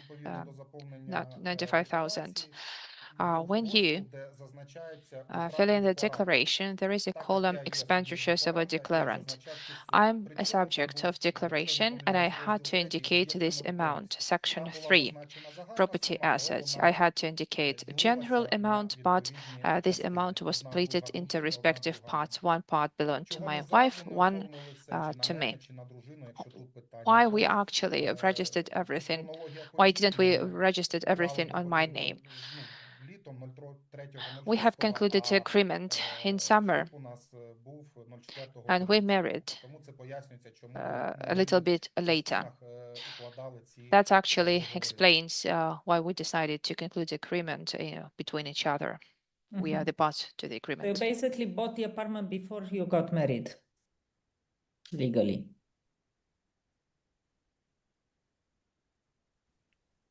Да, ми Yes. придбали, оплатили квартиру в 2016 We have paid for apartment in 2016, and we registered it in 2018 and commissioned it in 2018 and moved into it in December 2018. That's the chronology. Okay. But coming back to the expenditures per month, because according to our calculations, you would have to basically, and to your information, you say that you spend about 20,000 hryvnias per month for your entire family, is that a reasonable amount for a family so big? В цілому витрати у нас полягали орієнтовно The 300 expenditures доларів, потім ці витрати росли. were $300 first, then they increased up to $1,000. На той час цієї суми At that вистачало. moment, it was enough to support family. And of course, I did some analytics for myself, and I can say that prices that we had in 2016 and prices that we have now, they differ a lot. Okay, but we also did our own calculation, and we arrived at at an amount which is more towards 13,000 hryvnias per month, which would have to include also your other duties to third parties, and I will not go into details here. Do you think that's reasonable? We're basically concerned with the amount of savings compared to your income, monthly income. I know you have given us a forensic report. I hope you didn't commission it for us. Maybe it was for some other purpose.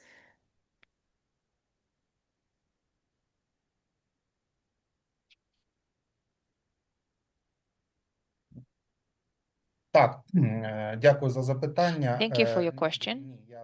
No, the document I've provided, I've prepared not specifically for commission. I just had some calls in the past and some requests, and I needed to respond on those. Speaking about my expenditures, yes, our expenditures were not high.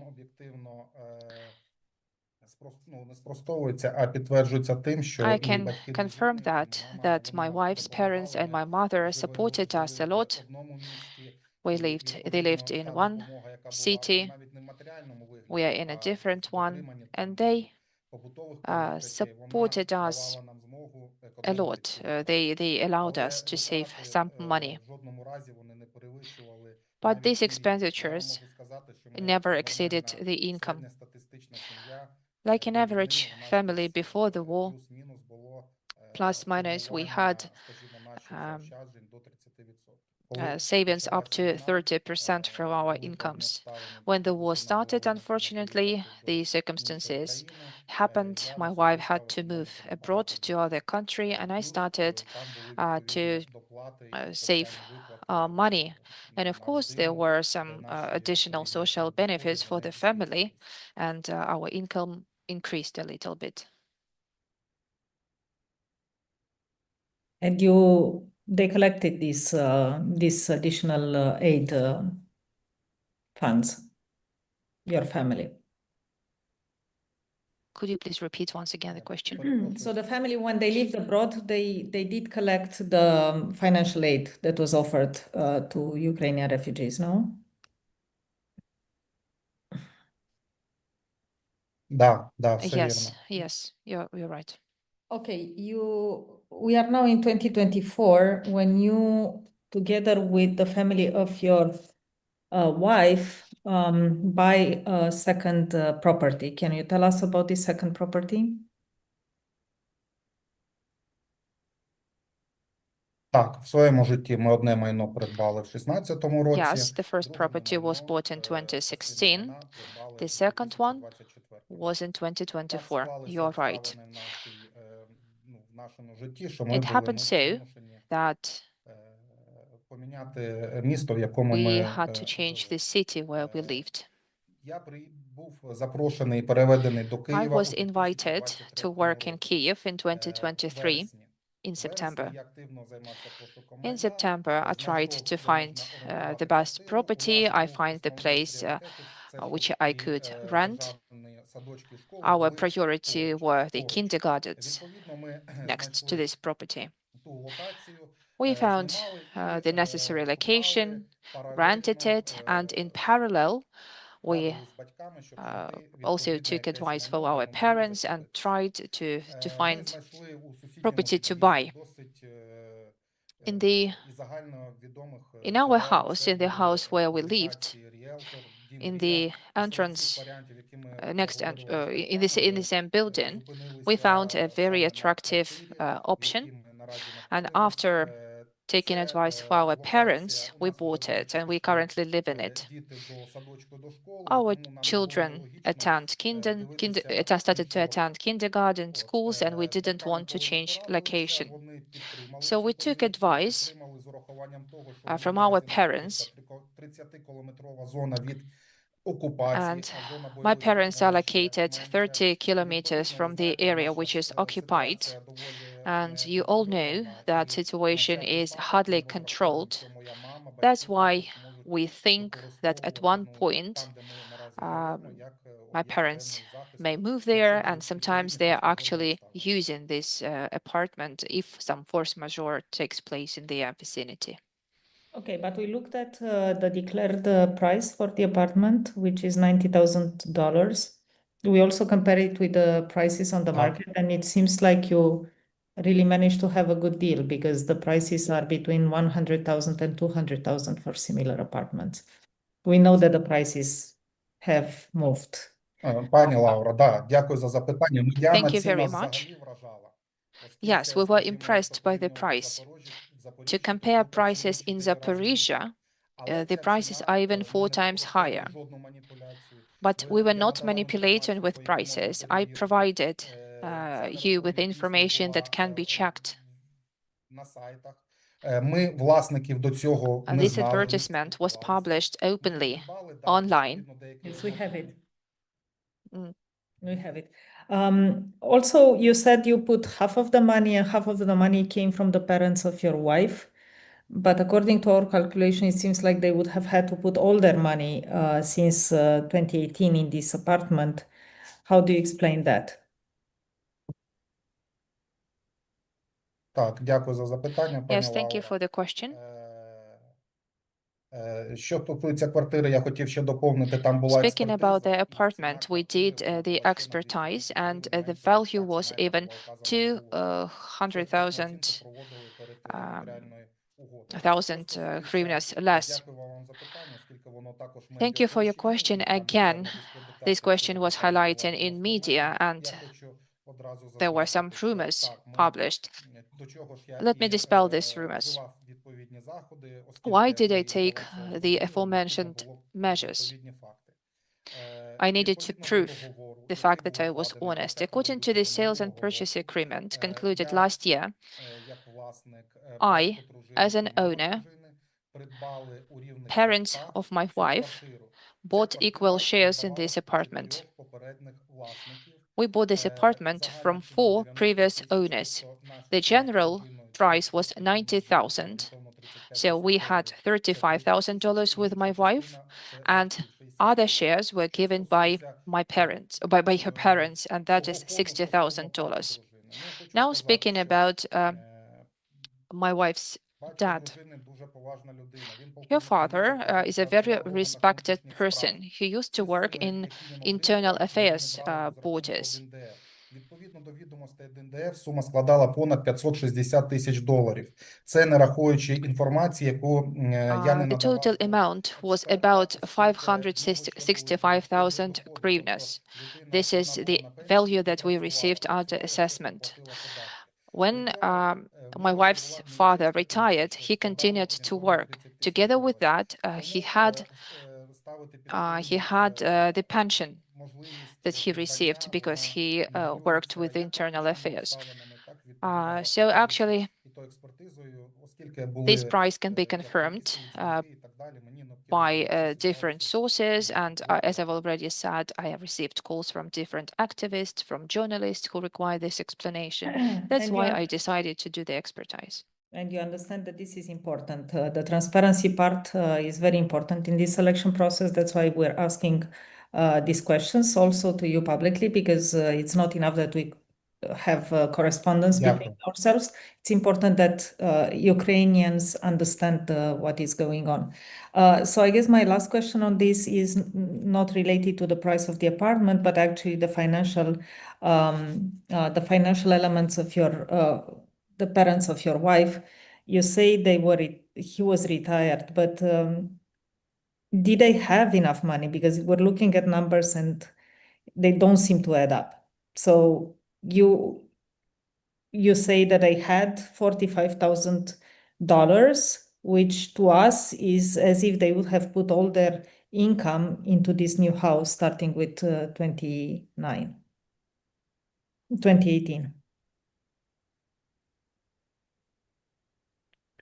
Дякую за запитання, пані Лаура. У них був дохід за цей період 92 Their тисячі доларів. income for this period was $92,000. Те, що встановив експерт, 560 And what the тисяч expert has доларів. established was $60,000, excluding pension, which is $100,000. 700 тисяч доларів. Пенсія в 1ДФ не відображається So відповідно the pension is not reflected according to the requirements of the tax code, but I provided the Secretariat with information which I requested from my father, and he provided all the data and information on the pension during this period. The amounts were approximately 10 times higher than they could accumulate, and that was enough in order to buy this apartment. Dear colleagues, yes, Oleg. Так, декілька запитань. Пане Руслане, проясніть, будь I have ласка, several щоб ми для себе questions. зрозуміли. Mr. Ruslan, could you please clarify something? От ці 92 тисячі, Parents' це income, починаючи з якого року? 92,000, starting from which year? Зафіксували. Дякую за запитання, пані Thank you for the Олег. question, Oleg. $92,000, this is the income for the period starting from 2018 till the moment the apartment was purchased. Before that, their income was $562,000. That amount includes this $92,000, but excludes pension my father received. And I'm talking about both parents. The father's pension starting from 28 till the moment of the purchase was $30,000 approximately, but not less definitely. Добре, я зрозумів з цього питання. Okay, I understood. Thank you. Від вас прозвучала інформація, що вам You gave вдавалося information to us акумулювати that you managed to accumulate about 30% of your aggregate income. З наявних у нас матеріалів From the і, materials з тих available to даних, the які ви Commission наводите and the в служебній data декларації, that you indicated ця in your сума складає declaration, понад 50% we see вашого доходу. that this Знову ж percentage таки, я is хочу повернутися 50% до from your питання. income. And again, I want Все to ж come таки, back to the question 20 asked тисяч earlier. гривень. Ми 20,000 розуміємо, що hryvnias. так, життя у нас We з кожним роком understand дорожає, that ціни our зростають, life особливо в останній період. becomes more Але, тим не менш, expensive. це The не такий, prices inflate. далекий період, But далекий час, again, 2019 it was року, not so long ago. It was 2023 року. 2019, 2023. Here I'm interested in 2023. The question is how your wonderful big family managed to survive for 20,000 hryvnias. Thank you, Oleg. We are not talking about 20,000 hryvnias. As an example, let me give my expenditures and my family.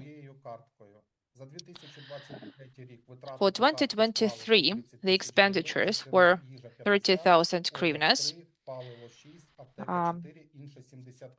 or for pharmacy, transport 2,000, and so on. Unfortunately, the speaker is saying very quickly.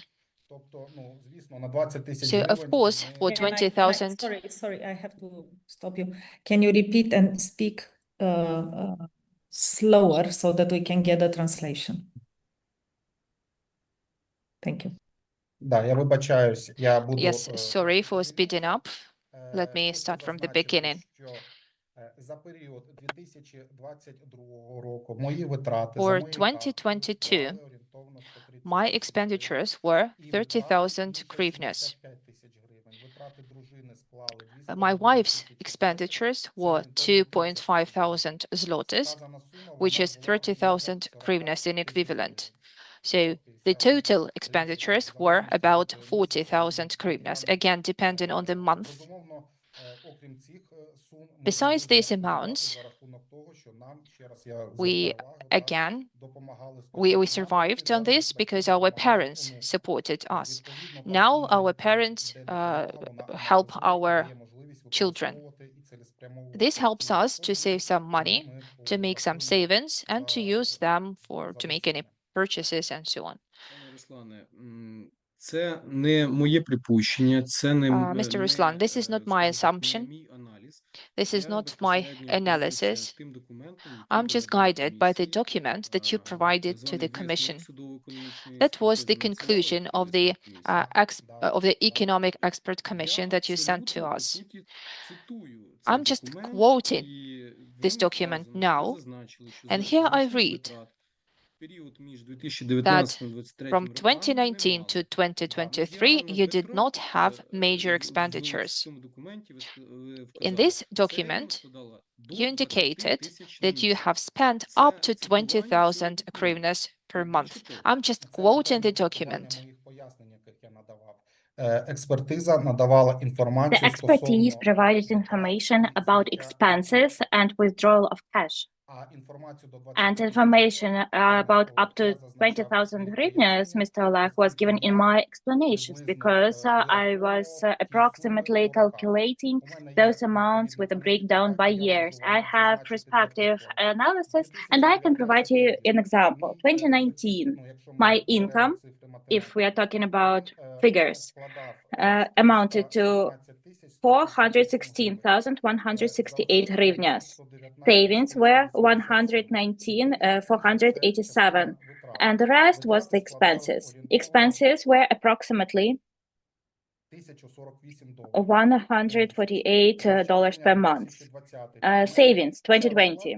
I have this breakdown that I have provided, and I provided the average amount of up to 20,000 hryvnias that I was spending on my own. Of course, in addition to that, we had assistance from parents, as that's what I'm telling you today, and these expenses were enough for us to live on.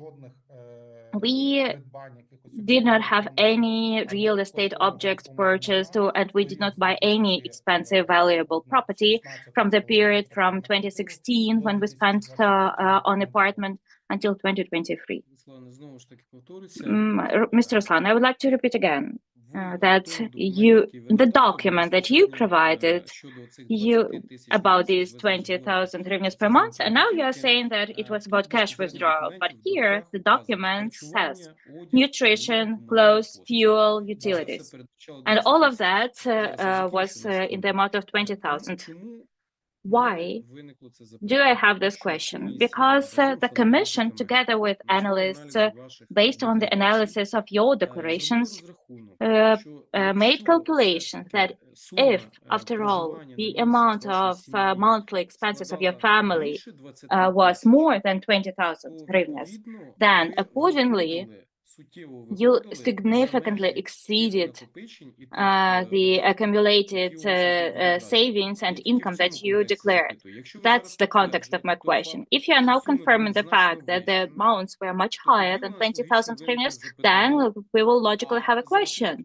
What was the source of origin of savings that you specified in your declarations? Thank you for your question, Oleg. Again, I will explain my position now. That you're taking in my explanations where I specified the amount of my expenses in the amount of up to 20,000 hryvnias. But if we are talking about the period of 2022-2023, my wife had other expenses, and the total amount of these expenses was about 40,000 hryvnias. 20,000 hryvnias that we are talking about, yes, these are my expenses, which I had taken into account the income that I obtained. With respect to additional expenses which we had, then again, I can specify that respective funds which we could save were compensated through assistance from the parents. So that was clothes, some other household items that parents were buying and helping us. So that compensated and offset our expenses. And that's absolutely logical. And in my opinion, that's absolutely normal. So they directly bought these items for you. Yes, yes. Or did they give you cash? No. No one helped us with cash, of course. That would be unethical from our side to do that. They bought for us food products, clothes for children all the time, and they helped us. They helped. I was working, my wife, together with parents and kids, lived mostly together with the parents, and it was more than enough for us. Okay, thank you. Thank you for your answer. Thank you very much, Oleg. Colleagues, do we have any other questions on this set of issues? У мене є запитання, але не по цьому блоку. I have a question, but not about this block, about another block. When we move on to another block, then I will have a question. Yes, about that other block, if you want to go to cover it. Ні, ви продовжуйте, я наприкінці. I can be at the end after you. You can continue. Thank you. Yes, so I wanted to move to the education part. That's why I thought you're probably better placed, Yuri. We see that you have studied for a master degree between 2016 2018, and then you prepared to defend the dissertation between 2018 2020. Can you tell us more about these studies that you went through? Так, дякую за запитання. While working, Yes, this is what I'm talking about. I'm not interested in the substance of the study, but more, how you managed to do both things at the same time. Дякую за запитання. Thank you for your question, Madam Laura. Yes, indeed. I was studying and combining it with work and the respective mode of work. So to say, I had respective experience when we were drafting the code. Time management will be my lifelong lesson. There we had tasks around the clock. In the evening, we got tasks for the morning. On the morning, we got tasks until the evening without days off during the year. And back then, I developed respective position, some experience of time management, understanding, choosing priority of tasks. And when I was obtaining this master's degree of public governance, I had huge experience. I was the head of the disciplinary commission for 6 years. I was the head of the selection commission. In total, I had about 20 commissions where I took part as the chair of such commissions. I may point out that studies was easier for me. Even back in Zaporizhia State University, when I was studying full-time, it was very interesting for me to understand some positions. I loved studying. And even when we were drafting the text code, the sentence of doctrine interpretation, which prevented doctrine determinants, are my phrases. And among academics, it also had some approval. I've developed the experience with respect to the tax law, and I implemented it because I saw problems from inside. So I was the author of the legislation, I was the practitioner, and for me it was quite easy from the academic perspective to implement in my work, if we're talking about my legal education. So I do understand that you love learning, but my question is more pragmatic, so to say, more down to earth. How did you manage in the time of a day, 24 hours, to be also working for the tax administration, also in school, also a father, also, doing various errands around the house? How did all of these things come together? I see that you took some time to write your dissertation, and that was to be expected under the then circumstances, but really, I mean, it's a full-time job to be a head or a deputy head in the tax administration. And you're telling us that the program in the university was also very intense. So I'm trying to understand, how did you manage?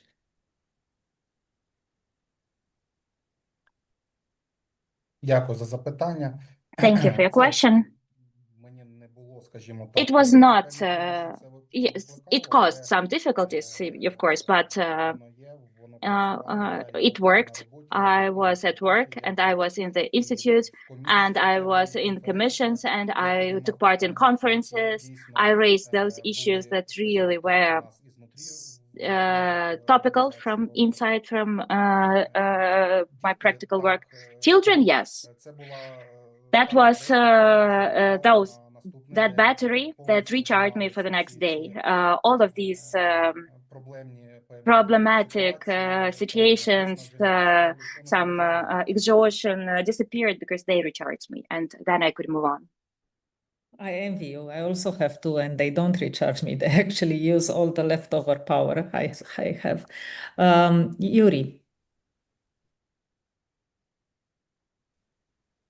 Дякую. У мене є декілька Thank you. питань. I have some questions related to your candidate of legal sciences degree. Did you study at postgraduate studies? Yes. Full-time or part-time? I studied full-time. На денній формі аспірантури. Full-time of the postgraduate studies. Yes, yes. And combined it with work. You were in parallel the postgraduate student, and at the same time, in 2018, you were the deputy head of the main department of the State Fiscal Service, right? Yes. How could you attend lectures and seminars? I had developed materials. No, I'm talking about like lectures at the first year of postgraduate studies, philosophy, theory of and methodology of academic studies. Yes. I studied all of that. Did you attend lectures? Not always. I managed to attend lectures, yes, but I was at some lectures, and with my academic supervisor, we were working on all of that. Okay. Do you remember when was the topic of your dissertation approved? The topic of my dissertation is legal principles of administration of taxes and duties in Ukraine. Ruslan, when was your topic approved?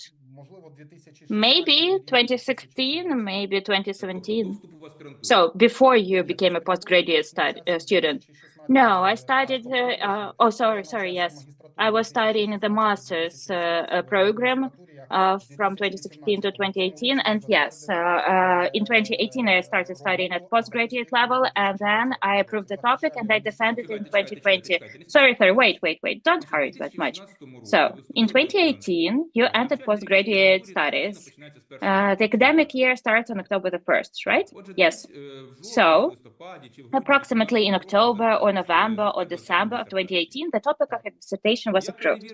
Yes, I checked journals of the National Academy of Sciences, which are published annually. Journals of 2018 or 2019 do not contain your topic. Can you comment on that? I cannot. Okay.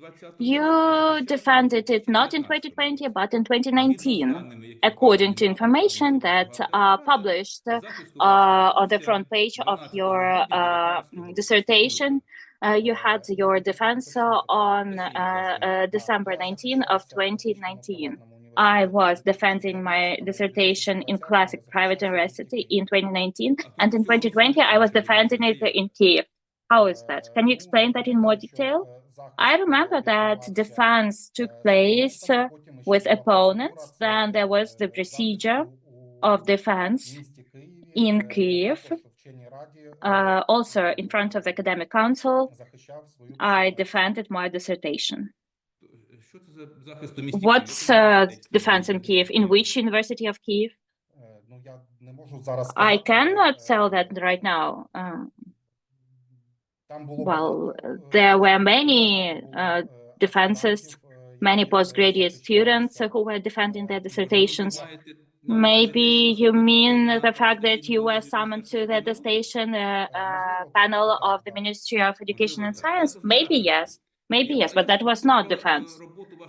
I want to talk about your work on dissertation. So, in 2018, October the 1st, you become the postgraduate student. Your topic is approved, and then on December 12th of the next year, you already defended your dissertation. In order to defend your dissertation on December 12th, it means that at least in September, it was supposed to be submitted to the faculty for the faculty to discuss it. And even if the faculty recommended you upon the first attempt, then in September of 2019, your dissertation was supposed to be ready. So it took you less than a year to complete your dissertation.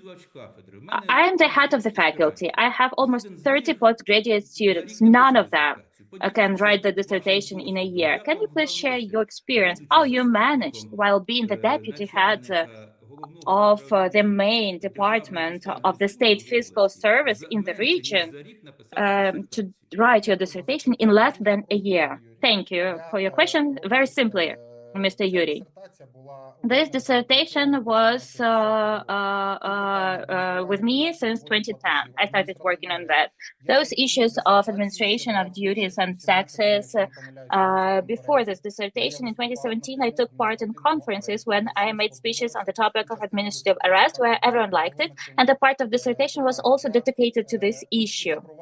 I was implementing real mechanisms, for example, with respect to implementation of positive experience of the US in terms of administration of taxes, where we have the practice of non-property taxes, where the tax office determines the property commitments. Okay, so you came to the postgraduate studies already with some initial documents, yes. And when did you have publications? My publications took place in 2017, 18, and 19, if I'm not mistaken. I have about 8 publications. Well, I'm checking your document on this duration. Yes, you have 2 articles in 2018. With respect to this, I have another question. The matter is that 4 роки до вашого захисту. In 4 years before your defense, almost the identical title, Legal Regulation of Administration of Taxes and Duties in Ukraine, there was defended dissertation in Odessa Law Academy authored by Alisa Bespalova.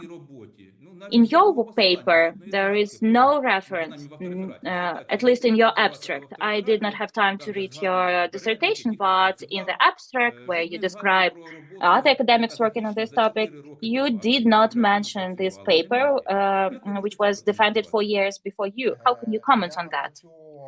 I was working on my materials from the practical perspective, and I could get this material back in 2010, given my drafting of legislation experience. And together with my academic supervisor, I was drafting it from the legal perspective, and I was implementing it into my dissertation. I was not copying any other dissertation paper. I had anti-plagiarism check, so I paid these funds to determine that my paper was unique. All of the developments are my ideas that I really was writing and which I wanted to have implemented for the regulation of tax legal relations. And mostly these ideas concern taxpayers, so that there would be a simplified system for the payment of commitments for them. With respect to publications of colleagues who used the issue of administration, that is a novelty. Administration of taxes, duties, and payments was not studied to the extent like that before me. Ruslan, do not say that no one studied it to that extent. I'm not a specialist. I'm a specialist in criminal law. I'm not a specialist in tax law. But I'm opening the abstract of Madam... Sorry? I forgot her surname. The one who defended her dissertation in Odessa, Madam Bespalova.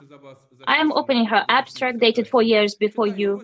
I'm reading section 1 of her research. It is called Theoretical Legal Principles of Tax Administration. I am opening your abstract, section 1, titled Legal Methodological Principles of Tax Administration. If you're saying that no one studied, how can it happen? Not too many coincidences? Mr. Yuri, thank you for your question. The matter is that administration of taxes, duties, and payments appeared in the glossary of 2010, and I know the person who implemented that into Article 14 of the Tax Code of Ukraine. Before that time, our tax code did not contain such a definition. Hence, starting from 2010, this issue was studied, and in view of this, that is the academic novelty, this administration of taxes and duties and payments. And maybe someone studied in parallel. I cannot talk about everyone. That's not in parallel. That was 4 years before you, maybe 4 years before me. And that was not in some unknown university. That was from Odessa Law Academy. And not to know about the paper defended on your topic 4 years before you, probably it would not be very nice from the academic perspective. Mr. Yuri, I would like to correct you. The matter is that administration of taxes and duties is the chapter 2 of the tax code of Ukraine, which includes all of the developments, starting from the accounting, checks, verifications, and other measures, including collection of the tax debt. That is very broad definition. And I implemented my experience, which I obtained, and I obtained my experience given international experience of the best practices. Okay, understood. Thank you. That's it from my side regarding this topic. I understand the situation. Oleg, and may I remind you that we are running out of time for this module. Дякую. Пане Руслане, Thank you. Mr. Ruslan, with respect to this block of questions, without any doubts about the topicality of the topic of your dissertation, the novelty that you introduced into the taxation legislation science, but you managed to complete your dissertation in a year. And people who know about academic activities, postgraduate studies, PhD studies, understand that there is a mandatory program of training. And this mandatory program is basically not different in different universities. And it amounts to 2 years. That is what the postgraduate student has to complete in order to be able to go to defense. Dissertation may be drafted in parallel before that, after that, but there is mandatory requirement to study mandatory disciplines, which Mr. Yuri has mentioned, and only then you have a formal ground for the defense of the dissertation. So that's the issue. Even if we do not talk about the totality of your paper, I do believe that you had developments from practical perspective. I do believe that those results of your research are valuable and useful from the practical perspective, but we are interested in this particular aspect. We are studying integrity, not topicality. Here we can debate for a long time on that matter, but this particular aspect causes some concerns. Thank you. Thank you for this question. Is this a question or a comment, Mr. Oleg? You can respond to that, of course. Thank you.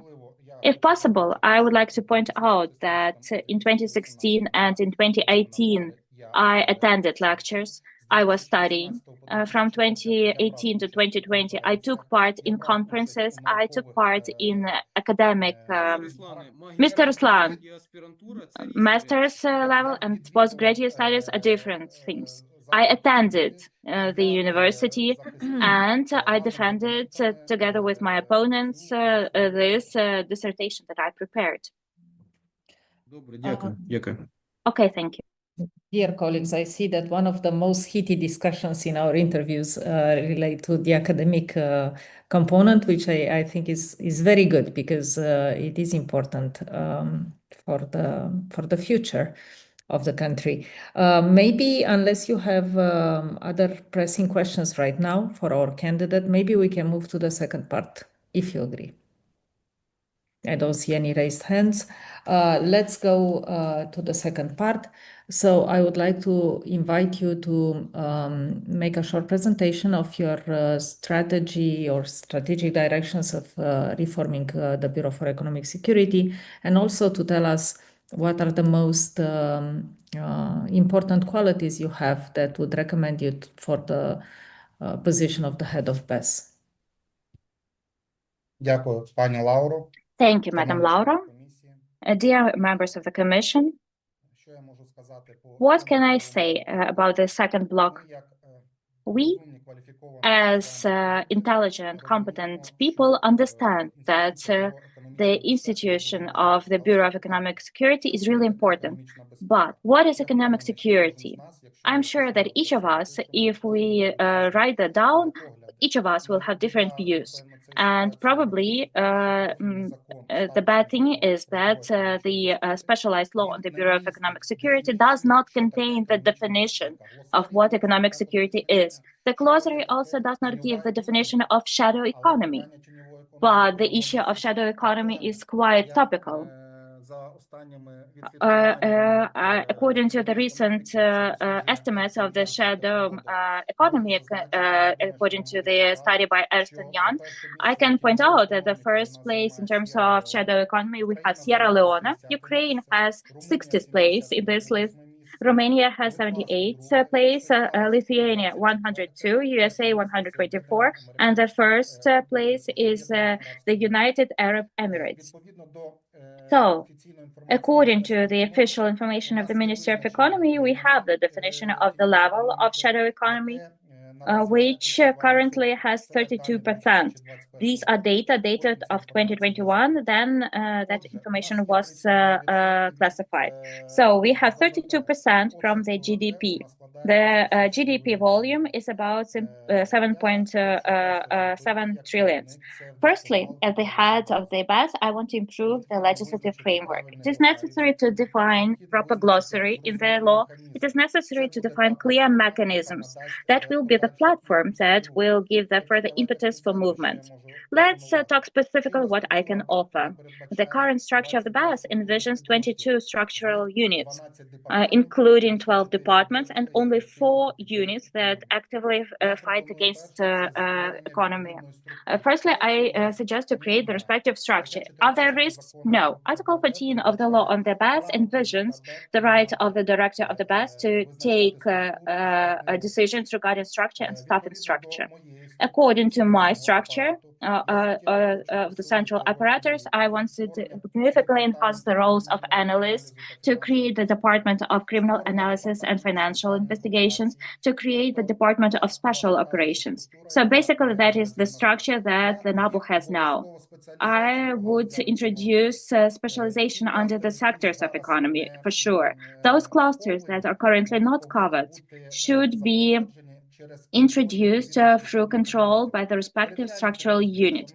The territorial units, dear colleagues, what do we see? We see 9 territorial departments. Some of them are located in western part of our country. I suggest to create 5 legal structures, including center, that will be Kyiv, west, east, south, and north. Accordingly, these departments may have separate units without the status of the legal entity.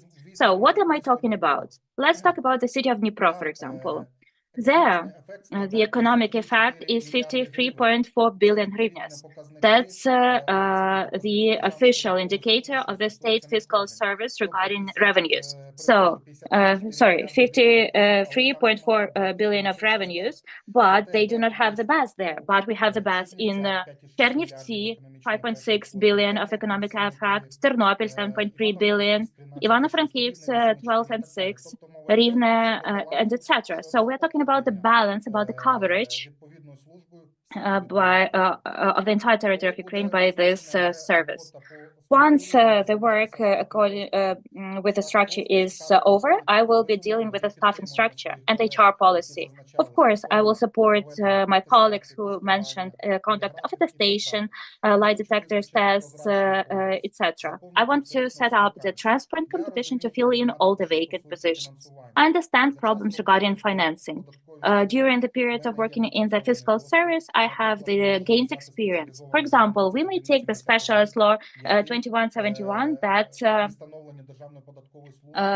during the creation of the state fiscal service provided material and technical development. With respect to operational activities, that's respectively conduct of meetings, use of time management, after action review, that is the use of means of competitiveness between the departments. With respect to technical activities, accordingly, as I've mentioned, that is about the creation of the Department of Criminal Analysis analysis and financial investigations with the use of best or seen practices, that is Palantir Technologies, Montago, and others. I want for monitoring of economic processes to be happening in the online mode, and the pulsation of deviations from the economy would allow to focus attention on that. We are moving, in my opinion, from approaches of the criminal procedural response to approaches of prevention. Yes, I understand that prevention is not really the controlled position, but that will be very noticeable for the economy. I think that you will agree that it is much more difficult to reanimate economy when there is already the crime, rather than to prevent the crime through the use of groups and zones of agents and reconnaissance, through interference of covert employees to control risky groups, etc. So there is a range of tools and measures that have to be focusing on prevention, prevention of committal of new offenses, and the fight against determinants. That is, in particular, the legislative regulation that allows to commit crimes.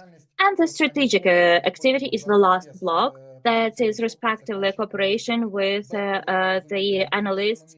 The BAS should understand not only the analytical block, it should understand all the criminogenic situation and all the processes that are happening. That is drug trafficking, that is cyber crimes, etc. This is the teamwork of the law enforcement block. Cooperation between international legal institutions. Right now, there is a problem. If we take the topicality of treaties concluded by the BAS, there it is necessary to improve the sphere. Cooperation with the public. Receipt of information is quite important. Based on information, it is possible to take some decisions, and accordingly, political cooperation that is about the improvement of the legislation.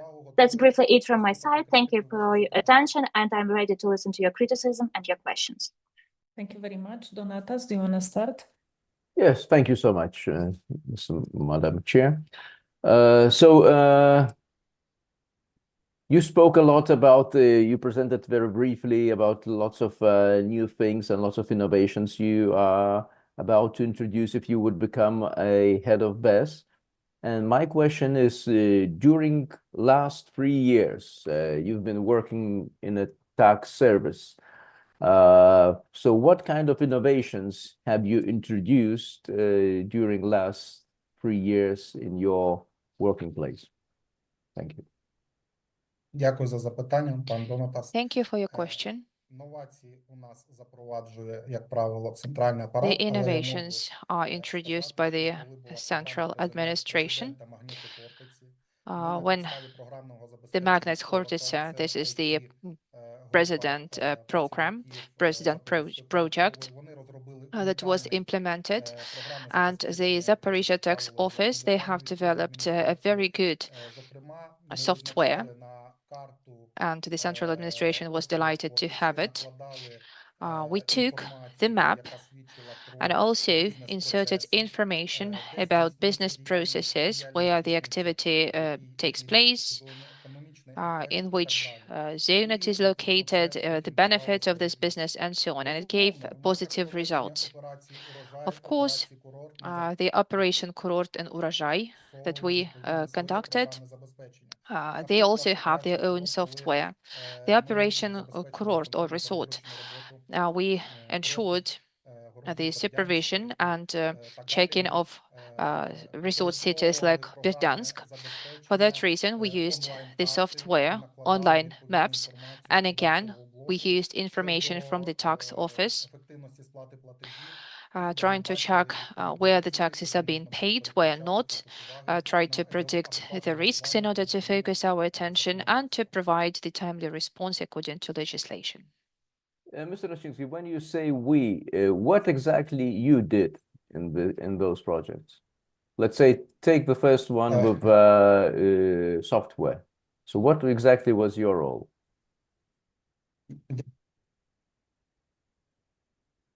Дякую за запитання. Thank you for your question. I organized the process. I set a task. I'm not an expert who can use the software and operate it properly, like Oracle or Python. I was controlling the process. I set the task. I said what I wanted to see. I set the deadline for my employees, exercised control supervision, and then presented the result. As a manager, I set a task, I controlled and gave result. And did you have any budget for this project, or how did it work?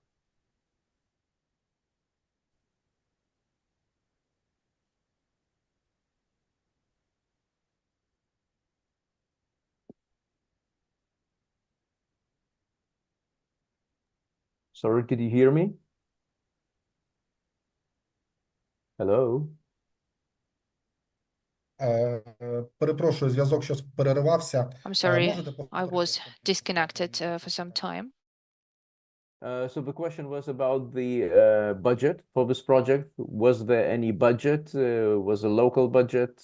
How you managed to, because, well, making a software is kind of an expensive thing. Дякую за запитання. Thank you for your question. No, we didn't have any budget. We did all that by our own efforts. So we just collected all skills we had and we worked on the development of this software without any funding. Yeah, but can you just now explain what exactly does the software do?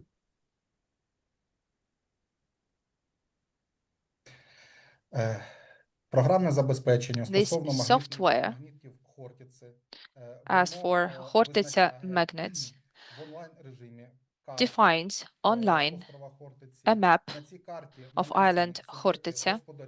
Here we can see different entities. On this map, we have information from Geocadastre. Also, it gives information about debt available, licenses of different entities, paying of tax, and also that software gave an opportunity to track the processes that could take place on this particular area. This area was attractive in terms of investments, and we needed to understand that the elements which are outside state control are in our eye. We could see them, we could witness them, and could respond timely if necessary. Okay, thank you. Thank you very much. Can I ask you how many people you have under your supervision or you have had during the years at various moments in life? How many subordinates did you have?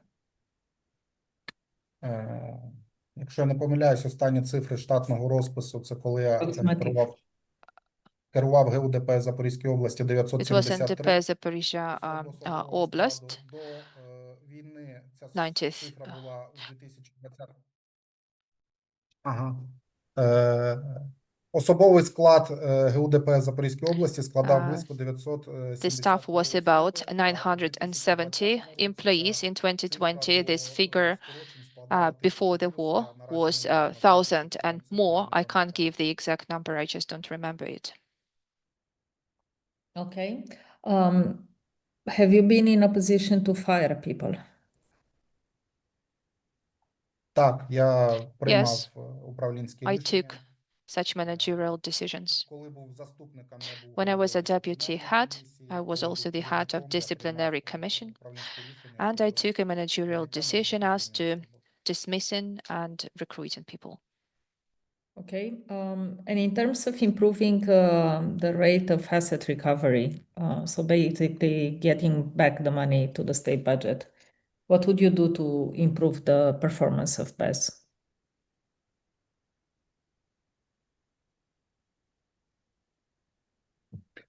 Дякую за запитання, пані Лаура. Thank you for your Тут question. вперше необхідно отримати інформацію, комунікувати. А It далі is important first to get information and communicate this information, and then it's just a technology question.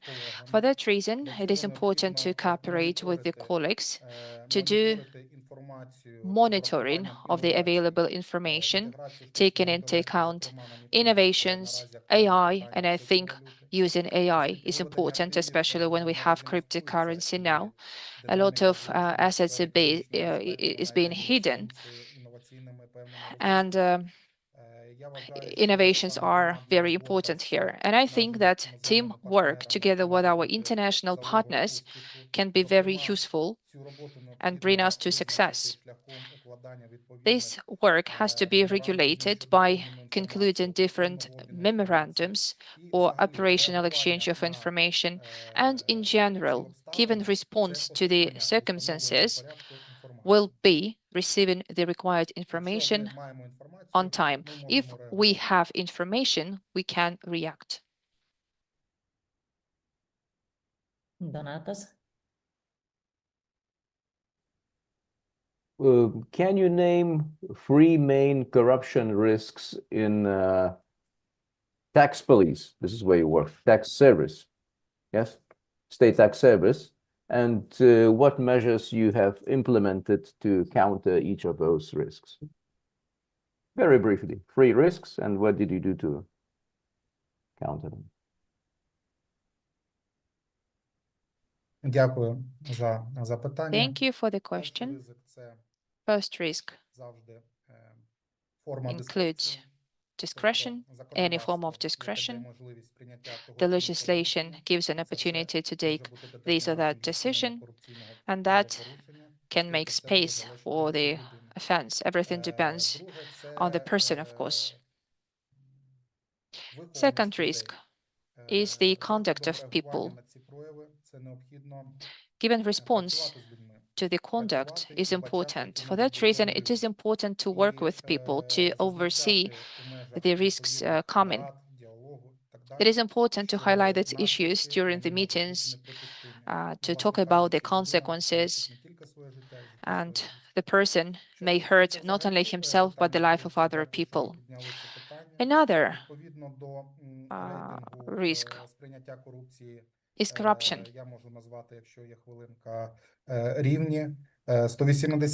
I can say that South Sudan is on the 108th place, Ukraine 60th place, Romania 40th place, and so on. What does these figures tell us? We can learn from other countries. For example, Laura has improved the reputation of the country to a certain level. That's good. So if talking about success, the success should be in the hand of each person. The person who was brought up on different position can improve the reputation of the country on different levels. What I wanted is very particular corruption risks that existed in your tax service. In that particular division you were responsible for, you were a manager, yeah? So first one you said is a discretion in decision making. Okay, it's a corruption risk. Then you said conduct of the people. I didn't really understand. And third one is corruption. So corruption. So yeah, of course, corruption is one of the corruption risks. So no, but I'm talking in very specific behaviors you were tackling. Yeah. So you know, as the head of your regional department, you know that you have some kind of corruption risks. And what I'm trying to understand, what you understood as the main corruption risk in your particular department.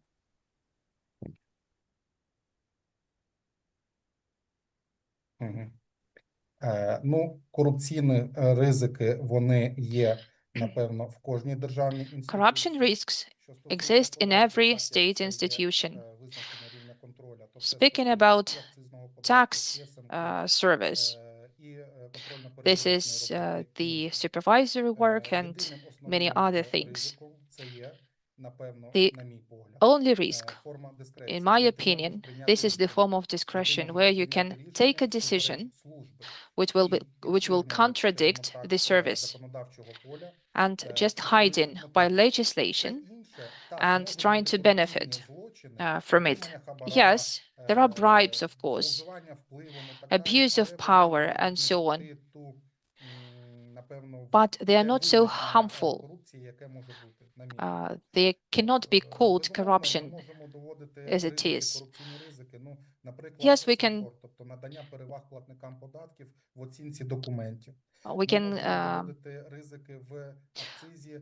знаходження або незнаходження платника податків за адресою, ну, що абсолютно є досить дискусійним навіть у судовій площині.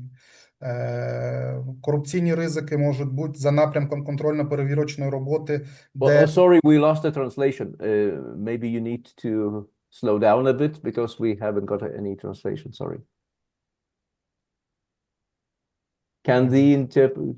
I cannot hear any interpreters. Я повторю тоді з вашого дозволу. Let me repeat then. Okay. Are you ready, interpreters? Do you want him to slow down? Tell him? No, that's fine. Let's continue. Okay, thank you. Sorry for the delay. Мені продовжувати? Should I continue? Yeah, Or is it... you can ask him to continue from that exactly moment where you stopped translating. Да, добре. Okay, so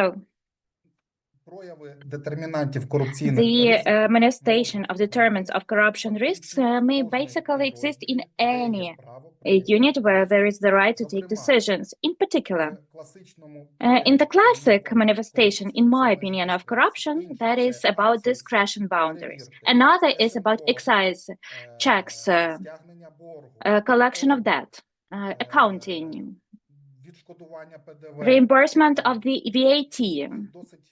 There are quite many risks like this. Yeah, you are right. There are many corruption risks, but this is why I asked you to name main 3 corruption risks in your particular department so we could understand where was your focus, corruption-wise, anti-corruption-wise, let's say, corruption prevention-wise. Yes. So name a 3 main you were like making your focus. Я прогресу досягав за час. I achieved progress over the my management period by means of conducting meetings and informing the units subordinated to me about non-committal of corruption offenses. During the period when I was the head of the department, there was no corruption scandal, no apprehension happened. Corruption risks include, firstly, decisions, secondly, actions, thirdly, the lack of action. These are 3 key corruption risks.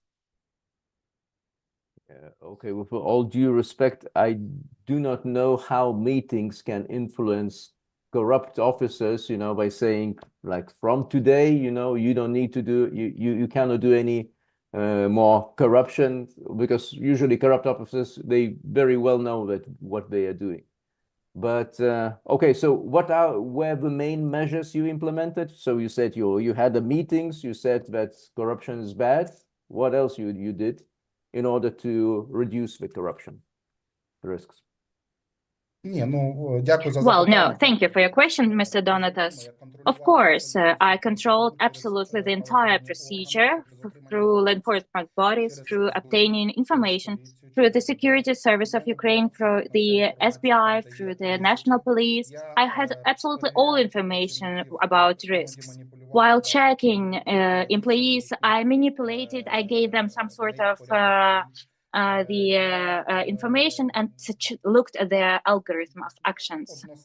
I unanimously conducted every time at the meeting with minutes, I focused attention on the need to comply with the requirements of the legislation. And when I saw that there were risks, I had private conversations during which I told people about respective risks. Some people just resigned voluntarily after that. Okay, thank you so much. In order not to get it to a higher level. Yes, Jim. I know we don't have much time left, so I'll be brief. The head of BES is going to need a will of iron, I am sure, to implement the changes, but also to be able to show some flexibility. But let's focus on the will of iron part for the moment. Give us an example or two of your ability to resist strong external political pressure in any of your current or previous capacities. Дякую за запитання. Thank you for your question. I have experience. I was the head and I'm still the head now. With respect to my will, I have rules. I'm not perfect, of course. I'm not a saint, but I have red lines that I'm not crossing. And these rules are well known to people with whom I communicate. That's about authority interpretation. And these rules help me in life. Thanks to them, I talk to different elements with law enforcement bodies, with structures whose activity was not really in the legal domain, but I was always myself. And that pressure, yes, maybe there was some pressure, but I have immunity against this pressure. If I'm taking the decision, I'm taking it as I see it fit, and no one can force me to take a completely different decision. I'm taking decisions according to my consciousness. Yes, I'm taking it given the consequences of this decision and the outcome of this decision, which will be the authority interpretation for the service and for my reputation. And all of these are components for resisting any pressure. No one can force me to do that. I'm always open for dialogue and for explaining my position in any situation. But when I feel that it will harm primarily interests of the state, my interests, interests of my children, etc., primarily interests of employees, why should we have this discreditation? So I will act as my consciousness is telling me to do. Donatas, is this a follow-up to this question? No. This is another question. So separate one. Okay. Then just my second question is the 3 or 4 obstacles that you can predict with some certainty you would face in the transformation and restructuring of BES, and whether you have faced anything similar and how you have handled such obstacles. Дякую за запитання. Thank you for your question. Єдине, це The впевненість. only thing is the existence of political will and green light, and I think there will be no obstacles then. Of course, there will be maybe political pressure, maybe discreditation from pseudo-journalists or activists, but information and explanations are about media support.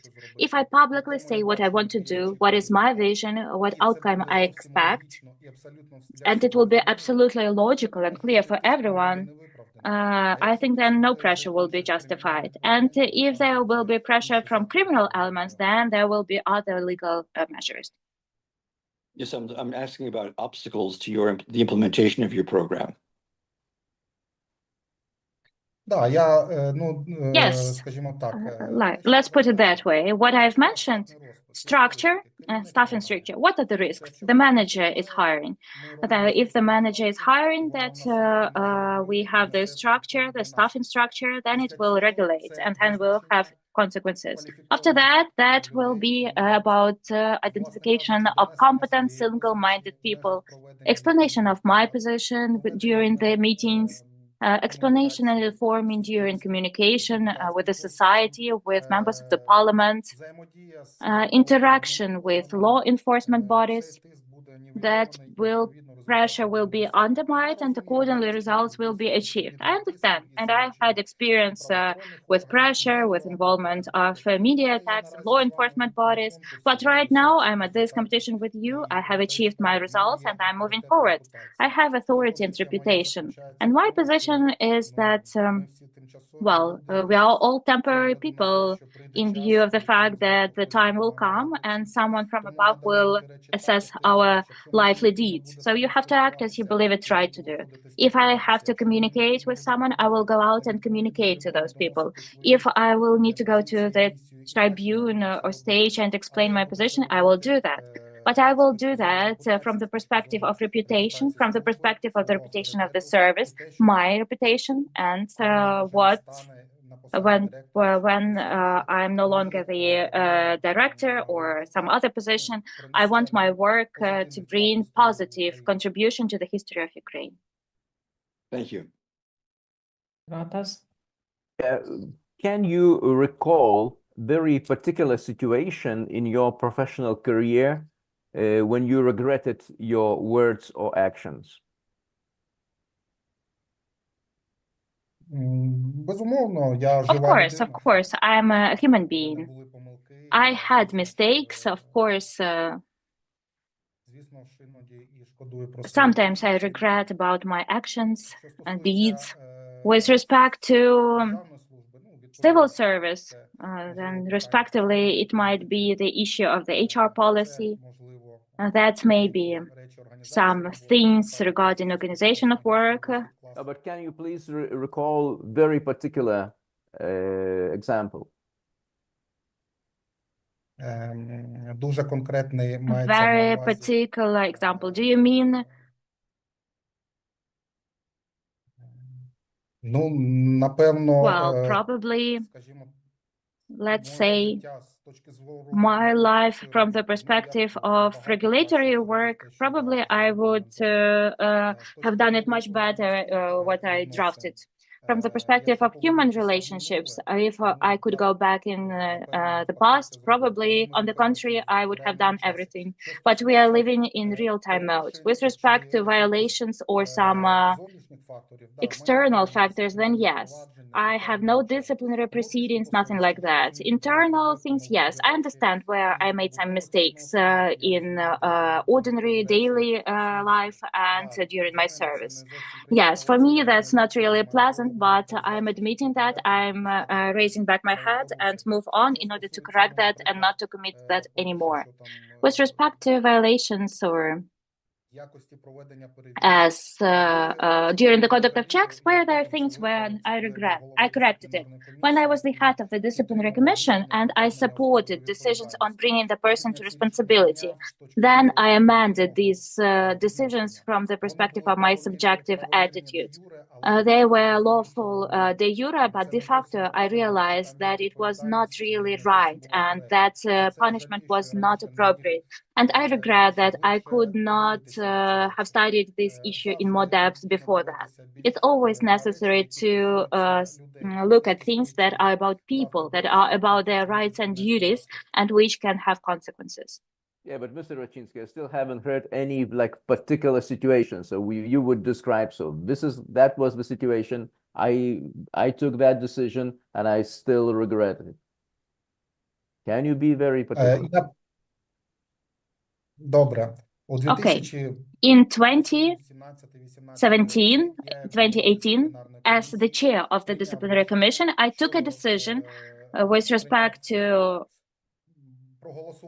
I voted for the decision and I supported the decision to bring the person to disciplinary responsibility based on materials from the prosecutor's office regarding failure to declare respective figures in the line of the declaration. I regret about that because further on, this information is sent to the NACP and this person was in the register of corruption criminals. But this is a very formal approach that's not very adequate. And I really regret this decision.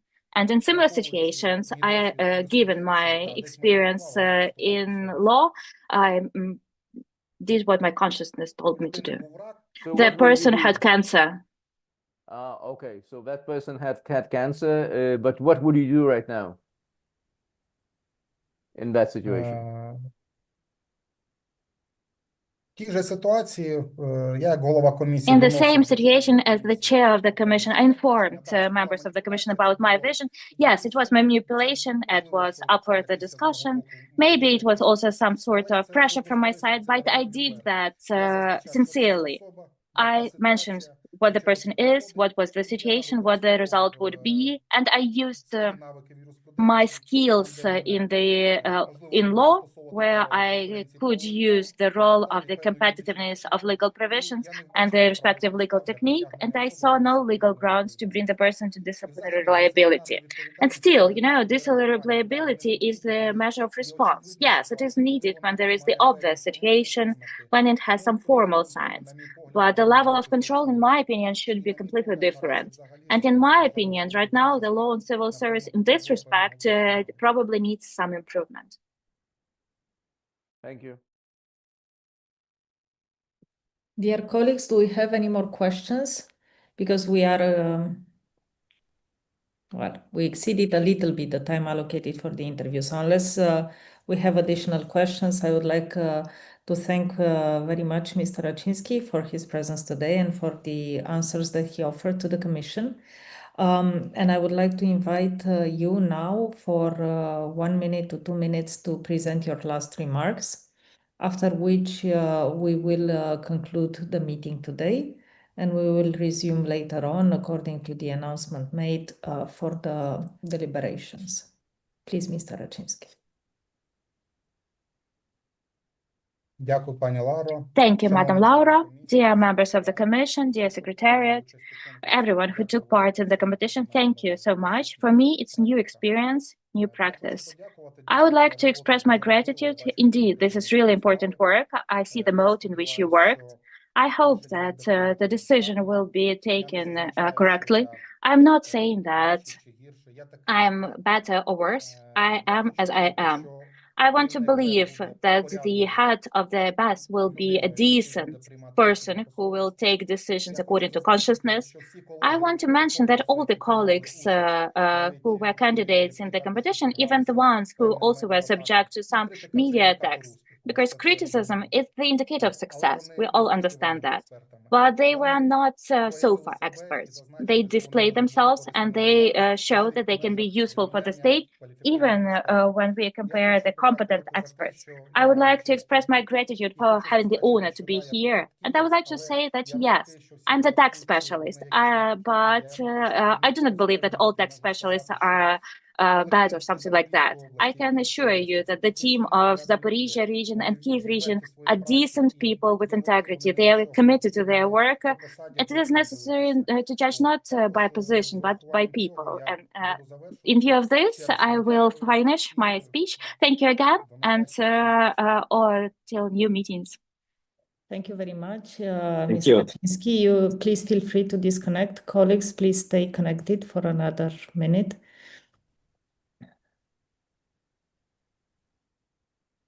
Dear colleagues, as we gave our candidates a chance for a last intervention, I would also like to take that possibility and say a few words, because I think it has been a tremendous experience to have these interviews. And I think at least this is how I look at the conversations we had in the last 3 days. I think I see many skills that could be forming teams, irrespective of who we're going to choose. I think we have seen complementarities. And I want to thank our candidates for staying strong, participating in the competition. It's never an easy task to be, in the public eye. I think it's a good test also for the future head of BES, because of course this position will receive a lot of scrutiny from the public, and this is how it should be in a democracy, in a vibrant society. So I wanted to thank all of our candidates for putting up with all the difficulties of a competition that was conducted in a very public manner. Colleagues, if you want to say anything before we disconnect from the public broadcast, please feel free. I would just like to remind our viewers that our intention is to resume today later on, as announced in the announcement, to have a decision that is following a very competitive and a very professional, I hope, competition. Okay, I don't see any raised hands. Thank you. We will be disconnecting now and resume later today.